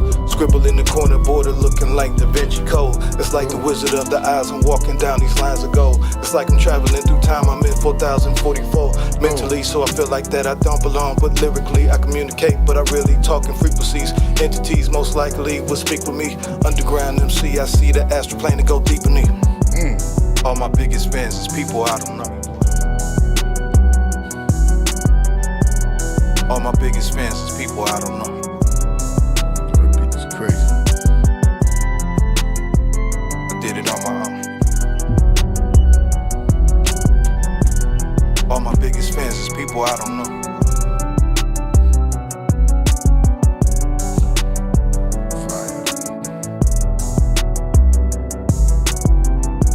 That's all it. My biggest fans is people I don't know. Give you a lot to think about though.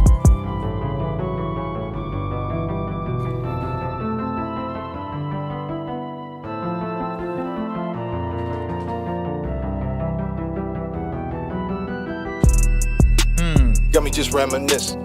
Back in the days we wish we had a studio we can get in. Now we laying these tracks like scientists. We figure out ways to mix it, kinda like cookbooks. Yeah, I got my notebook all up in this kitchen making the meals. Yeah, you know it's just like some soul food on those dishes.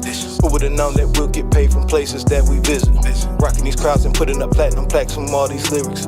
Had to fight for the sound cause so many people they didn't hear. Had to do it my way cause anything else to fit won't spare.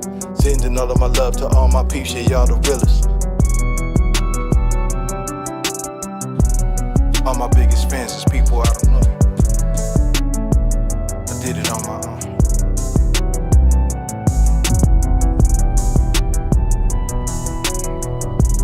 All my biggest fans is people I don't know.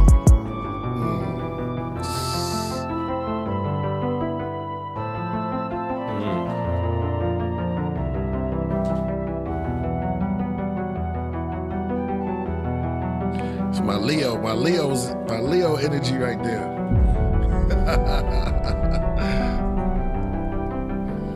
Fire. Donnie Arcade. My biggest fans. That's dope. And you know what though? It's like the beat corresponds with his tone of voice. You know what I mean? Like the beat is lower for a reason. You know what I mean? So you can feel his words and understand what he's even saying. So that's dope. I like it. If Migos can spit lyrics, like for the mind, I told his flow is just crazy. His pocket presence is just incredible. It's like a knowledgeable R.I.P. Takeoff or Quavo, one of them. But he just got that bounce, but with knowledge and with something you can think about. Mm-hmm. Word. Absolutely. Before we keep going, shout out to Cap Jones in the super chat. He said, "Thank y'all, love to the craft." Yes. Shout out to Danny Salinas, the one who just submitted Donnie Arcade. He says, "Peace to the gods." Brown Buffalo. Shout out. Try to ignore each other. We gotta go to Knowledge Born, bro. Yeah, go ahead, Knowledge. That's it. AD, look, the new moon in Pisces, AD is about his business. Okay? Oh yeah? Yeah. New moon in Pisces. He about his, and we in Pisces. Are we cusping with the Pisces season? Yeah, man. That's right. Feeling good. Cusperizing right now. Yeah. So March this, 5th. I'm a fan. Who is this? Oh, that was Donnie Arcade. Okay, I'm a fan. I am a super fan.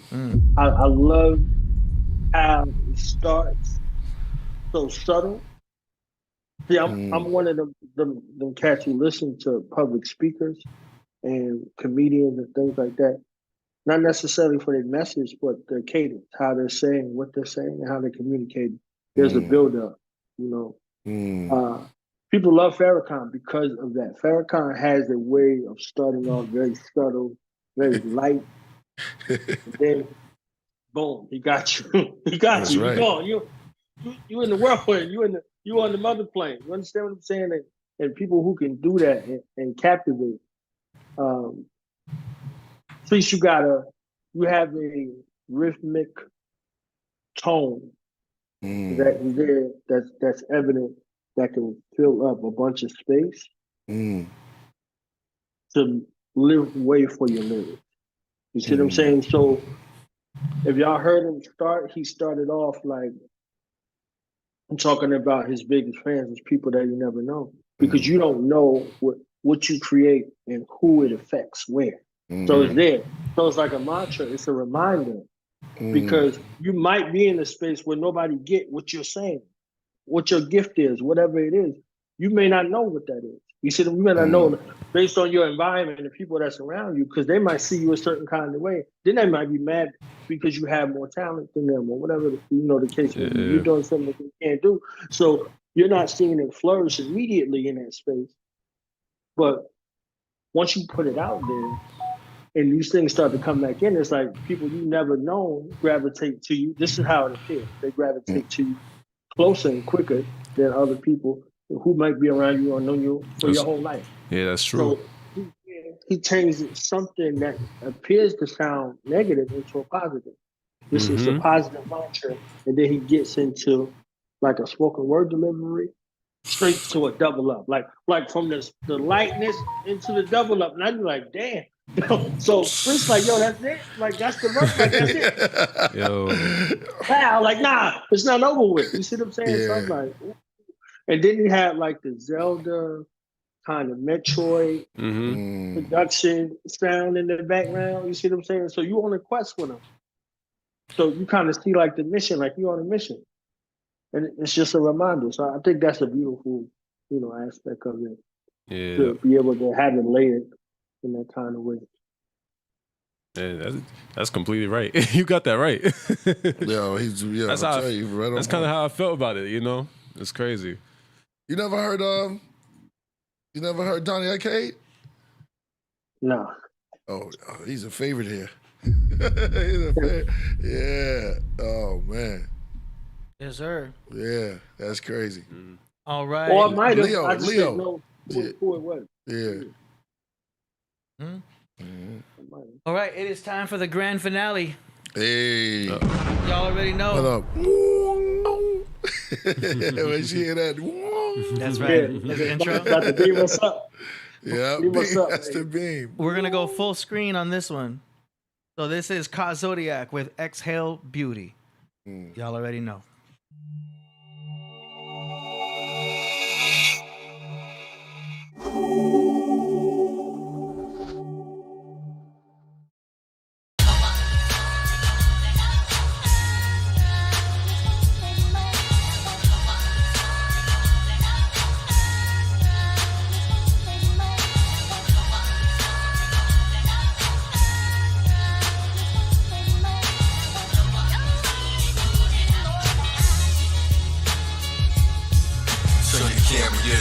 To the questions you ask. Can you hear it, man's a spirit and the flesh is a mask?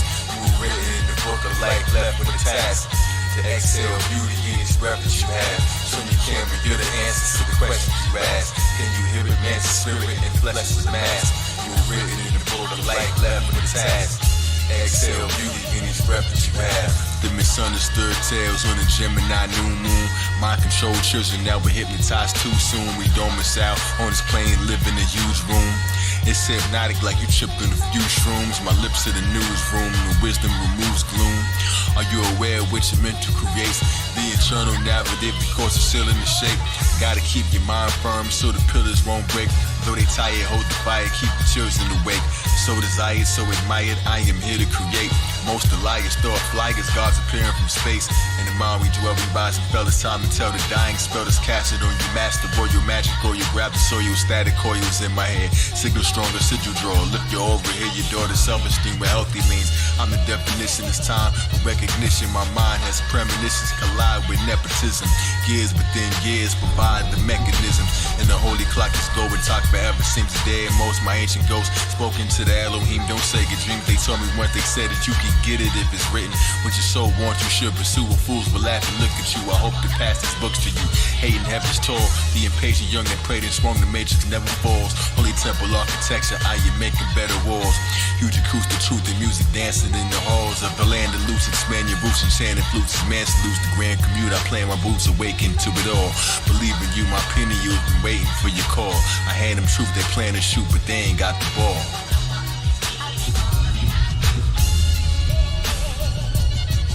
Turn your camera, you're the answers to the questions you ask. Can you hear it, man's a spirit and the flesh is a mask? You were written in the book of life, left with a task to exhale beauty in each breath that you have. Turn your camera, you're the answers to the questions you ask. Can you hear it, man's a spirit and the flesh is a mask? You were written in the book of life, left with a task. Exhale beauty in each breath that you have.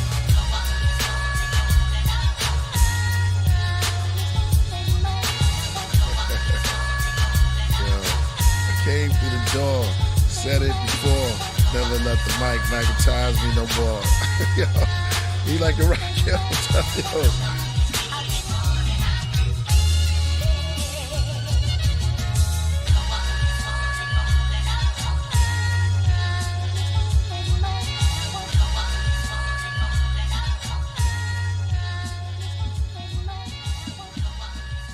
Yo, he's got a white lion right there. You see it? It looked like he's with the white lion. That's crazy. Yo, he always takes you there. He always takes you there. That's dope. You know what I mean? I like it. That was beautiful. I love that one. That was beautiful. This is back in the. You know, I look I at love the building. Yeah. What you think? I couldn't stay off. I had to come back for Kai Zodiac. Everybody else is beautiful. I love you all. I love it. But he said he's got a lot of. Did he say you influenced him? He's got a spiritual connection. He gave me props. Yeah. You know, I said you're connected linked. to the universe. Yeah. He's got that. Yeah. He's a writer. You know, he's a writer.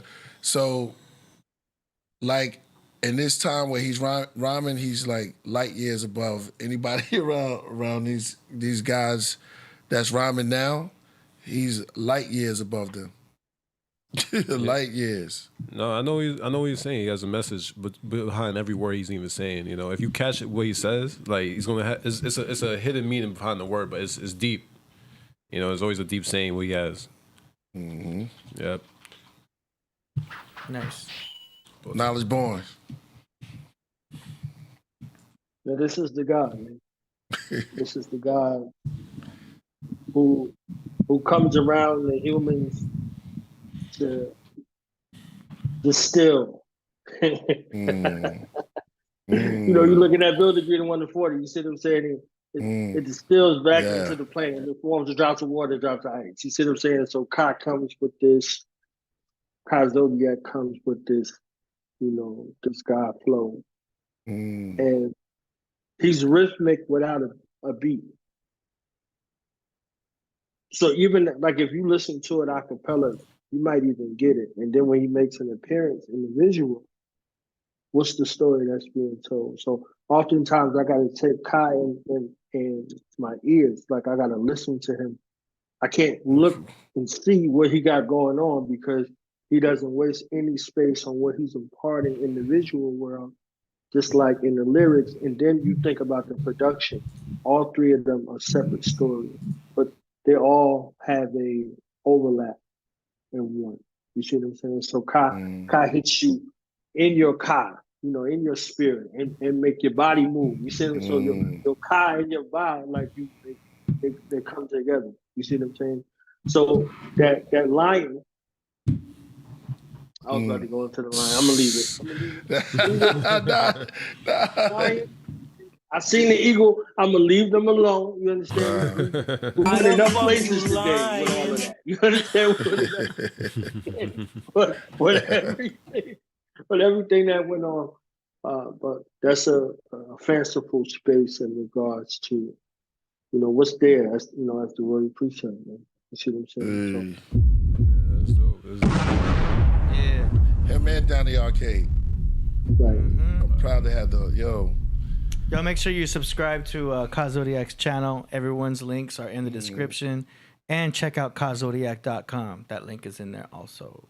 Yes. Well, appreciate coming soon. That's true. And if y'all want to submit to the next episode, which is on, what day is today? Monday.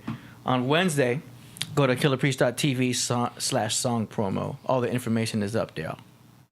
This concludes. Yeah, on the Father's Physical on the 22nd. You understand what I'm saying? Wow. Yeah. Wow. Damn, you marinate on that. Yep. Right. Knowledge born. From knowledge to born, back to knowledge. All day long. Yo. Salute to you too, Napah. I don't be given get an opportunity to give you your versatility space. You see what I'm saying? Like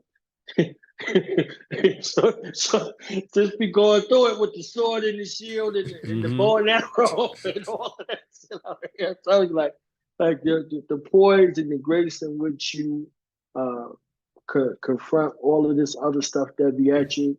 You know, I want to give you props publicly. You understand? I want to give you props publicly. Brother. It's fortifying. You know what I mean? Knowledge born, you are balanced. I have to tell you, you batting 1,000 over here, my brother, and I really appreciate you. You know, it doesn't matter, and I didn't pay you to say that. So you're getting points in the spirit realm for that. I know, I appreciate that. And I see you. You know what you are? You're like Yoda right now. Am I lying? And he's just with the Force. Definitely. So, and that's not flattery. That's truth. Because I see you, Knowledge Born. You give everybody love on an equal plane. You don't play favorites. You just tell it like it is. And I do appreciate you for that. So shout out to Knowledge Born.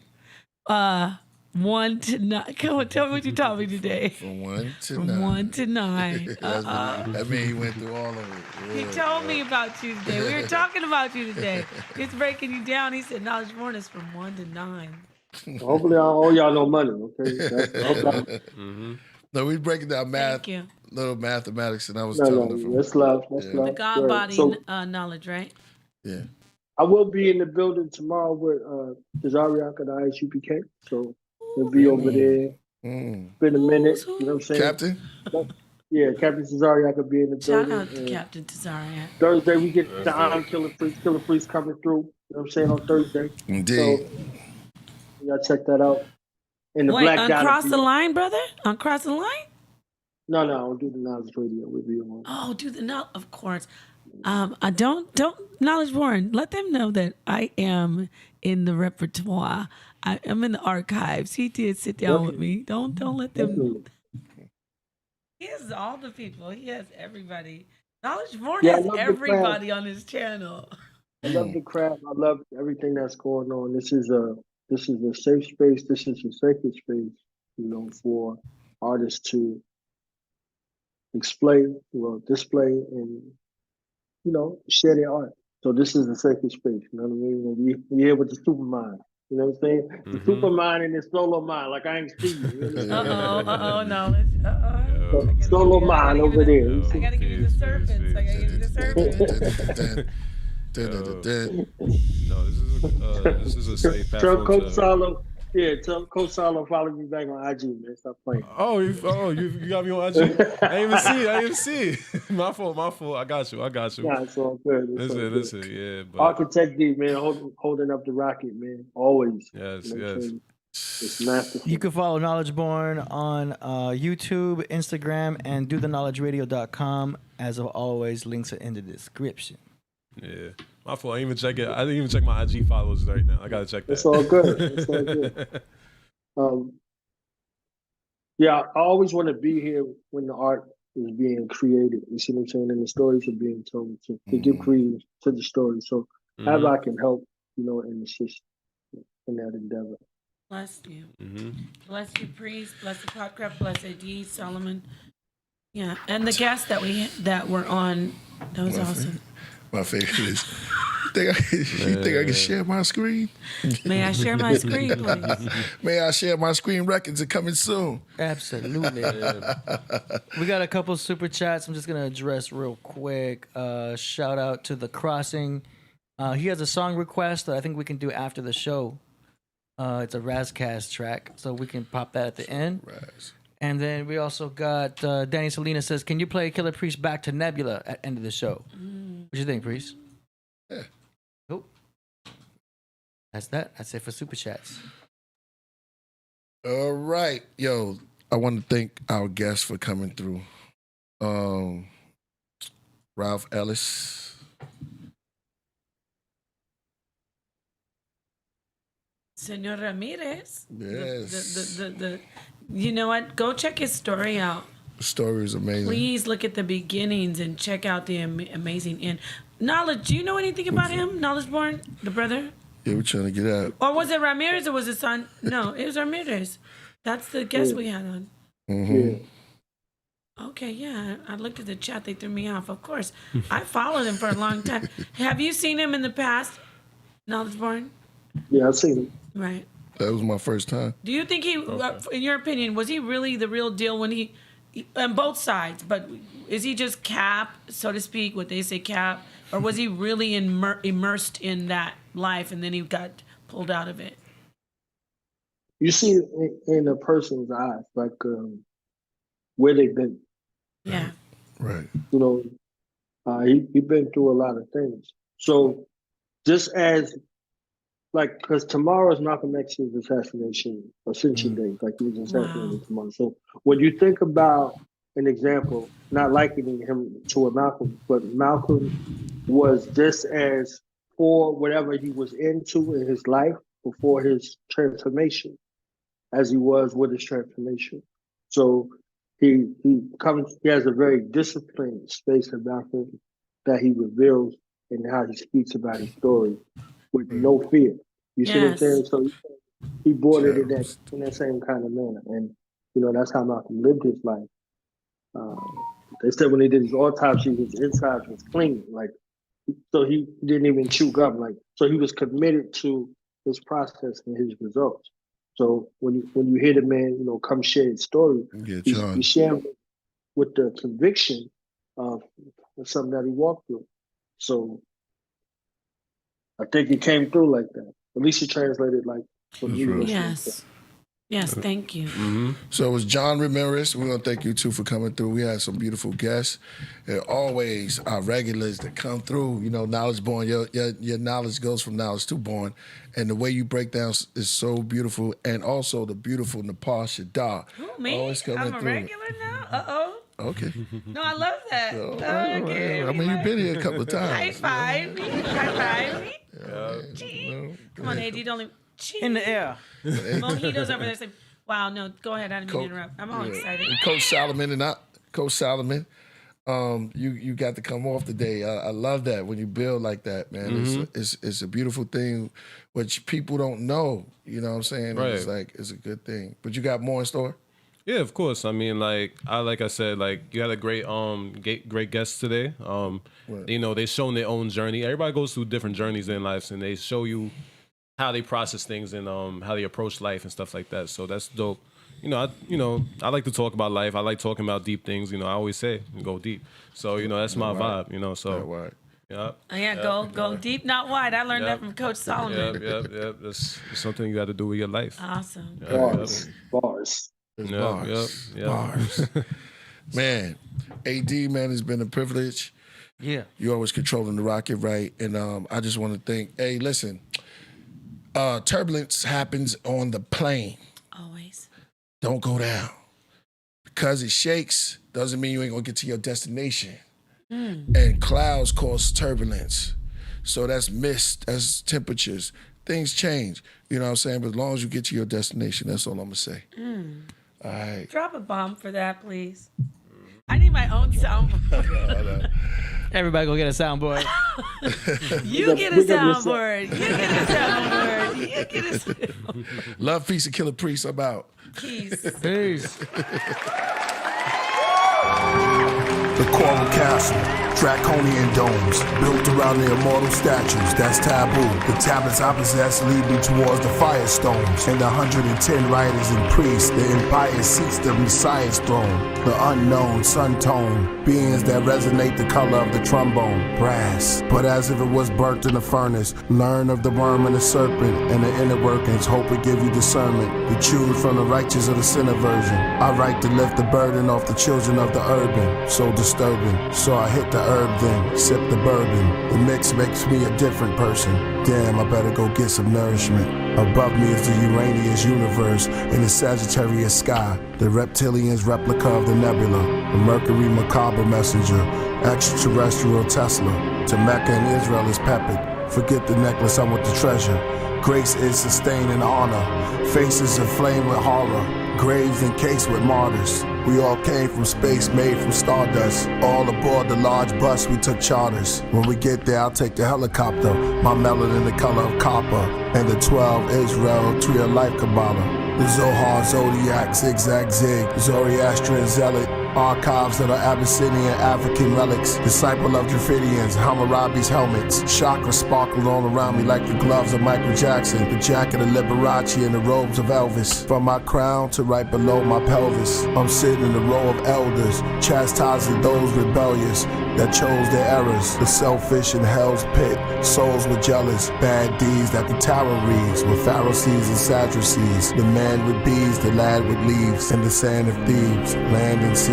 The seasons came annually. Calm light sneaking up on us slow like a manatee. Love for all humanity. What's your brand of tea? Already ate the ages and drunk vanity. I vomit the 9 planets and the comets. Men, women, and garments. The gods and the goddess family tree. How I'm quarantined in the pandemic when my hands are free. The black treasurer, rap developer, back to the nebula.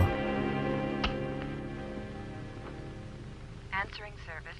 Frank Cutter, any messages? Did Mr. Macklin reach you? Yes. Did he call back again? No, sir. No other call.